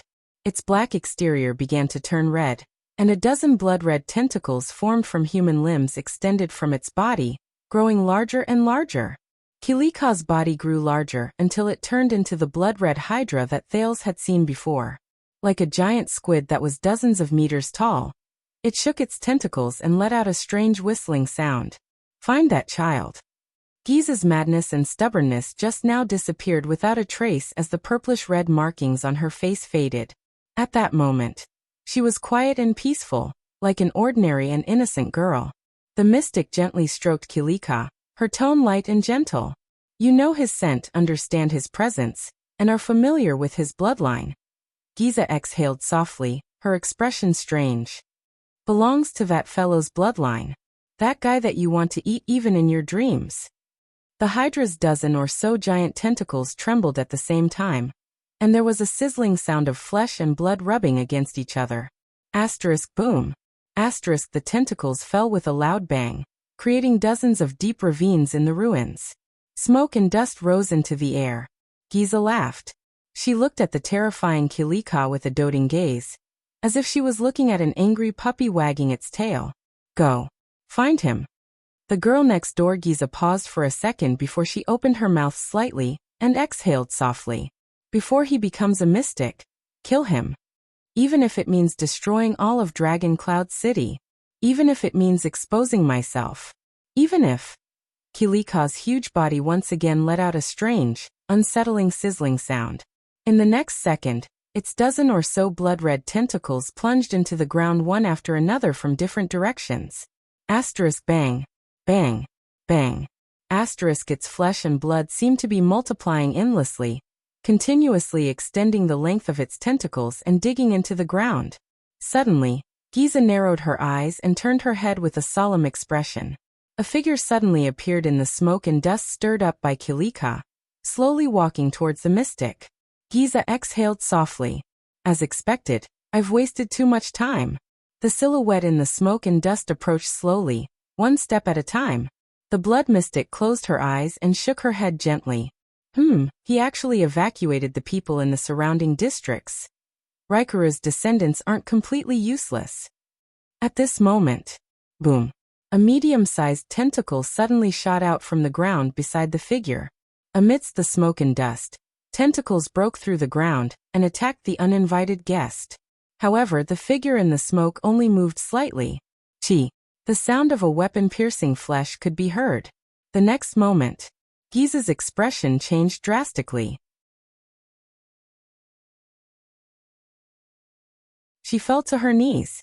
Ah, ah, ah. The blood mystic screamed in pain. Boom. In the districts adjacent to Shield District, more than 10 huge, blood-red tentacles broke out of the ground again. For example, in the Sword District, which was the closest to the few noble districts, there was a huge tentacle like this. After it destroyed a stone house on top, it broke through the soil and rocks, and shot towards the sky. The moment it came out of the ground, the heads of these terrifying tentacles, which were formed by bloody human bodies, suddenly burst open and scattered into countless smaller tentacles. The small tentacles first stopped in the air and slowly turned around, occasionally trembling once or twice. It was as if they were sniffing. Not long after, these small tentacles trembled at the same time, and then quickly grew, proliferated, and extended in all directions. At this moment, a thin figure in a white cloak suddenly appeared from a corner, and instantly landed in front of the roots of all the tentacles. The tentacles sensed the approaching flesh and blood. In that instant, countless tentacles attacked the cloaked figure like a wild beast with its hair standing on end. The figure turned around gently and brandished a special white-hilted blade. The blade flashed. Asterisk swoosh. Asterisk surrounded by countless tentacles, the figure flashed incessantly in that instant, even leaving afterimages. So much so that from afar, it looked like he was brandishing the blade in a few different directions. The blade grazed almost every tentacle, leaving a wound. But it was far more than that. The next moment, the tentacles that were grazed by the blade trembled violently. Then these tentacles that seemed to have a life of their own immediately began to blacken and wither in large swathes. Finally, as if they were burning, the entire tentacle turned into flying ash and scattered. Flesh and flying ash instantly floated into a ball. The cloaked man swung the blade again. This time, the strange blade stabbed into the roots of these small tentacles, the big blood-red tentacle. The huge tentacle shook violently, and bubbles and a large amount of steam began to emerge from the place where the blade had stabbed. Then it also began to blacken and wither, until it completely turned into flying ash. Left the roots? The small tentacles that fell on the ground seemed to have sensed something, and immediately trembled violently. Like snakes, they scattered in all directions, escaping from that terrifying man. At this moment, countless hurried footsteps could be heard. Dozens of masked figures in gray appeared at the corner of the street. They wore special equipment: arm shields, light crossbows, and streamlined long blades with white hilts. They stepped swiftly and skillfully, blocking almost every tentacle that tried to escape. Their movements were swift, their bodies agile, and their minds calm. Then they raised their hands and swung their blades. Xing.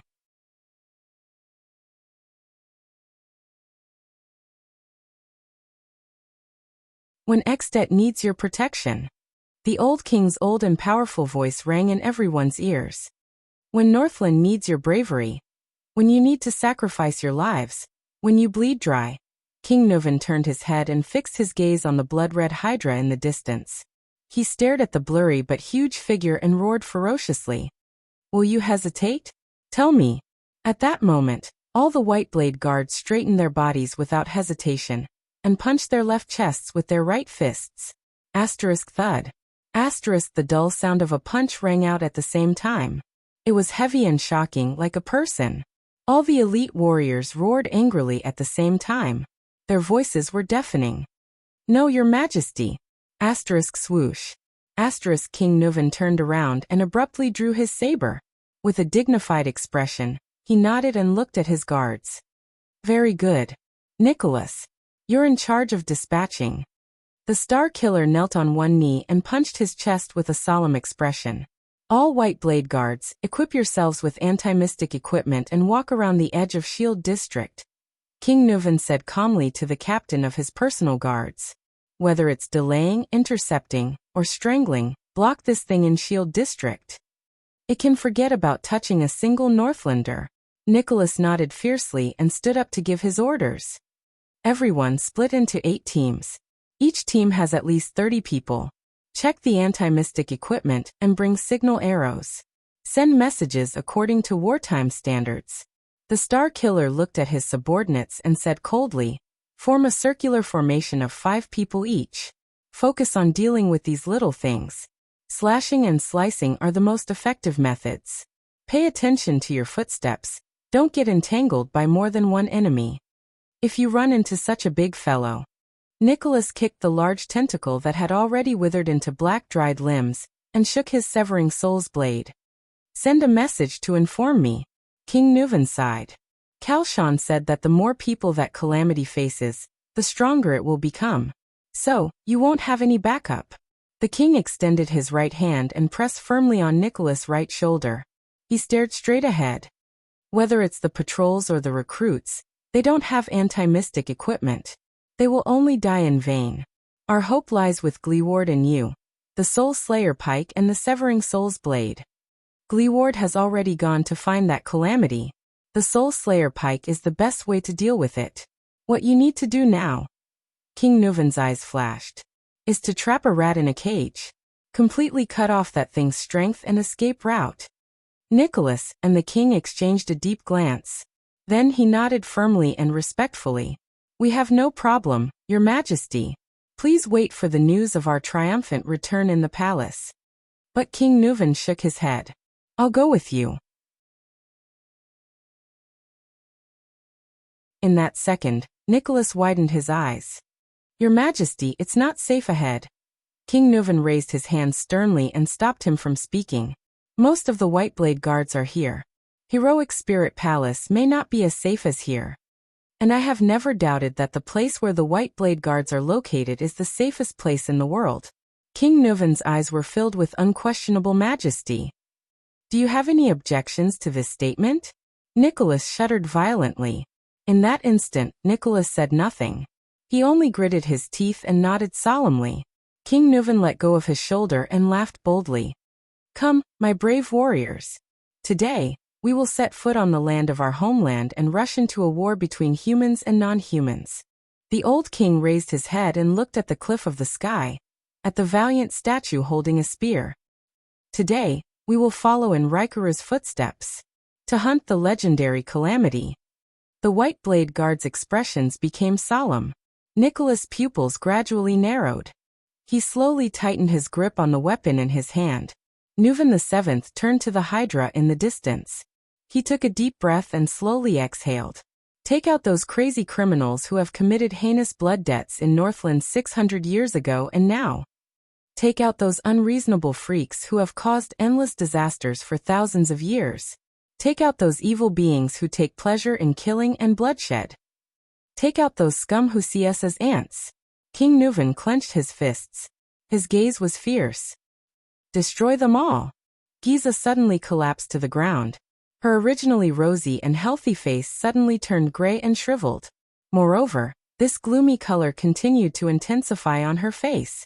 Behind Giza, the Hydra Kilika sensed its master's condition and trembled madly. Following Kilika's movement, a few tentacles appeared around the figure again and attacked the uninvited guest. Asterisk swoosh. Asterisk asterisk rip. Asterisk two sharp sounds of flesh being pierced came from the smoke. Ah. No. Kilika, that's... Giza screamed in pain. Her entire body trembled and her face became increasingly gray, as if she was enduring torture. Kilika suddenly writhed like a madman. Asterisk crack. Asterisk the ground between the mystic and the figure cracked open. A huge blood-red tentacle extended from Kilika's body, twisting madly as it struggled to break free from the ground. It trembled continuously, as if it was experiencing the most terrifying torture. The bright red tentacle formed by severed limbs started to blacken and wither at an extreme speed, starting from the figure in the smoke. Like a fine cloth dyed with ink, the blackening and withering of the tentacle spread all the way to its roots. It extended to Kilika and Giza. The blood mystic raised her black and withered face, gritted her teeth and roared. Don't even think about it. In the next moment, before the blackening and withering tentacle reached Kilika with that terrifying momentum, it swelled up by itself from its roots and suddenly broke. Asterisk bang. Asterisk a large amount of blood burst out. At that moment, Giza Streelman cut a sorry figure and looked nervous, like a gecko with its tail cut off, struggling to survive. If she was a moment late, she would be doomed eternally. The blackening and withering spread to the point where it broke off.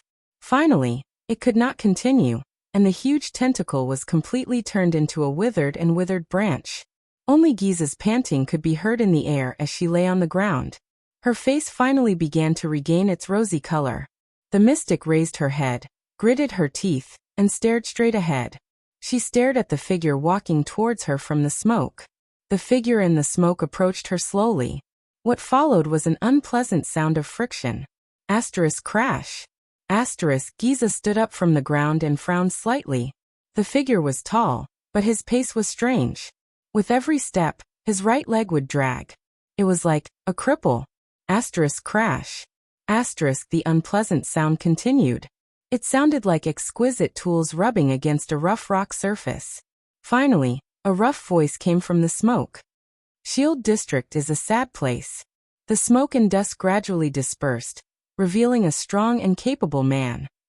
Under the Northlander's forthrightness, generosity, optimism, and positivity, it hides the darkest and most obscure colors of Dragon Cloud City. Asterisk crash. Asterisk the noise continued. The crippled man was about 30 or 40 years old. The contours of his face were flat, but his nose was high. The stubble on his chin made him look rather boorish. Some people were born in this unfortunate place. Their parents only left them poverty and hardship, and they learned only tenacity and tenacity. The man limped forward, his tone filled with grief. Asterisk crash. Asterisk Giza's frown deepened. She found the source of the noise. The man was dragging a 2-meter-long metal spear behind him. The pitch-black spearhead was dragged on the ground, making an unpleasant sound of friction. The blood mystic's eyes were fixed on the spear. Her eyes were filled with a strange light. Some people came here for the sake of standing out. They used the most precious moment to exchange for the most unpredictable future, to preserve something memorable for themselves, for their families, and for their descendants. The cripple dragged the heavy spear with his right hand. As he turned, the left side of his face was revealed. Giza saw his most obvious feature clearly. The man did not have a left ear. There was only a round hole where his ear should have been. It was as if it had been cut off at the base. But no matter who it was, they were forced to seek shelter in this broken place known as Shield District. It doesn't even have a complete thick wall to shield them from the wind and snow. Here, some people are busy, petty, and unscrupulous. Some are illiterate and tremble in fear. Some are lonely and despairing, and covered in wounds. Some are impulsive, hot-tempered and hot-tempered. Crash. The man limped forward. His expression was sad, and his voice was low. They are just ordinary people, but they are also pitiful people. But they are still living under the feet of the most powerful person in all of Extet. With the Northlanders' most contented attitude and the strongest smile, they do the lowliest of jobs. They receive the merest income, have the most pitiful hope, and live the most miserable lives. They do not have unparalleled power, no great achievements, no respectable honor, no noble titles, and no glorious bloodline. But they still clench their teeth, swallow their blood, hold back their tears, tighten every muscle, and struggle to survive. The man stopped limping and stood in front of Giza. He turned his head and glanced at a ruin. There, a child's severed hand lay quietly. The man turned his head abruptly. This time, his eyes stared straight at the mystic without wavering. His eyes were filled with indifference, loneliness, disappointment, pain, hatred, and dead silence. This is Shield District, a filthy place where even the snow is black, the cripple said flatly. In the great Extet, in the majestic heroic spirit palace, under the dazzling glory of Northland.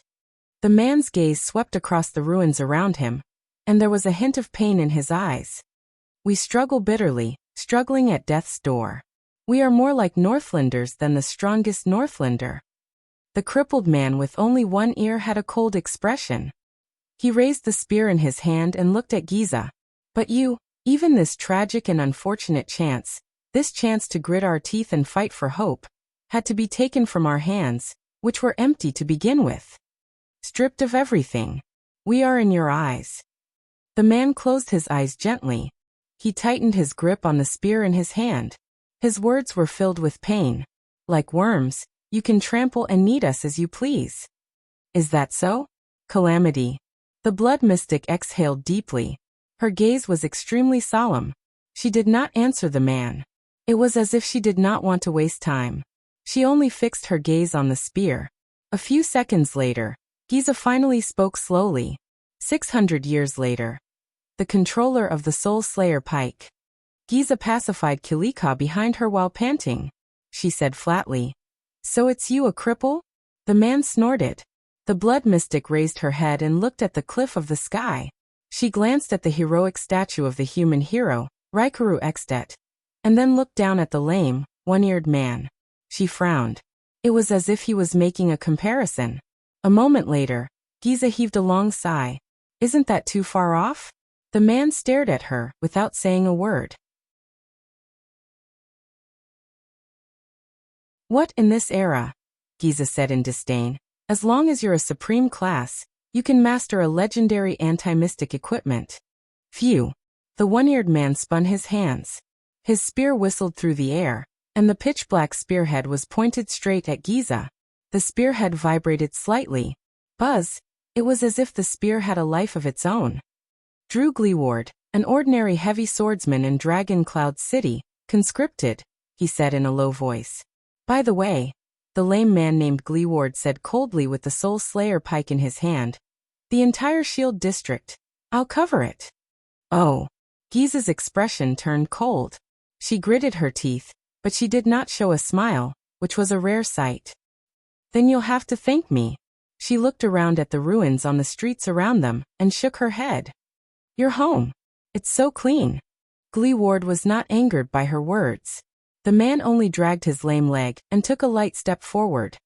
I was just greeting you just now. You should also know the origins of this weapon, right?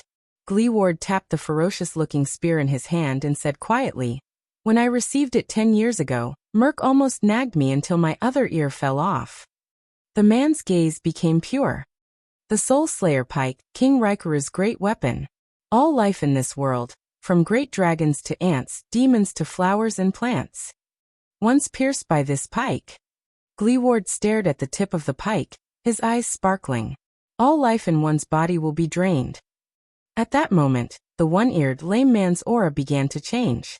It was as if he had arrived at the most horrifying battlefield. All life. Every part of your body. Giza did not speak. The touch of death, Gleeward raised his head and emphasized coldly, only requires a light touch.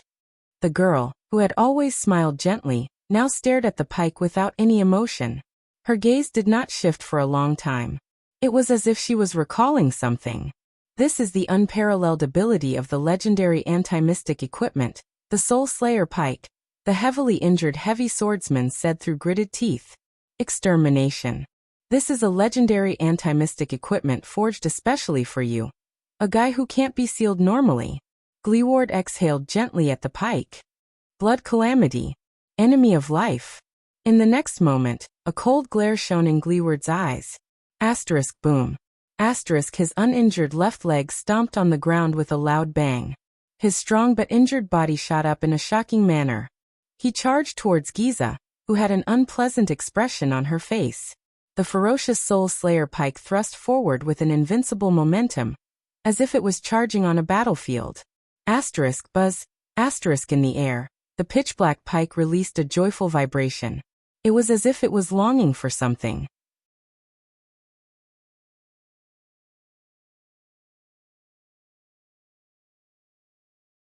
Chapter 174. The moon was gradually setting in the west. Asterisk bang. Asterisk a loud rumble came from the center of Shield District. The once insufferably arrogant Hydra, Kilika, had once again dived into the ground and disappeared without a trace. In the endless smoke and dust, a man with only one ear dragged a long metal spear behind him. He limped and rushed up a slope made of ruins at an extremely fast speed. His posture was strange. Gleeward swept his gaze around him. He could only see a few blood-red tentacles scrambling to crawl into the ground. The boss of Shield District calmly raised the Soul Slayer pike and swept the spearhead in all directions. Just as the spearhead swept to the left, the Soul Slayer pike suddenly trembled. Asterisk buzz. Asterisk Gleeward no longer hesitated. He took a step forward and rushed in that direction. Asterisk swoosh. Asterisk his pike was faster than a human figure. It instantly pierced into the smoke and dust. Asterisk bang. Asterisk one of the ruins exploded. A disheveled girl revealed herself in the blasted ruins. She avoided the pike by a hair's breadth and flew out. Gleeward did not stop. He chased after Giza and stabbed at her head. The spearhead swept past the left side of Giza's face. The latter's face immediately sizzled as if it was being roasted and began to melt. Damn it, as the blood mystic cursed softly. A few tentacles suddenly extended from under Giza's simple dress. They struck the ground violently and pushed her away. Away from Gleeward's pike. Very well. Gleeward stopped in his tracks. His eyes were filled with coldness, and he said calmly, "Hide. Run. Hide. This is the attitude you should have, Calamity." Giza gritted her teeth and glared at Gleeward with a furious expression. Then the latter charged at her again. Giza moved. She rushed through a ruin without stopping. The many tentacles under her dress swung swiftly, allowing her to leap as if she was running on flat ground. Gleeward chased after her relentlessly. At that moment, asterisk boom.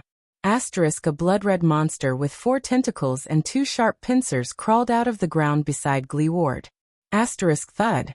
Asterisk the lame man's footsteps came to an abrupt halt, and he abruptly stepped on a large rock to stop himself, narrowly avoiding a sharp pincer that swept past the tip of his nose. This weird and disgusting creature was actually made up of blurred and sticky limbs.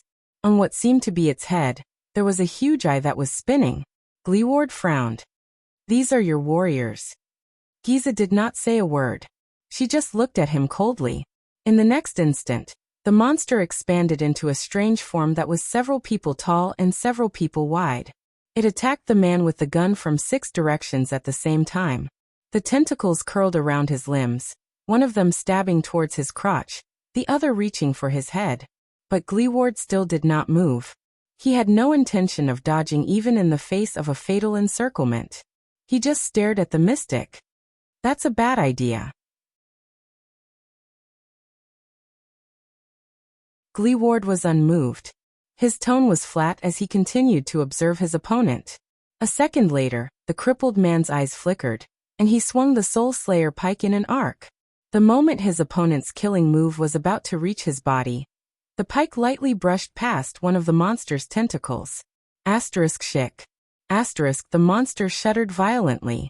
Its shockingly powerful tentacles and sharp pincers began to tremble uncontrollably. Giza's expression changed as she witnessed all of this. Then her body swayed as well. In the next moment, Gleeward quickly rushed down the slope. Behind him, the monster had already changed its shape and color as it trembled. It cracked open like a piece of charcoal and fell down. Aya! 5 meters away from Gleeward, Giza screamed uncontrollably again. She covered her face with her hands as she trembled and contorted. Her face, which was starting to turn black, was filled with pain. How does it feel to be killed? Gleeward's voice was heavy, and his footsteps were steady as he swiftly approached his inhuman opponent. Whether it's Kilika or these monsters you created, they're all essentially you, right? In pain, the blood mystic raised her left hand with great difficulty and extended it towards the dying monster. She gritted her teeth in hatred. Shick. Before it completely turned into black ash, the monster that was stabbed by the Soul Slayer pike exploded into pieces. Blood splattered everywhere. As the monster sacrificed itself, Giza's pained expression lessened as well. However, in the next moment, Gleeward, whose expression did not change but whose killing intent was hidden, had already rushed in front of her. He thrust the pike mercilessly. Giza's expression was ferocious. She screamed and quickly retreated. But it was too late. The power of eradication in Gleeward's body surged freely. His pike suddenly sped up. Whoosh. The wind howled. In the next moment, the Soul Slayer pike's black pike twisted in the air in a bizarre manner, as if it had a life of its own. The body of the pike bent in a terrifying arc. It stabbed Giza's left hand. Aya! The blood mystic screamed in pain. This time, her screams were far louder than before. A visible blackness spread from her left arm to her entire body. Gleeward rotated the pike with ease. He knew that extermination had taken effect. The moment she was stabbed by the Soul Slayer pike, Giza did not hesitate. Her right hand immediately turned into a blood-red blade. Crack. Before the blackness spread to her chest, the blood mystic's expression was fierce. She chopped off her left arm. Her left arm fell to the ground. Then, before it completely turned into charcoal and ashes, it swelled and exploded. Giza clutched her severed arm and took a painful step back. Beautiful. But do you feel pain as well? Gleeward was the one who praised her, but he did not have any intention of showing mercy. His cold eyes reflected the girl's image. It also reflected the black pike he was thrusting towards the girl. The wind howled. The pike was raised again. The pike was pointed at the disheveled Giza. It was about to pierce her face. Giza clutched her left arm weakly. She gritted her teeth and stared at Gleeward with a mournful gaze. A satisfied smile finally appeared on Gleeward's face. But it was also at that moment that a few blood-red lines that looked like the branches of a tree and blood vessels slowly rose on Giza's face. The pike thrust forward. It was unstoppable. In the next moment, a figure burst out of the ruins on the ground. Boom. It stood between Giza and Gleeward. Thud. It was a dull thud, not the muffled sound of metal piercing flesh. Gleeward, who held the pike with both hands, frowned deeply. The tip of the Soul Slayer pike stopped right before the tip of Giza's nose. It was only half a second away.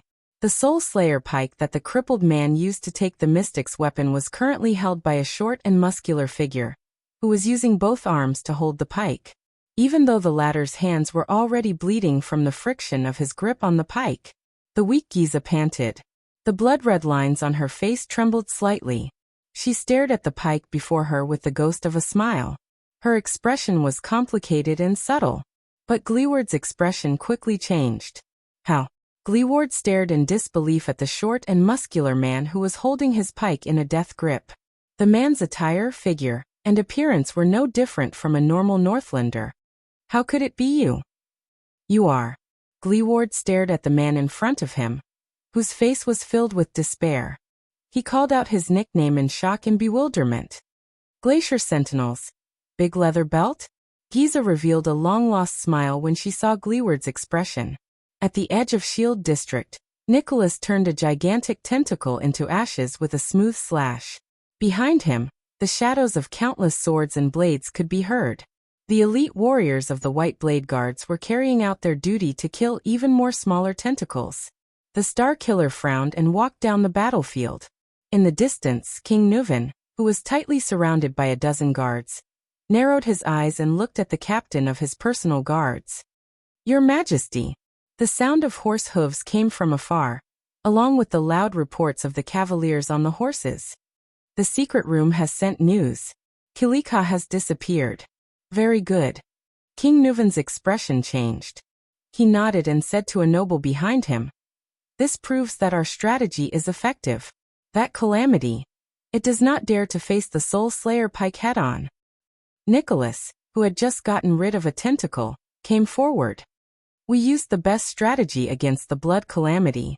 On one hand, we used a small number of elites and legendary anti-mystic equipment to attack its vital points.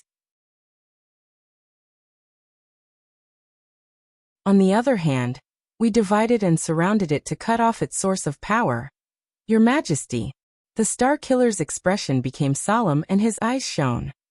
We suppressed it. King Nuven nodded heavily. Behind the king, a few Northland soldiers rode over on horseback. They brought along a few noble bureaucrats who were in charge of delivering the news. They continued to deliver the news.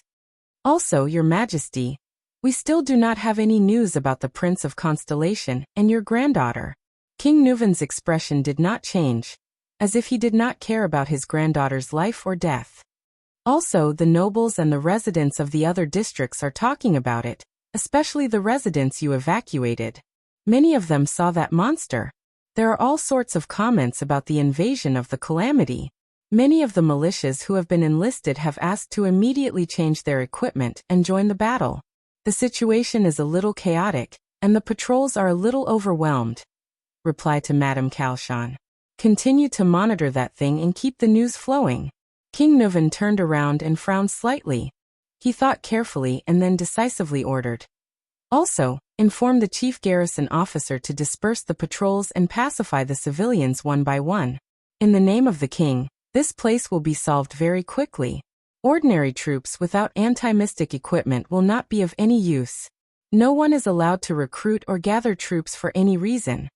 The officials nodded and continued to report the situation.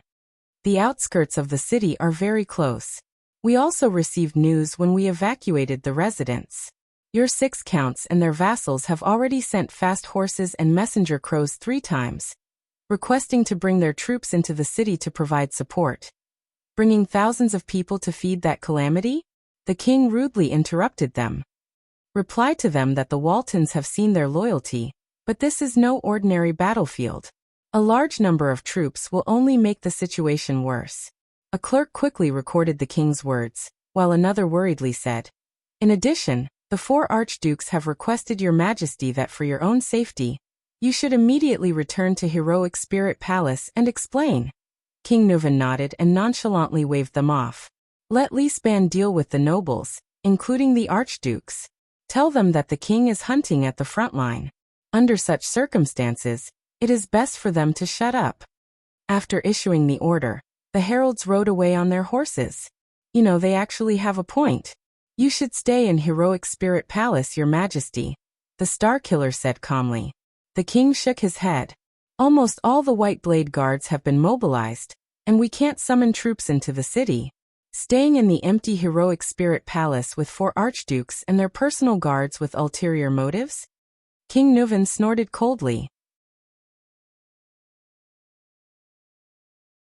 Your king just killed an archduke not long ago. I think I know which option is safer. Nicholas nodded and shook off the blood on the severing soul's blade. At this moment, "Your Majesty, boss, look." A white blade guard pointed at the sky and shouted. In the night sky, a spark flew high into the sky above Shield District. What followed was a sharp sound. The white blade guard shuddered in unison. A signal arrow. This means. Nicholas' gaze flickered. It's the first group from the east. They found a big guy that's hard to deal with. We have to immediately. At the same time, a similar spark bloomed in the sky from another direction. At the same time, there was a sharp whistle. King Nuvan frowned. 2 places? But in the next second, a third signal arrow rose from afar. At the same time? That's not right. King Nuvan stared at the spark and frowned. We've strictly assigned the routes. We split them into 2 directions, east and west, and gradually surrounded them from the edge of Shield District. While the 1st and 5th groups were clearing the route in front, the troops at the back shouldn't have met the big guy. Just as he spoke, a 4th signal bolt appeared not far away. Nicholas' expression changed drastically. So many signals at the same time. There's only one explanation, Your Majesty. A few seconds later, Nicholas panted and said, "A new monster broke out from the ground, so other than the 1st and 5th groups, the others also met it." He could not finish his sentence. Asterisk bang. Asterisk a loud rumble was heard. Amidst the smoke and dust, a blurry, indistinct, gigantic creature appeared in the center of Shield District, swinging its countless tentacles. Everyone present stared at the monster, the multi-headed snake, Kilika, dumbfounded. How could this be? King Nuvan gritted his teeth and looked at the nightmare monster that had reappeared. He took a deep breath and looked at the warriors around him. It's such a big target. Isn't it afraid of the Soul Slayer Pike's ability? Gleeward. King Nuvan stopped talking. The old king's expression was unpleasant. He had obviously realized something. There was silence for a few seconds. Then Nicholas put the severing soul's blade into the scabbard on his back and slowly crouched down. He tightened the straps on his legs and nodded solemnly. "Your Majesty, I request that we depart immediately." The Star Killer regained his extreme calmness. He said softly, "We must slow down the work of clearing these tentacles. I think I need to bring the severing soul's blade as soon as possible. To save Gleeward." On the other side of Shield District, Blacksword's furious roar was heard. Thales looked at the blood-red tentacle that was charging at them. He gritted his teeth and dragged Little Rascal backwards. But they were far from fast enough. The tentacle slithered on the ground as fast as the wind, and instantly slid before their eyes. Then, it suddenly bounced up and shot towards Thales with the sound of the wind. It was as tall as a person. Asterisk whoosh. Asterisk damn it. Thales cursed in his heart as he watched the tentacle lunge at the tip of his nose. "I can't dodge it." Little Rascal cried out in surprise. At that moment, that strange fluctuation surged through Thales' body again. Thales felt time slowing down again. In this time that seemed to be playing in slow motion, he could clearly see that the tentacle lunging at him was made up of countless bloody human tissues, from skin to muscles, from blood vessels to bones. In the air, it began to fork from the tip, revealing a section of sharp teeth. It was like a large, abnormally shaped snake lunging at its prey. A wave of nausea surged in Thales' heart. What the hell is this? At the same time, a new surge of strength was born in his body. Thales felt the new strength in his body and calculated where the tentacle would land. The next moment, he pushed Little Rascal away. Then he pounced on the other side. The tentacle brushed past Thales' right hand and Little Rascal's glasses. The 2 children rolled to the sides and fell to the ground. Asterisk thud. Asterisk the blood-red tentacle missed its target and crashed into a wooden plank in the ruins. It no longer had a chance, because in the next moment, a small red sword pierced through the air and spun towards it. Asterisk thud. Asterisk the blade was powerful and accurate, nailing the tentacle to the wooden plank. It was unable to move. The hilt of the small red sword was still trembling. Although the tentacle struggled continuously, it was nailed by the blade and could not break free. Thales fell to the ground. He seemed to have overexerted himself. His right hand was sore, and he was panting in shock. He turned his head and looked at Black Sword, who was lying on the ground covered in wounds. The latter's right hand was suspended in the air, maintaining the posture of throwing the flying sword. Only then did little rascal let out a startled cry. She quickly stepped on her legs and crawled backward. She did not even dare to look at the disgusting tentacle. Thales sat up from the ground and stared blankly at the tentacle struggling weakly by his feet. "Well done, little one."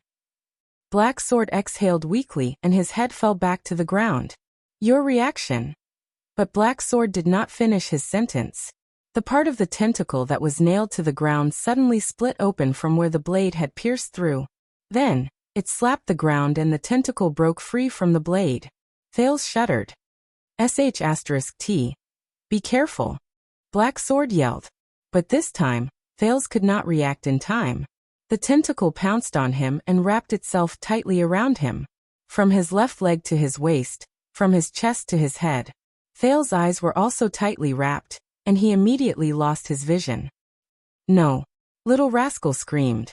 Thales only felt a shiver run down his spine. It was sticky, greasy, warm, quivering, and occasionally contracting. And a little dizzy? That was what Thales vaguely felt in his daze.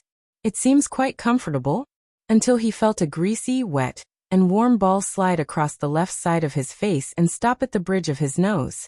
The ball began to tremble continuously, as if massaging his face.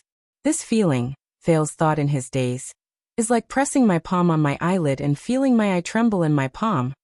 When he thought of this, Thales shuddered violently. He knew what the greasy, wet, and warm ball that kept massaging the bridge of his nose was. It was someone's eyeball. F***ck. F***ck.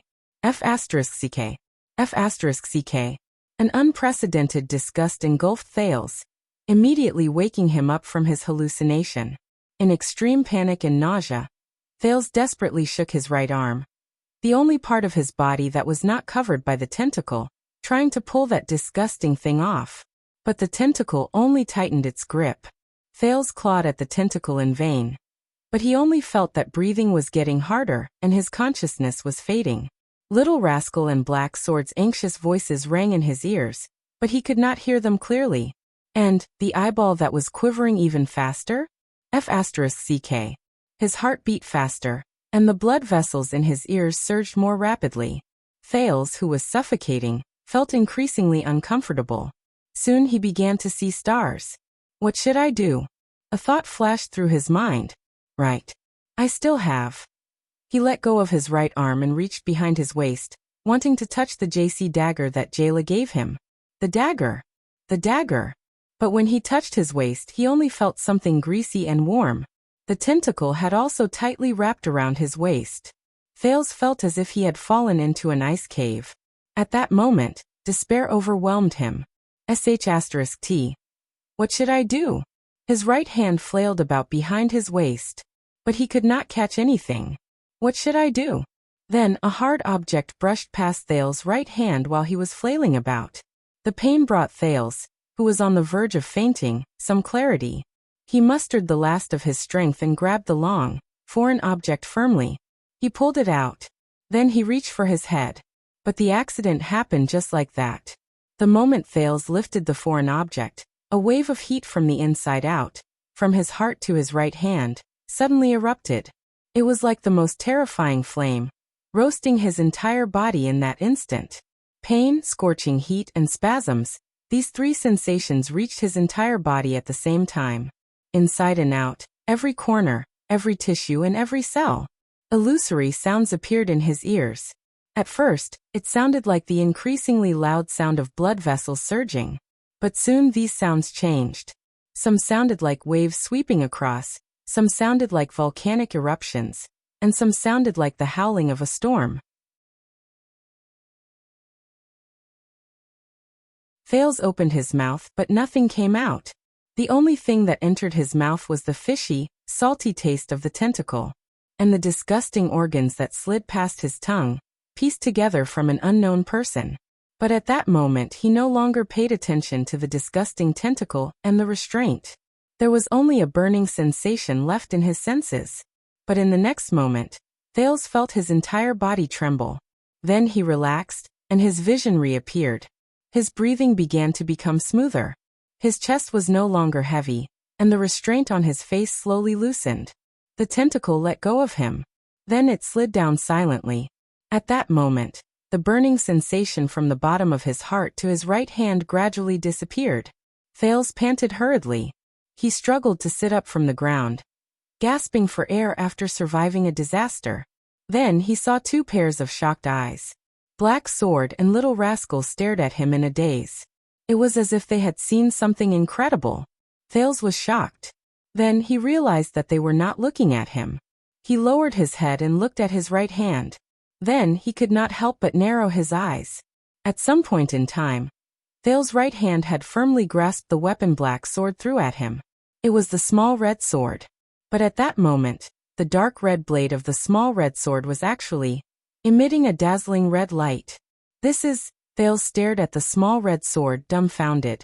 He watched as the blade, which was originally dark red and lusterless, gradually became lighter and brighter, becoming a color similar to the blade. It was as if it had just been sharpened. That was not the only abnormality. The disgusting tentacle began to change from the point it approached the small red sword. Thales had seen this change before. It was in the birch tree forest, when the fortress flower was facing the blood mystic. The entire tentacle, which hung limply on Thales' body, began to dissolve, wither, and turn black. Then, it turned into ashes and dissipated in the air. It was as if it had met its natural enemy. All that was left on Thales' body was black ashes. "What did you do?" Black Sword frowned. He stared at the sword in Thales' hand and murmured, "Could it really be a legend, a legend?" Little Rascal blinked. She did not understand. At that moment, before Thales could react, he heard the sound of a raging tide, which resembled the surging of blood vessels. Whoosh! It seemed to be surging from afar. But the raging tide soon changed, turning into a low murmur of a human. "Aye!" Thales shuddered and jumped in fright. He raised his head and looked at Black Sword and Little Rascal, but both of them only stared at him in a daze. Black Sword's gaze kept shifting back and forth between Thales' face and the sword in his hand. He did not bother to hide his deep suspicions. However, the two of them acted as if they hadn't heard the voice at all. This scene is so familiar. Thales looked around in panic. Aside from the ruins, the night sky, and the glow of the small sword in his hand, he saw nothing. "What's going on? What's going on?" Staring at the glowing small sword in his hand, Thales was at a loss. Just as he was about to speak, the single syllable became clearer. It began to form words and sentences. "My name." The voice rang slowly, like an old man from afar. "My name." It sounded like it was coming from countless wooden planks. Thales could not tell what language it was, but he clearly understood the meaning of the voice. "My name, Blade of Purification." Thales opened his mouth wide and stared at the glowing small sword in his hand in utter shock. "Purify, Blade of Purification?" Thales was completely stunned. But that was not what surprised him the most. Amid the raging tide, the voice uttered the last two sentences. "It's been a long time," the voice said slowly, "my blood brother." Thales shuddered. "Blood, brother?" A second later, the voice and the light on the small sword fell silent. Cold snowflakes fell. It was as if nothing had happened just now, except for the tip of the small sword. It had turned from a dull red to a pure crimson. It was the color of blood.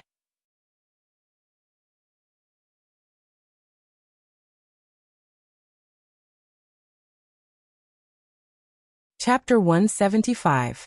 Dragon Cloud City, the border between Armor District and Shield District. A series of loud roars came from the direction of Shield District, as well as faint tremors. "We should evacuate together with the residents." A valiant swordswoman with black hair, light armor, and thick black gloves stood on a roof. She frowned as she stared at the tall figure in front of her. "It's not our duty to be nosy, and it's not in line with our principles to look for trouble." But the figure just stared at the sky of Shield District in the distance, taking in the crazily rampaging, unusual giant blood-red monster. "Is this the reason Raphael asked us to leave?" Cohen pursed his lips with a worried expression, his eyebrows constantly moving. This is what the Secret Intelligence Department wants to do. Did you hear what the residents said? That's the legendary Hydra Kilika. Cohen clenched his fists tightly, displeasure flashed in his eyes. It's those calamities, the mystics, those legends that we can only read about in family records and dossiers. Raphael. Cohen looked at the ruins of Shield District, his breathing quickened. Did you do this? Is this your plan?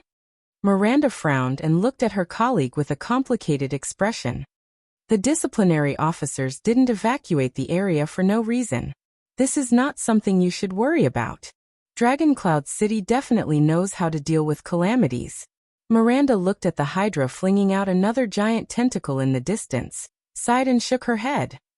And no matter what Raphael did, or what he wants to do, it's not something we can interfere with. Cohen was still staring at the Hydra, his golden hair was covered in snowflakes, but he did not notice it at all. That's Shield District, Big Leatherbelt lives there. We even sat in his house before. Do you remember the man who fought against the orcs in the Glacial Sentinel? Listening to the sounds of destruction, Cohen's eyes were filled with sorrow. Him and his daughter. Miranda did not say anything, only lowered her eyelids slightly.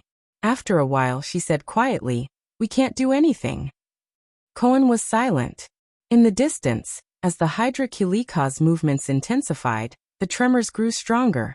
Do you know what's the most ironic thing? A few seconds later, Cohen said to Miranda behind him with an expressionless face, "On the day we Yumi and Raphael became seeds, what Master Shao said to the 8 of us on the Night Colossus." Hearing this, Miranda subconsciously put her hand on the hilt of her sword.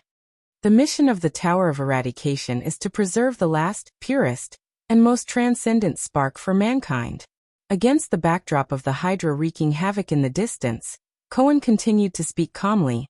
To pass on the power of eradication, and to pass on the spirit and mission of our ancestors. Cohen's eyes flashed with mixed emotions. Be alert and ready at all times. The day they make a comeback, the swords of eradication will be unsheathed once more. Miranda raised her head and gritted her teeth as she stared at the Hydra's terrifying figure. Regardless of race, country, or seniority, we will resume the mission that belonged to our predecessors, and we will recreate the glory of the Calamity Hunters. In the darkest days in the hellish battlefield, in the last moments of mankind, we will carry our swords in hope, go against the crowd, face death calmly and press forward. Charge towards the almost invincible calamities. This is the original and final mission of the Tower of Eradication. Raphael, as a seed with high hopes, Cohen sighed when he said this, turned the calamities. Stop your meaningless and baseless guesses, Miranda interrupted him coldly. We don't know what Raphael and the Secret Intelligence Department did.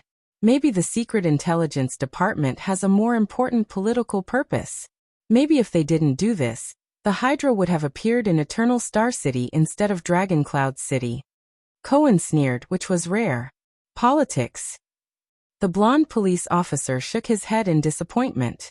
The Tower of Eradication passes down skills to protect mankind, and is above politics. This is also the most valuable thing about it. No matter how bad the relationship between the Tower of Eradication and Constellation is, it has never rejected students from Constellation. Cohen lowered his head and said in a low voice, "But we use these treasures which have been passed down for thousands of years, to kill each other. Swordsmen are proud to be born in the Tower of Eradication. But over the past 600 years, how many swordsmen of eradication have truly died in the hands of the calamities? Died while guarding the path of mankind? And how many died under the swordsmanship and powers of eradication that were also passed down from the tower?" Miranda's expression did not change, but her voice was a little ethereal. Not every student can escape the shackles of politics. Not every student has the same ideals and goals as the Tower of Eradication. But, Raphael? Cohen sighed heavily. With his status compared to us, he should be the most detached from these things, shouldn't he? Miranda looked at his back in silence. A few seconds later, the swordswoman put away her solemn expression and chuckled softly. Cohen. Miranda looked at Cohen, who turned around in surprise. and curled up the corner of her mouth. Has anyone ever told you? Maybe you're not suited to be a suzerain, or even a noble. The swordswoman flashed a thought-provoking smile and asked meaningfully. The ideal and kind heir to the Count of Wallachil. Hearing that, Cohen was stunned and stared at Miranda in a daze. He tilted his head and stared at the roof under his feet. Desolation and loneliness flashed in his eyes. This time, Cohen was silent for a longer time than he had ever been. Finally, the police officer's voice rang out absent-mindedly. I know. From the first day I could remember things. I knew it. Cohen's voice was calm, but it made Miranda's heart darken for no reason. I can't be a good suzerain. I can't. Miranda did not speak. At this moment, the two of them looked up as if they had sensed something. In the next second, the two swordsmen jumped off the roof at the same time and hid behind the wall with agility. A minute later, two figures flitted past the streets that had already been evacuated. One of the strange footsteps was light, as if he was walking on the ground. The other's footsteps were more normal, and his steps were steady. In terms of movement, Miranda, who was hiding in the dark, thought, both of them seemed to be good fighters. However, both of them seemed to be injured, and their bodies were unstable. I think we should go into Shield District to look for someone, even if that thing is there. One of them sounded very young and impatient, as if he was not satisfied with his companion beside him. I say, can't you say something? Oh, okay, I remember now. Can't you give me some reaction? God, don't make those gestures that I don't understand. Wait. Miranda's pupils constricted when she saw the two figures. In the next second, Cohen watched in shock as Miranda stood up, left her hiding place, and blocked the two people who passed by. The two uninvited guests stopped in their tracks warily and adjusted their postures so that they could attack easily. But their hostility was quickly broken. You are? At that time, beside Lady Cecere, Thales's attendant, Wuxia, held his saber and stared at the swordswoman. His eyes widened in shock. Broken Dragon Fortress. Lady Miranda. Why are you here? Wuxia asked in astonishment. It's a long story. What about you? Miranda frowned. What are you looking for? Is it related to that calamity? This. Wuxia was stunned at first, then he turned his head hesitantly. He was a noble of the Arun family, and even the heir of the Duke of the Northern Territory who had once tried to usurp the throne. The disappearance of the prince. But in the next moment, Wuxia frowned slightly. He saw that Miranda's expression was also not right. Both of them felt the tension in the air at the same time. They turned their heads. The companion behind Wuxia, a man with a silver half-mask and metal prosthetic limbs, was trembling. Ralph, the Phantom Wind follower, fixed his fractured hand on his body. His eyes were bloodshot as he stared at the blonde police officer. His hands could not stop trembling. He touched his throat with difficulty, then abruptly let go as if he was scalded. Soon, Ralph's gaze was filled with hatred and anger. Cohen narrowed his eyes in puzzlement as he looked at the strange short-haired, silver-masked man. His gaze swept across the man's lower body, which was covered by clothes, but he could still hear the prosthetic limbs. He scratched his head. Why are you looking at me like that? Do we have a grudge? Excuse me. Under the other person's extremely unfriendly gaze, the police officer asked cautiously and confusedly, have we met before? Cohen soon no longer had to be confused. In the next second, Ralph coldly swung his right hand, and a hidden blade popped out from his arm.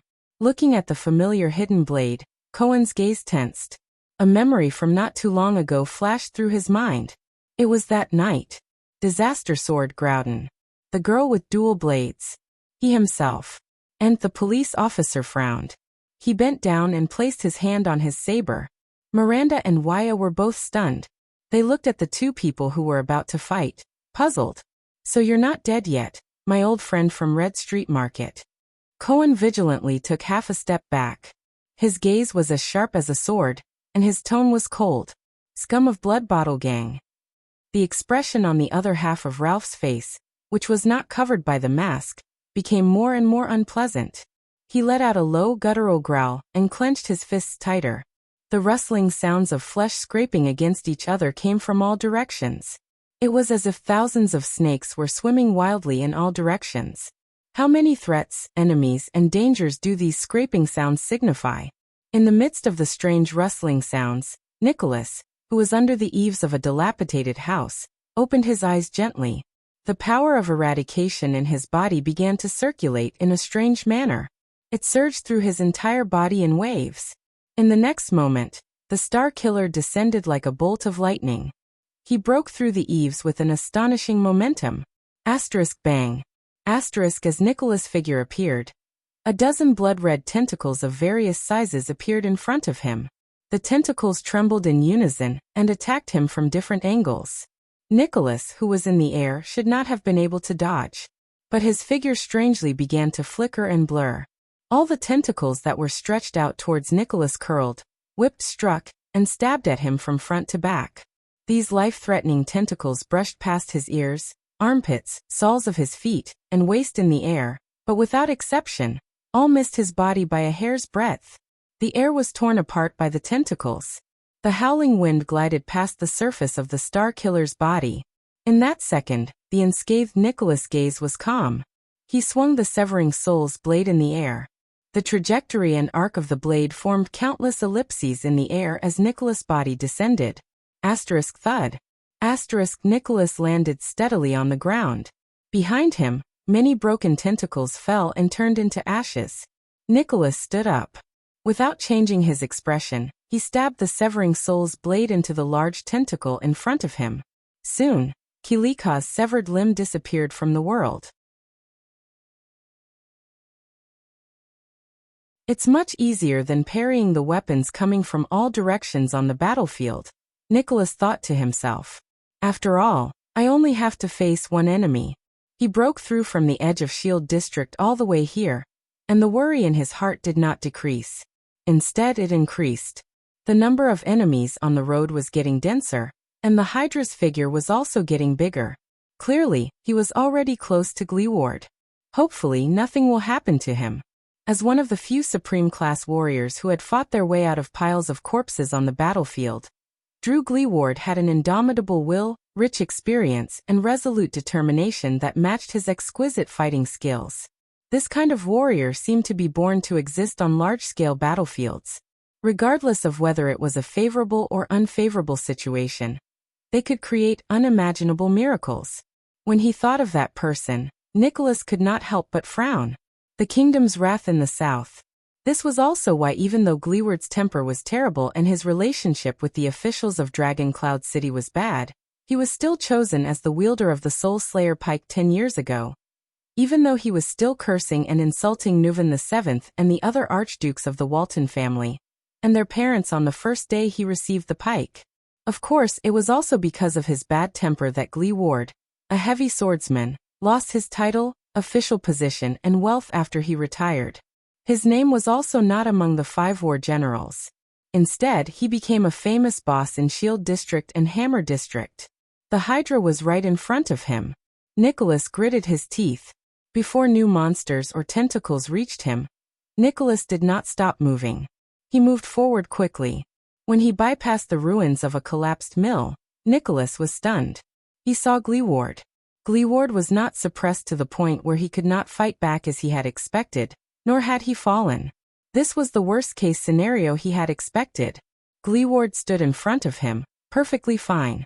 His back was facing Nicholas. The Soul Slayer pike was still in his hand, and the spearhead was still trembling. What really stunned Nicholas was not Gleeward. Instead, it was his surroundings. Behind Gleeward were countless corpses. Adults, children, old people, men, women, most of them were dressed in rags and had serene smiles on their faces. But their faces were as black as dried wood. Nicholas stared at the corpses all over the ground with an unpleasant expression. He had seen this kind of death before. It was the effect of being hit by extermination. But Nicholas stared at Gleeward in disbelief. Gleeward!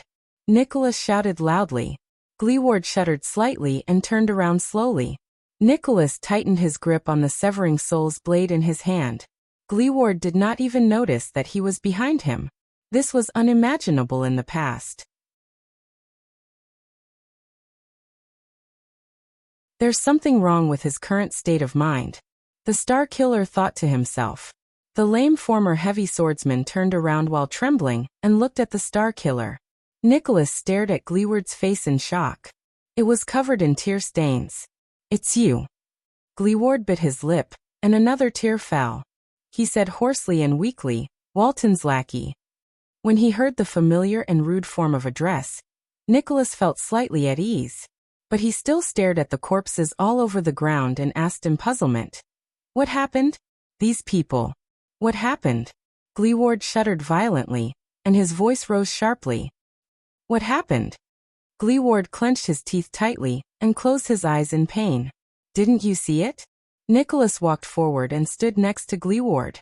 He faced the young girl in front of him. The young girl with a face full of blood-red spots and a gentle smile. "Oh," the blood mystic chuckled. "Another one?" A puzzled look appeared on Nicholas' thin and pale face. "It's okay." Giza shook her head.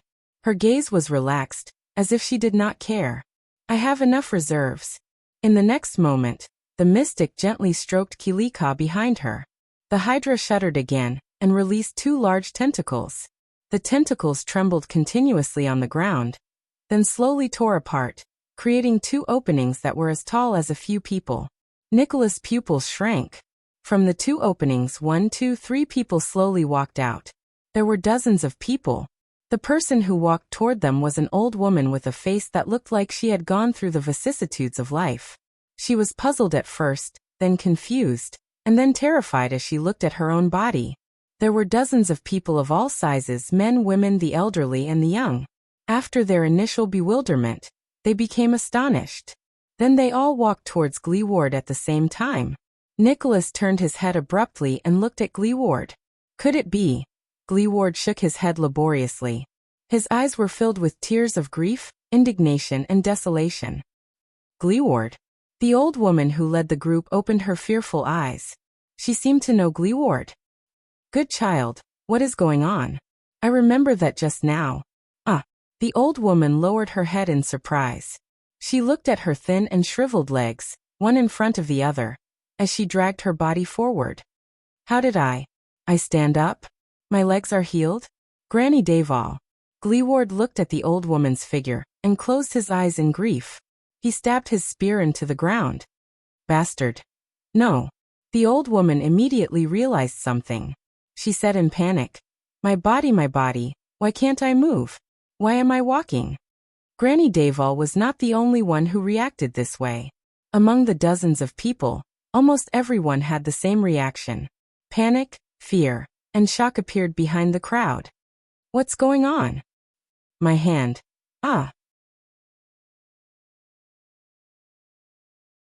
I can't walk so fast, I'm too old, I'll fall.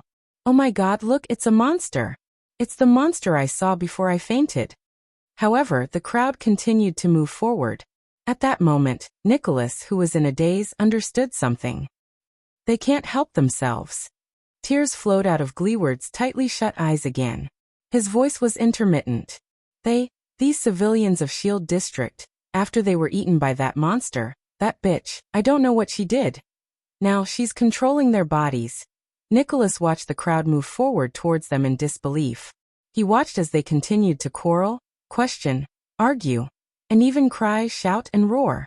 Just like the most ordinary residents of Shield District. I didn't eat them. They are perfect, independent individuals. The blood mystic sighed. Every single one of them is a life. Nicholas looked at the corpses on the ground beside Gleeward and completely understood. He took a step forward, and his palm unconsciously twisted due to anger. The Soul Slayer Pike? Gleeward swallowed hard and shook his head in pain. She's different from the other tentacle monsters. The crippled, one-eared man suppressed his grief. Extinction can't hurt her directly. It can only kill these people themselves. The blood mystic smiled like a flower. That's right. Didn't you say that you're in charge of this district? At that moment, the demon-like maiden smiled. The blood-red stripes on her face were especially strange and terrifying. Then let me see your determination. I have thousands of people. The terrified crowd quickened their pace and blocked the path between the two supreme-class warriors and the mystic. Ah! Gleeward let out a furious roar. Nicholas took a deep breath and calmed down. They're just ordinary civilians. Or, we can break through them without stopping, regardless of the cost. The Star Killer swung the severing soul's blade in his hand and said coldly, "Go straight for that monster." Under the Star Killer's gaze, Gleeward still shook his head laboriously. Nicholas frowned. He suddenly noticed that Gleeward had many wounds all over his body. The mystic answered his doubts. Ordinary civilians? Giza smiled softly. No. There are thousands of them. Their thoughts are clear, their minds are clear, and they can even speak on their own. But they're not afraid of death, they're not afraid of pain, they don't cower, they don't stop, they don't hold back, they don't hesitate. The blood mystic tilted her head, swiped her finger across her lips, and smiled charmingly. Flesh and blood dolls. As she finished speaking, Granny Daval, who was leading the group, suddenly cried out in surprise. The next moment, the old woman suddenly lowered her body and got down on all fours. The crowd behind her instantly burst into an uproar. As she cried out in surprise, Granny Daval used her hands and feet like a feline.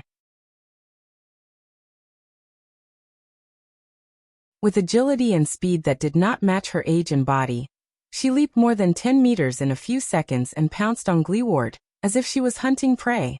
No! Gleeward roared in pain. He turned the pike around and used the handle to sweep Granny Daval back. As Granny Daval cried out in pain, she flew back to a ruin and fell hard. Asterisk bang. Asterisk the old woman's bones seemed to be very fragile. Just like that, Granny Daval's left hand was bent and deformed. Nicholas widened his eyes in anger. He watched as Granny Daval used her broken left hand to support herself on the ground again, and pounced on Gleeward while she cried out in pain.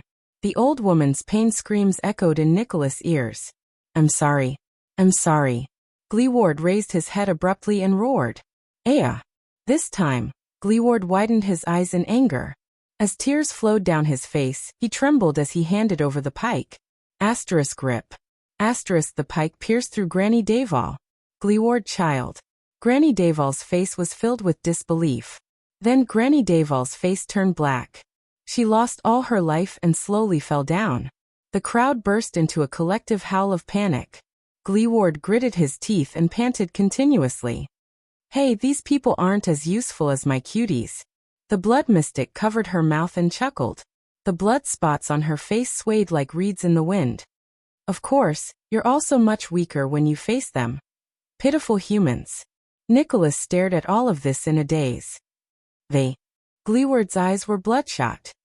He bit down hard on his lower lip and pulled the pike out of the old woman's body, while his entire body trembled. "They won't stop."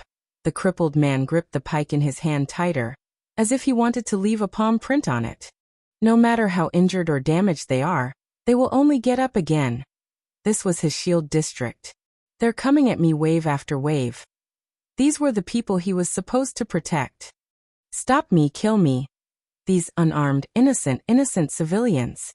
Unless," Gleeward roared angrily with a face full of tears. He swung his hands and raised the pike. "Kill."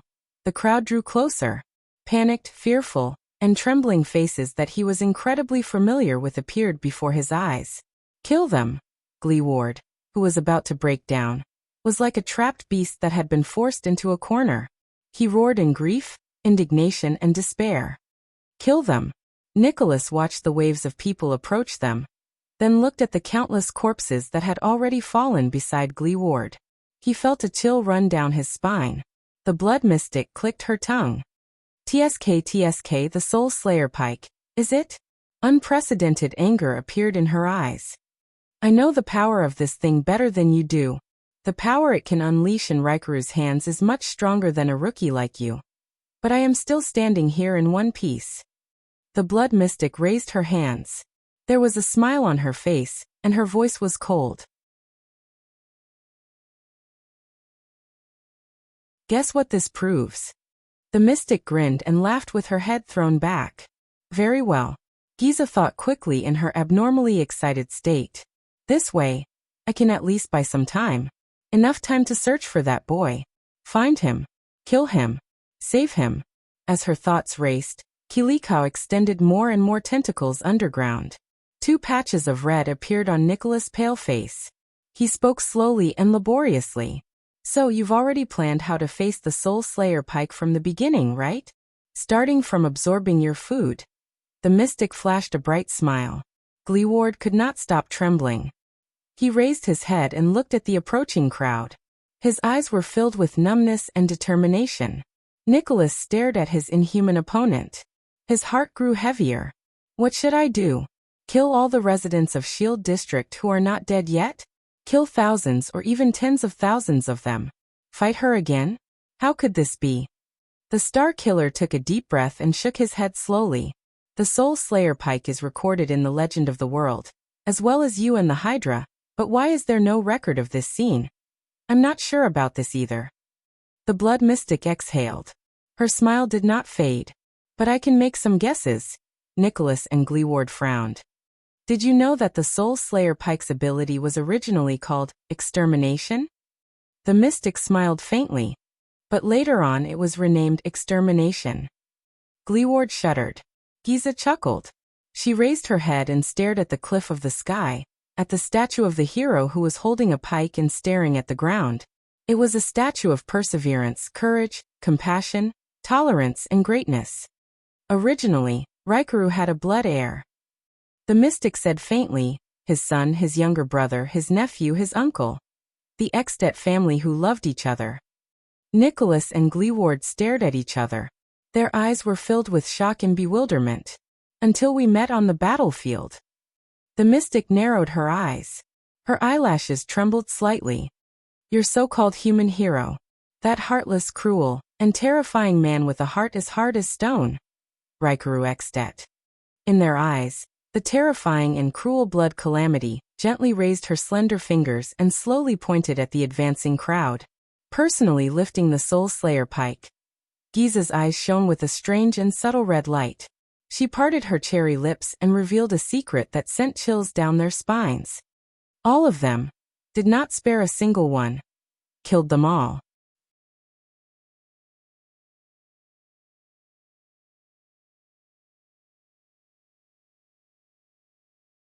Chapter 176. Thales stared at the small red sword in his hand absent-mindedly. He did not even notice when little rascal shuddered and moved closer to him. She pulled him up from the ground with all her might. The Blade of Purification. Is that its name? Even under the dim moonlight, the blood-red edge of the sword was extremely bright. Thales tried his best to sort out the thoughts in his mind.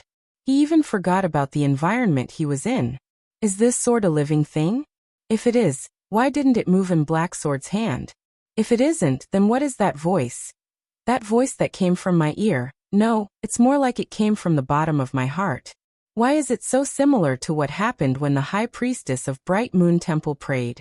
The moment he touched it, the burning sensation that seeped out of his body reminded him of the scene when his mystic energy went out of control. Is there a connection between the two? It said, my blood brother. What does that mean? It also said, it's been a long time.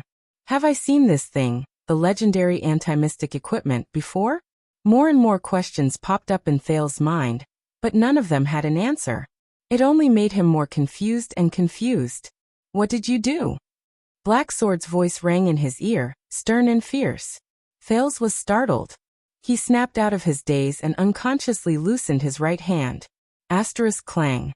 Asterisk, the small red sword in his hand fell to the ground. Blacksword struggled to lift his upper body with his weak body. He did not know whether it was because of the shock or his injuries, but his expression was very unpleasant. A pair of sharp eyes locked on Thales' face. Why did it suddenly become effective? Thales only reacted then. He looked at the small sword on the ground, took a deep breath, and looked up at Blacksword. About that. The second prince forced an awkward smile. I don't know. Blacksword's frown deepened. Little rascal let out a ha. Look. The girl pointed at the ground, her voice filled with surprise. It changed back. Blacksword and Thales were shocked. Their gazes were once again attracted by the small sword on the ground. The small sword that once shone with a red glow in Thales' hand began to change color. The bright blood-like blade on the ground faded once more, turning into the same dull and dark red color as before. as if all its blood had been sucked out. Thales blinked in bewilderment. He was not the only one who reacted this way. The legendary assassin of the Brotherhood shook his head shakily, his expression puzzled. What exactly is this? If only Ramon was still here. Black Sword looked at the dimming small sword. He lowered his head and gritted his teeth. His eyes were filled with indignation. Right at this moment, another loud explosion sounded from afar. Bang! Before anyone could react, a dilapidated house not far away suddenly turned into dust. A terrifying giant blood-colored tentacle soared into the sky. In the distance, the Hydra's silhouette was faintly discernible in the smoke. Both Thales and Little Rascal shuddered. They watched in astonishment as the tentacle split into countless tiny limbs. Like a group of densely packed, wriggling snakes, they swept towards them from all directions. What are you waiting for?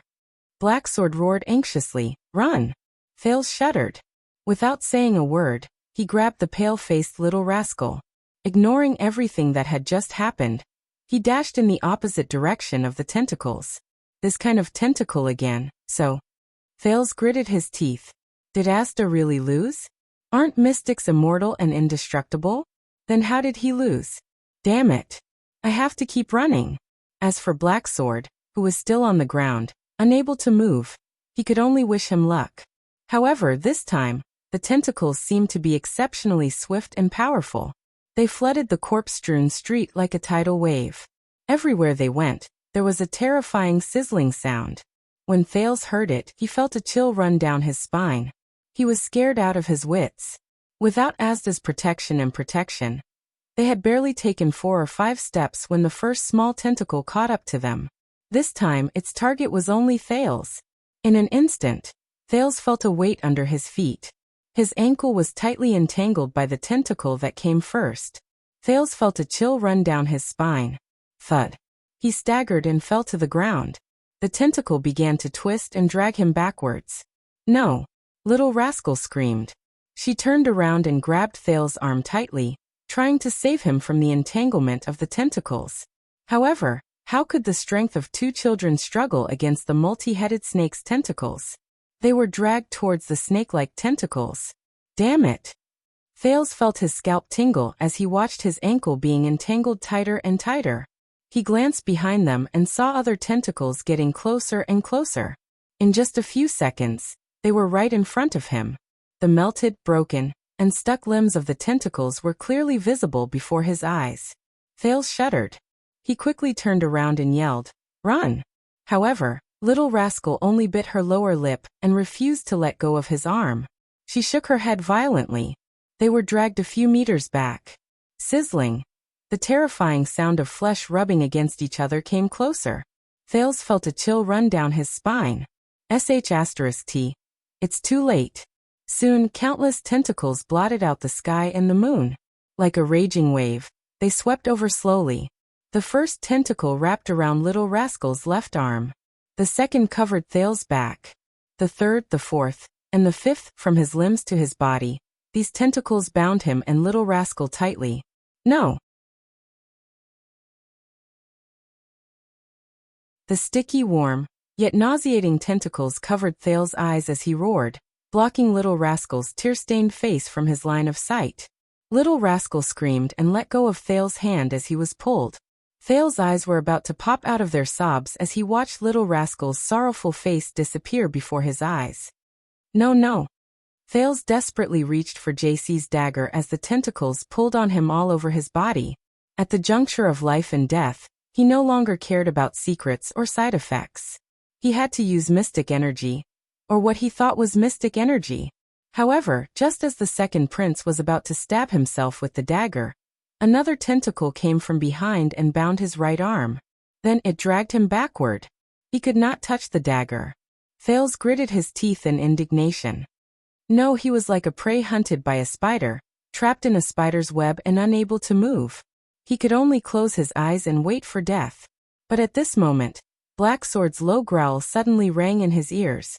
Ah! Then, the sound of flesh being torn apart could be heard one after another. Swoosh. Thales shuddered. He felt the momentum of his being dragged suddenly lessen. In the next moment, the tentacles wrapped around his head and face were suddenly released. Blood splattered everywhere. Black Sword, who was covered in wounds, appeared in Thales's sight.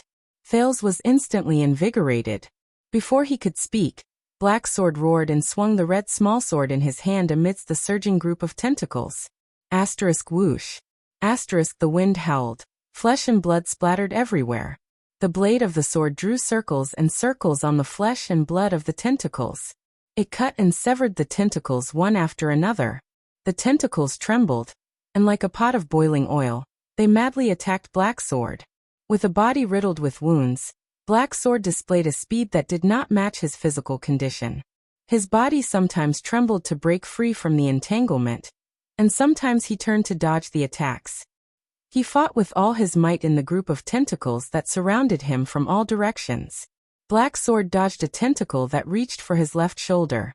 His right arm trembled, and with a strange rhythm, he shook off a tentacle that was resting on it.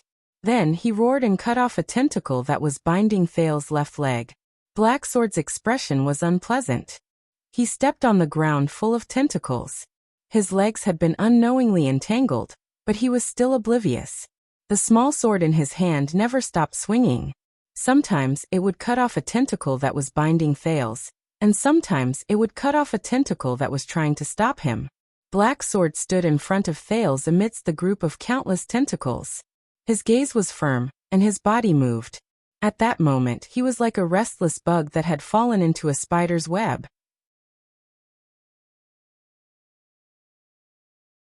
He was stubborn and unyielding, struggling with all his might and trembling incessantly. Thales watched the scene in a daze. "Hold on to me," Black Sword roared. His left arm, which was wrapped in a thick cloth and had a thick bloodstain on it, grabbed Thales' shoulder in a death grip. Then he swung the small sword again and instantly cut off 3 tentacles that were binding Thales. Asterisk rip. Asterisk the next moment, Black Sword's expression was fierce. Like pulling a carrot. He forcefully pulled Thales out from the mass of tentacles. Thales hugged Black Sword's arm tightly and coughed continuously. Black Sword swung with great force and threw Thales out of the tentacle's range. Thales rolled on the ground and panted rapidly.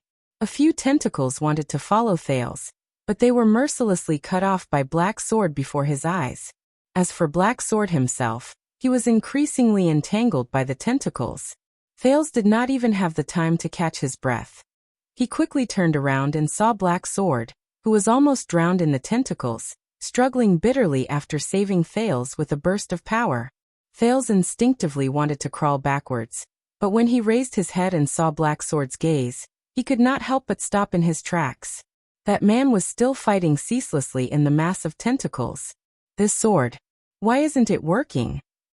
Black Sword looked at the red small sword in his hand and roared. These things haven't disappeared. Thales, who had just escaped death, felt mentally and physically exhausted. He propped himself up on the floor and listened to the sizzling sound of the tentacles behind him. The helpless expression on Little Rascal's face when she was finally dragged away appeared in his eyes. He could only feel an unbearable resentment in his heart. How could this be? He gritted his teeth and roared back without thinking. How the F***ck would I know? I was holding it just now and...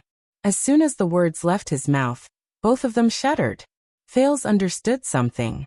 A tentacle seized the opportunity to wrap itself around Black Sword's neck, causing him to tremble all over. At the critical moment, Black Sword did not swing his sword again. Almost drowned in the tentacles, he gave Thales a deep look. Little fella. Black Sword suddenly raised his voice. Thales panted and tried his best to stand up. A few tentacles had already bypassed Black Sword and were in front of Thales.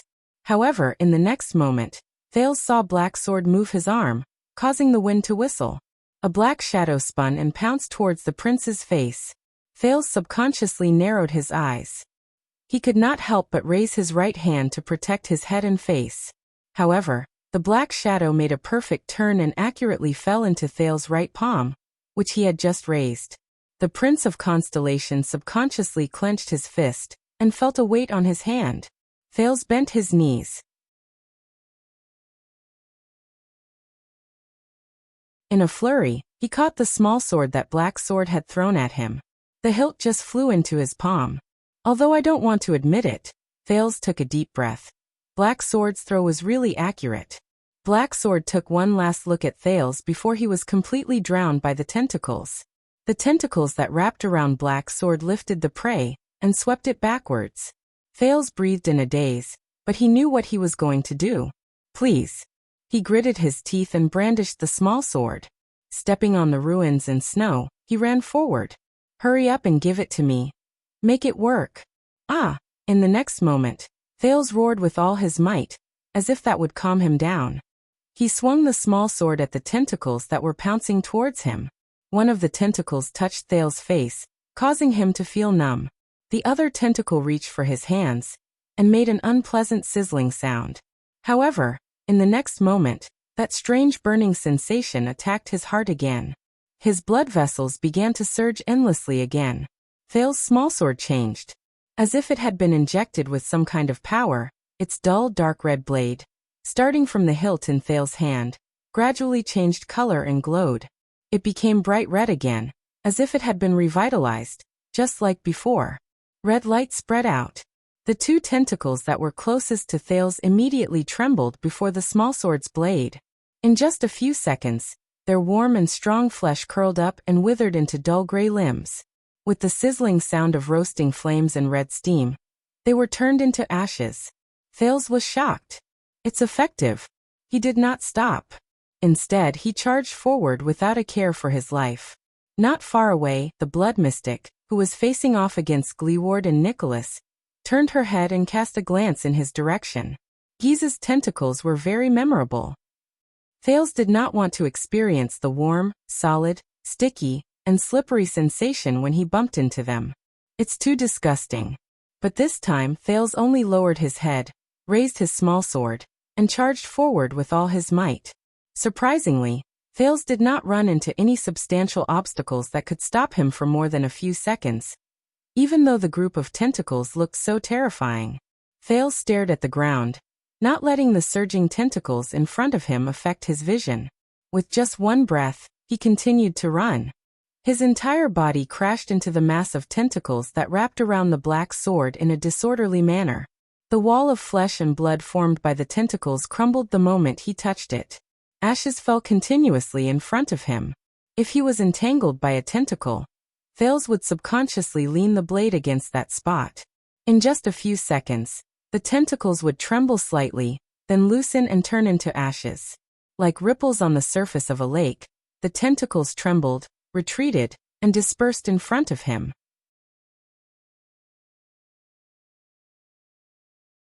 At a speed faster than when they came, they curled towards the roots. But Thales still did not care. He just raised his sword and charged forward.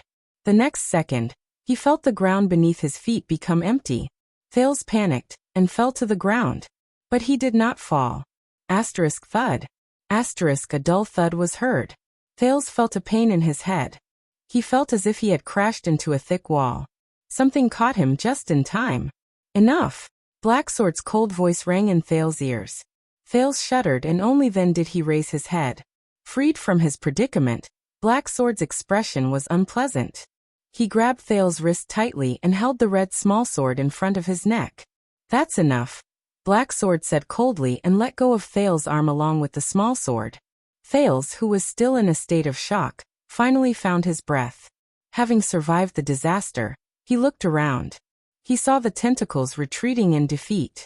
They curled back in a sparse and sporadic manner, either withered on the spot or disappeared into the darkness. It was as if nothing had happened. The only thing missing was a person's figure. Thales ran 2 steps forward in a daze. He saw nothing but corpses and withered tentacles all over the ground. It's too late. Black Sword's sharp eyes stared into the darkness in the distance. His voice was a little weak. We can't catch up. Thales' heart trembled. Clutching the red small sword, he slid weakly to the ground and bit his lower lip. However, his left hand accidentally pressed against something. A hard object. Thales lowered his head and was immediately shocked. It was Little Rascal's glasses. The pair of black-rimmed glasses that did not suit her. One of the lenses had been worn off. But its owner, Thales could not help but feel a pang in his heart. Little rascal, he had dragged her away from King Nuvan, away from Asda, and away from Giza's tentacles. But now, in the end, she was. When he thought of this, Thales felt a lump in his throat. It was as if a huge rock was stuck in his heart. No. Thales picked up the badly damaged glasses and bit his lip hard. In his mind, he could not stop the image of little rascal hugging his arm tightly. Then she was drowned in the tentacles, screaming as she was dragged away. No. Black Sword clutched his chest, swayed, and sat down. He spat a mouthful of blood on the ground. After he regulated his breathing, he raised his head. Thales shut his eyes tightly and lowered his head. Black Sword heaved a deep sigh when he saw Thales behaving this way. Looks like you really did something. Black Sword stared at the tentacles that had withered and turned black around him. Some of the tentacles had even scattered into ashes. He said slowly, "It only reacts to your touch. That sword seems to only be effective in your hands, to restrain mystics." Immersed in indescribable grief, Thales shuddered slightly. Thales glanced at the bright red weapon in his hand with a blank gaze. "Do you have anything to explain?" Black Sword shook his head and put away his previous expression as he calmly asked. Thales furrowed his brows. He stared at Black Sword with a mixture of resentment and annoyance. Why is he still concerned about this? Thales was silent for a moment before he spoke. "Explain." Thales sneered mournfully. "Explain my ass." Black Sword ignored what he said. Instead, he stared at Thales' face. A few seconds later, Black Sword suddenly spoke. "Azure ambition." Thales replied absent-mindedly, "What? What do you have to do with that place?" Black Sword asked seriously. At that moment, Thales felt a surge of resentment in his chest. He had no intention of paying any attention to Black Sword. He said coldly, "What the F***ck do I have to do with it?" Thales lowered his head and gritted his teeth. He closed his eyes and tried his best not to look at the corpses on both sides of the street. After being attacked by the tentacles just now, they were unrecognizable. Black Sword did not answer him. He only tilted his head and frowned as he looked at the darkness in the distance. A moment later, Black Sword's tone turned cold. "Don't you know? She's in this state because of you." Thales trembled and raised his head. His eyes flickered as he looked at Black Sword. "Everyone here, including Ramon, thousands of people, died because of you. You should know this very well." Black Sword said indifferently. "How do you feel?" Thales breathed without realizing it. His eyes were empty and lifeless. "This is the disaster brought about by those monsters," Black Sword said flatly. 12 years ago, I saw such a tragedy. Corpses were strewn all over the place, countless ruins, companions who were snatched away, innocent people involved, and the monsters' indifferent and hateful gazes, as though no one was around. To those monsters, we're just worms that can think and talk. Compared to their goal, even if it's an extremely ridiculous goal, we're not worth mentioning." Thales gritted his teeth and narrowed his eyes. "What are you hinting at?" "The mystics destroyed the entire city. You and I have to take responsibility for it." Black Sword let out a long sigh. The injuries on his body seemed to have healed a lot. "So, we have to do something. Even if it's for the sake of the girl beside you. Isn't that right?" Thales pinched the black-rimmed glasses in his hand and regulated his breathing. "You need my help," Thales said with certainty. Black Sword nodded slowly. "This sword can only be effective in your hands." Black Sword stared into Thales' eyes. "Since we've already obtained this weapon, we have to do something." "So yes, I need your help," Black Sword repeated his words. "What do you want to do?" Thales' breathing became erratic. His voice was a little hollow. This time, Black Sword stared at him for a long time before he slowly spoke.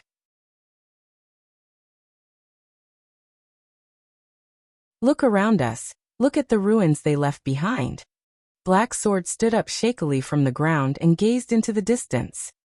"That thing is still wreaking havoc. I'm guessing that Dragon Cloud City can no longer control the situation." Thales' entire body trembled. He came to a realization. "You want?" Thales was a little surprised. He followed Black Sword's gaze and turned his head to look at Kilika in the distance. You want to find the blood mystic? We want to end all of this. Black Sword nodded. To end this city's nightmare. If we're lucky, we might even be able to save that girl. If she hasn't been eaten by that thing. Thal's breathing slowly quickened. Otherwise, as long as you're still here, as long as that thing is still here, Black Sword said meaningfully, you and the unlucky people around you won't have peace. Even if that girl is rescued, she'll eventually fall into the hands of those monsters again. Even if you have this sword. Thales furrowed his brows and looked at the small sword in his hand. A few seconds later he said in a low voice, the blade of purification. What? Black Sword furrowed his brows. Thales stared at the sword in his hand, and its blood-red blade. A resolute look flashed in his eyes. The name of this sword is the blade of purification. Black Sword looked at him and suddenly laughed. You really do know something. Not much more than you do, Thales said emotionlessly, his eyes lifeless. So little guy, what's your decision? Black Sword did not continue the topic. He looked at the young prince with a forceful gaze. As the youngest wielder of the legendary anti-mystic equipment in history, Thales took a deep breath. He stared at the blade of purification in his hand. Only the howling cold wind and the faint sizzling sound of the hydra remained in his ears. Asda's profound gaze appeared before his eyes. Giza's sweet and gentle smile. Little Rascal's tearful expression. The screams of the Northland residents fleeing for their lives rang in his ears. In that instant, Thales' gaze became resolute. All right, I'll go with you. But before he could finish, Black Sword suddenly said, by the way, let me remind you. Thales was stunned. Excessive use of the legendary anti-mystic equipment will put a huge burden on the body. Black Sword said calmly. If you can't control its power, it'll be dangerous. Hearing that, Thales was slightly stunned. He lowered his head and scrutinized the blade of purification in his hand again. Under the moonlight, its blood-red blade looked so bright and dazzling. Dangerous, he said in a daze. Especially for those who have not reached supreme class. They can't guarantee absolute control of the legendary anti-mystic equipment. Black Sword's voice continued to ring. And you better think it through.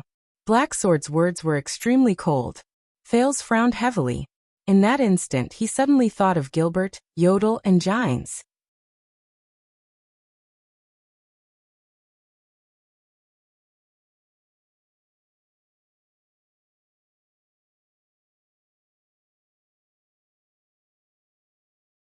Chapter 177. Black Sword stared at Thales' determined face for a very long time. Not bad. Finally, Black Sword nodded slowly and flashed a very ordinary smile. You are indeed a Jade Star. At that moment, Thales was shocked and his eyes widened. He tightened his grip on the blade of purification in his hand. Black Sword shook his head with a faint smile. If I still can't guess your identity at this moment, how can I talk about finding a mystic? Prince Thales. The next moment, Black Sword picked him up with his right arm. Hold your sword. Black Sword said coldly. He quickly jumped onto a half-collapsed roof in Kilika's direction, and leaped away. In his astonishment, Thales felt the wind whistling past his ears. He knew his identity. Thales could not help but recall King Nuvan and Asda's words. The mercenary leader's skills are strange. Carrying a strange longsword. The map of Renaissance Palace. You're the assassin who killed the crown prince, aren't you? Thales' heart pounded. What would he do? But there was no turning back. An earth-shattering explosion came from afar. It was as if Kilika was angry. What should we do? Thales only reacted after a long while. He forcefully suppressed the nervousness and shock in his heart, and asked with a trembling voice. What should we do? Black Sword held him in his arms with his uninjured right arm. His feet did not stop and he continued to advance with his weakened body. The blood mystic. The second prince frowned. That person. I saw it with my own eyes. She can't be sealed by the legendary anti-mystic equipment. If we can't seal her, if we have to fight her face to face with those strange abilities. Thales could not suppress the worry in his heart. Of course there is a way. Black Sword said with certainty. There has never been an enemy that cannot be defeated. That kind of creature only exists in night novels. They are called protagonists. Ha! Thales was stunned. What way? First of all, Black Sword nimbly turned and avoided a tentacle that vaguely appeared in front of him. You have to change your mind. Thales was slightly stunned. Change my mind? You think you're weak, don't you? Black Sword lowered his head and allowed his voice to travel with the wind into Thales' ears. Do you think that your chances of winning against that person are very small? Thales opened his mouth, sucked in a mouthful of cold air, and spoke with a trembling voice. Isn't that the case?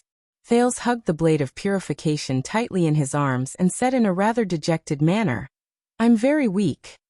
Facing an enemy like that. Other than you, not to mention me, even a transcendent magus would be insignificant. When Black Sword heard that, he sneered without a doubt. Actually, I'm far from finished what I said to Asda just now.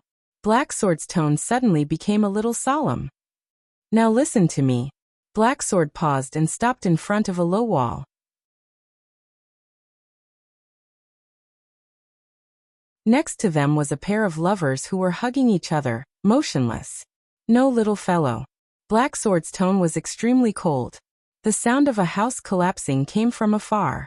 The battle seemed to be very intense. Under Black Sword's murderous gaze, Thales suddenly felt inexplicably nervous. He said resolutely and decisively, You're not weak at all. This time, when he heard Black Sword's unquestionable tone, Thales was truly stunned. Do you think that you're powerless and vulnerable, and that anyone with the slightest bit of ability can manipulate you? Black Sword lowered his voice and hid behind the low wall with Thales, listening to the sizzling sound that came from nearby. Then why are you still standing here? Thales was a little speechless. I'm lucky. I'm occasionally a little clever. I can bluff my way through every time.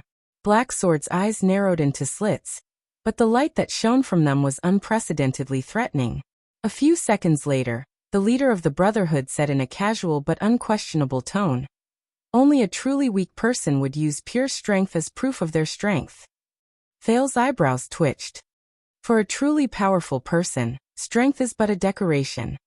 True strength does not lie in how many heavy axes you can swing, how fast you can stab with your sword, how sturdy your bow is, or how accurate your blade is. When he saw Thales frown, Black Sword only paused for a moment before he continued expressionlessly. In fact, it does not lie in how many tens of thousands of soldiers you can command, or how many sturdy cities you can break. I've seen famed supreme-class elites die in humiliation in a beggar's sack. I've also seen powerful suzerains fall hopelessly under their servants' axes. Black Sword's pupils narrowed, and his words were cold and threatening. I've also seen an insufferably arrogant mystic being frightened by a frail and sickly girl, panicking and at a loss for what to do. Thales took a deep breath and raised his head. His eyebrows were tightly furrowed as he whispered, Supreme class, suzerains, and even mystics. Those are just coincidences. Under very rare circumstances, coupled with some impossible luck, they only have the chance to die in the hands of the weak. However, as Thales spoke, his voice slowly became weaker. He stared at Black Sword, who was shaking his head slowly. You're right. The ordinary-looking man exhaled. Coincidences, circumstances, luck, opportunities, and so on. When all of these are added together, they are the key to determining the difference between the strong and the weak, the superior and inferior, and the difference between victory and defeat. Thales widened his eyes, slightly startled. You mean? The corners of Black Sword's lips curled up slightly, as though he was looking at a mischievous student. A truly powerful person views all the factors that determine victory and defeat as their own strength. The sizzling sound disappeared beside his ears. In the next moment, Black Sword's figure rose from the ground again. Thales shut his eyes tightly, feeling the frost and snow blowing against his face. But Black Sword's words still reached his ears without missing a single word. They were clear and unmistakable. A truly powerful person turns disadvantages into advantages, disadvantages into advantages, death into opportunities, and absolutes into uncertainties. They turn their enemy's strength into their weakness, and infinitely magnify their own strength. They seek hope in a hopeless situation, fight for a turnaround in a loss, sublimate a favorable situation into a sure-win situation, and turn unforeseen circumstances and accidents into their own aid. Black Sword stepped over a man who had fallen to the ground. The dead man's face still showed signs of suffocation. They turned into an alley that was missing half of its entrance. The sounds of intense battle ahead were getting closer. As the cold wind blew against his face, Thales could not help but say, But Black Sword did not allow him to interrupt. Instead, he continued. They unfold a chessboard in the vast world, using all living beings as chess pieces and everything in the world as chess pieces. They turn a seemingly simple duel into a supreme game of chess to determine the outcome of the battle. Black Sword took a deep breath and looked up at the sky. These people turn what the enemy relies on into what they own, and regard factors including the enemy, themselves, the situation, and luck as bargaining chips. These people who grasp everything in their hands, take the world into their hearts, and see the entire situation. Only they are qualified to be called. Black Sword lowered his head. The profound meaning in his eyes made Thales subconsciously freeze, and he quietly listened to him finish. A true powerhouse. Kilika's sizzling sound could be heard clearly, and it was even getting closer. There was a moment of silence between the two of them. Only the snow that scraped against their faces reminded them of their situation. Thales slowly opened his mouth. After gritting his teeth and hesitating for a while, he finally spoke. But Thales revealed a bitter smile, which made him look rather haggard. For a mystic who breaks the rules, no matter what kind of scheme or how many factors are considered, their effects are limited. You're wrong again, Black Sword said with a cold expression. Black Sword made a sharp turn and held Thales in his arms. With a slide shovel, he slid across a dry and frozen ditch. The action was a little rushed, and Thales only felt dizzy. Even those who seem to have unparalleled power, who can destroy cities and countries with a wave of their hands, who are invincible in the world, and who are even immortal. At this point, Black Sword seemed to intentionally look around at the ruins around him.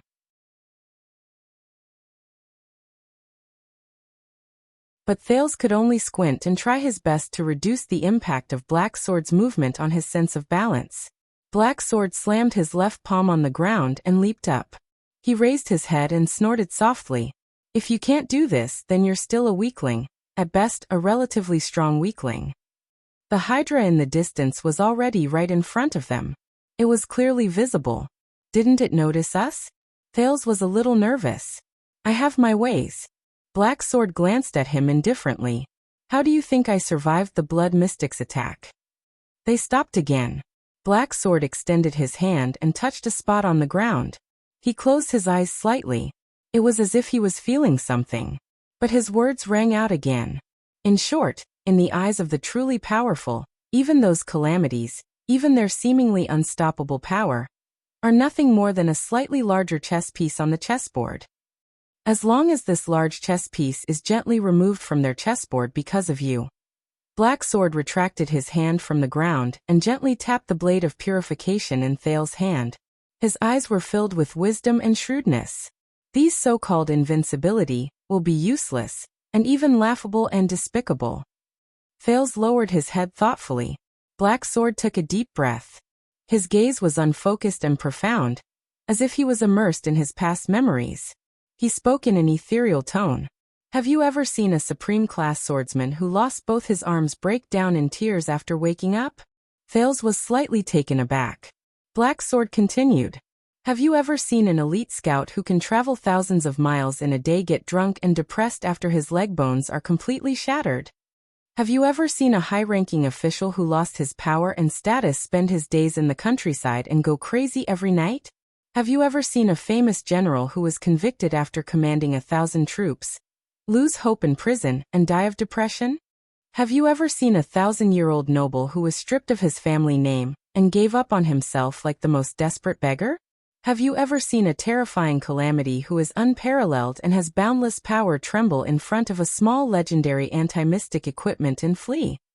I have, the man said faintly. Thales' breathing became heavier and heavier. Thales exhaled softly and flashed a tired smile. Cheat factor dependence. But I've seen more than just them. Black Sword did not understand what he said. He only took a deep breath as if he was concentrating. I've seen a prince who fell into the enemy's hands overnight. His legs were broken, his reputation was tarnished, and he was reduced to a lowly slave.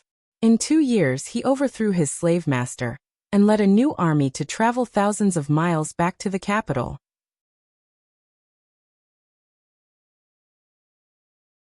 I've seen a weak woman who has been deprived of all her strength, but she is able to maneuver among the malicious enemies like a gust of wind. She is able to kill people without leaving a trace and destroy an army in an instant with her sweet laughter and graceful gestures, as well as her eloquence and eloquence. Thales did not speak. Black Sword frowned slightly, and pressed his palm on the ground in another direction. Black Sword's keen senses gave him invaluable information about the battlefield. Someone was confronting and dealing with the blood mystic. 2 of them. Based on this situation, it's highly likely that they have a legendary anti-mystic equipment. Good chance. But it's not the best chance. I have to wait patiently. That's a true powerhouse. Black Sword, who was distracted, came back to his senses and nodded slowly, as if he had confirmed that the path ahead was safe. The existence of this kind of person is free from the shackles of all power, authority, and status. No matter where they are, they can shine. Even the smallest ant can shake the supreme gods. Thales frowned slowly. Are you also this kind of person? Black Sword fell silent. No. The man's tone was low. I can only be considered as one of the people who strives to catch up to them. But you, young man, you have this kind of potential. Black Sword turned his gaze. His gaze was like a blade that cut through Thales' face. Your performance on the cliff surprised me. Thales widened his eyes. You have fewer chess pieces than everyone else, but you try your best to seize all useful and useless factors. You hold on to every possible bargaining chip, and place the most crucial piece, thus changing the entire battle. Young man, just based on those few points just now, you are stronger than most people in this world. Black Sword observed the scene in the distance. Kilika's figure was already right in front of him. You're a powerful person. You were able to find a way to escape from that adversity just now and stand firm. This is something that many so-called supreme-class powerhouses can't do. Black Sword said in a low voice. Then, you have to believe in this even more. You have to uphold the attitude of a true powerhouse. Thales revealed a doubtful expression. That was your plan on the cliff. The second prince defended himself. From the initial probing attack to holding me hostage to find an opportunity, I even suspect that you accepted my suggestion in the end. Throwing me off the cliff was also part of your plan. Don't forget that you prepared the climbing rope beforehand. Don't comfort me when you talk about the crucial piece, and whatnot. Thales pursed his lips. Black Sword's expression froze. I'm doing this to encourage you. Black Sword's expression was unpleasant as he coughed softly. And don't interrupt. Thales flashed a sheepish smile. Black Sword heaved a sigh. A man's furious roar traveled into his ears from Kilika's direction. Thales was a little hesitant. He wanted to stretch his head out to look at the scene outside, but Black Sword unceremoniously pulled him back down. In comparison, those who regard pure power and authority as a single factor that determines victory and defeat as the supreme scripture to distinguish between the strong and the weak, are long outdated. The era of knights dueling one-on-one has long passed.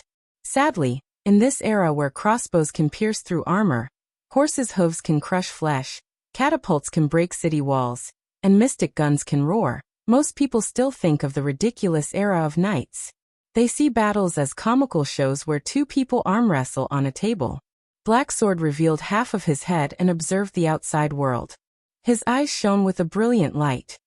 Most people still think of the ridiculous era of knights. They see battles as comical plays where 2 people arm wrestle on a table. Their pitiful vision is locked on their wrists and muscles, on their bodies on the table, and on their arm wrestling wrists. Black Sword smiled disdainfully. Just like you right now, your vision is locked on the mystic's inextinguishable myth and unparalleled power. What else can I do? Thales retorted, a little unconvinced. It's not as simple as a big chess piece. It's a big chess piece that can smash through the chessboard. Then work harder. Black Sword cut him off coldly. let it smash through the chessboard and into the ground. Thales was a little stunned. Is he quibbling? Remember, from what I see, you are not a weakling. Black Sword lowered his head. His tone was very serious and frightening. Never have the doubt that I'm not strong enough. That's for the weak. How did the humans defeat the ancient orcs when they were at an absolute disadvantage? How did they win the battle of eradication?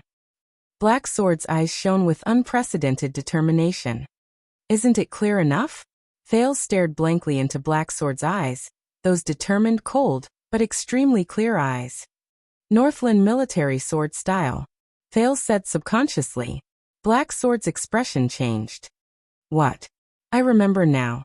Earlier on the cliff of the sky, when you charged towards Asda, it was the Northland military sword style. Thales narrowed his eyes. The sword style used to defend against the ancient orcs. He quickly raised his head and looked at Black Sword. Why are you telling me this? Black Sword stared at him. The corners of his mouth slowly curled into an ugly smile. First of all, I won't bring along a burden, Black Sword said flatly. Especially a burden who has the potential to be powerful, but is full of the awareness of a weakling, and only knows how to try his luck at a critical moment. This kind of person is the most troublesome. Thales raised his eyebrows in resignation, but he was a little anxious. What are they waiting for?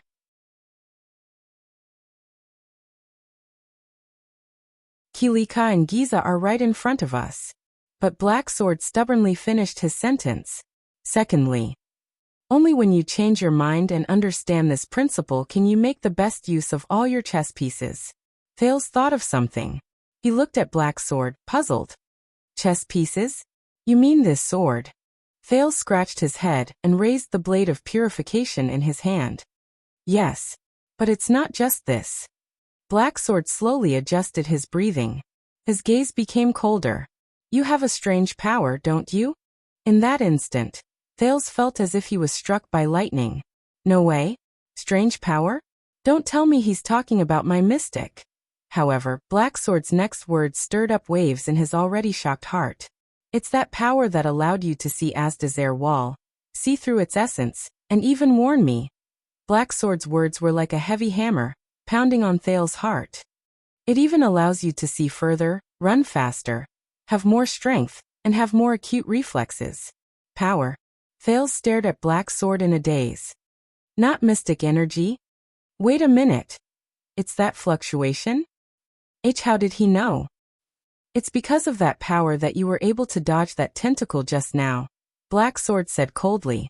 Thales opened his mouth wide and could not close it for a long time. The silence lasted for a few seconds. You mean? Thales could hear his heart beating faster and his blood surging. He could not help but frown. That power. That's the power of eradication. Black Sword answered his doubts straightforwardly. It's an extremely rare power of eradication. The sin of Hell's River. Thales widened his eyes. His pupils kept shifting between focusing and unfocused. Power of eradication? Hell's River. Hell's River. Although I don't know how you obtained it at such a young age. Black Sword took a deep breath and furrowed his brows, as if he was a little disappointed. But there's no doubt that it's one of your most powerful chess pieces. It can even decide the outcome of the battle. Sin of Hell's River? After a long while, Thales came to his senses and said absent-mindedly, "What the hell is this name?" I didn't say that its name is nice. Black Sword stared at his expression, as if he wanted to see flowers blossoming on his face. It just needs to be useful. That's enough. Useful? Thales raised his head and tried hard to adjust his chaotic thoughts. He remembered the first time the fluctuation surged in the birch tree forest. He also remembered the moment when he first saw those strange fluctuations on Ramon's body in Broken Dragon Fortress. I don't even know what that is. Thales frowned. Do you? Sparse rumbling sounds came from behind the low wall. A few seconds passed. Under the moonlight, Black Sword's ordinary face actually looked a little frightening at that moment. In that moment, Thales vaguely felt that Black Sword's expression was a little lonely and sorrowful.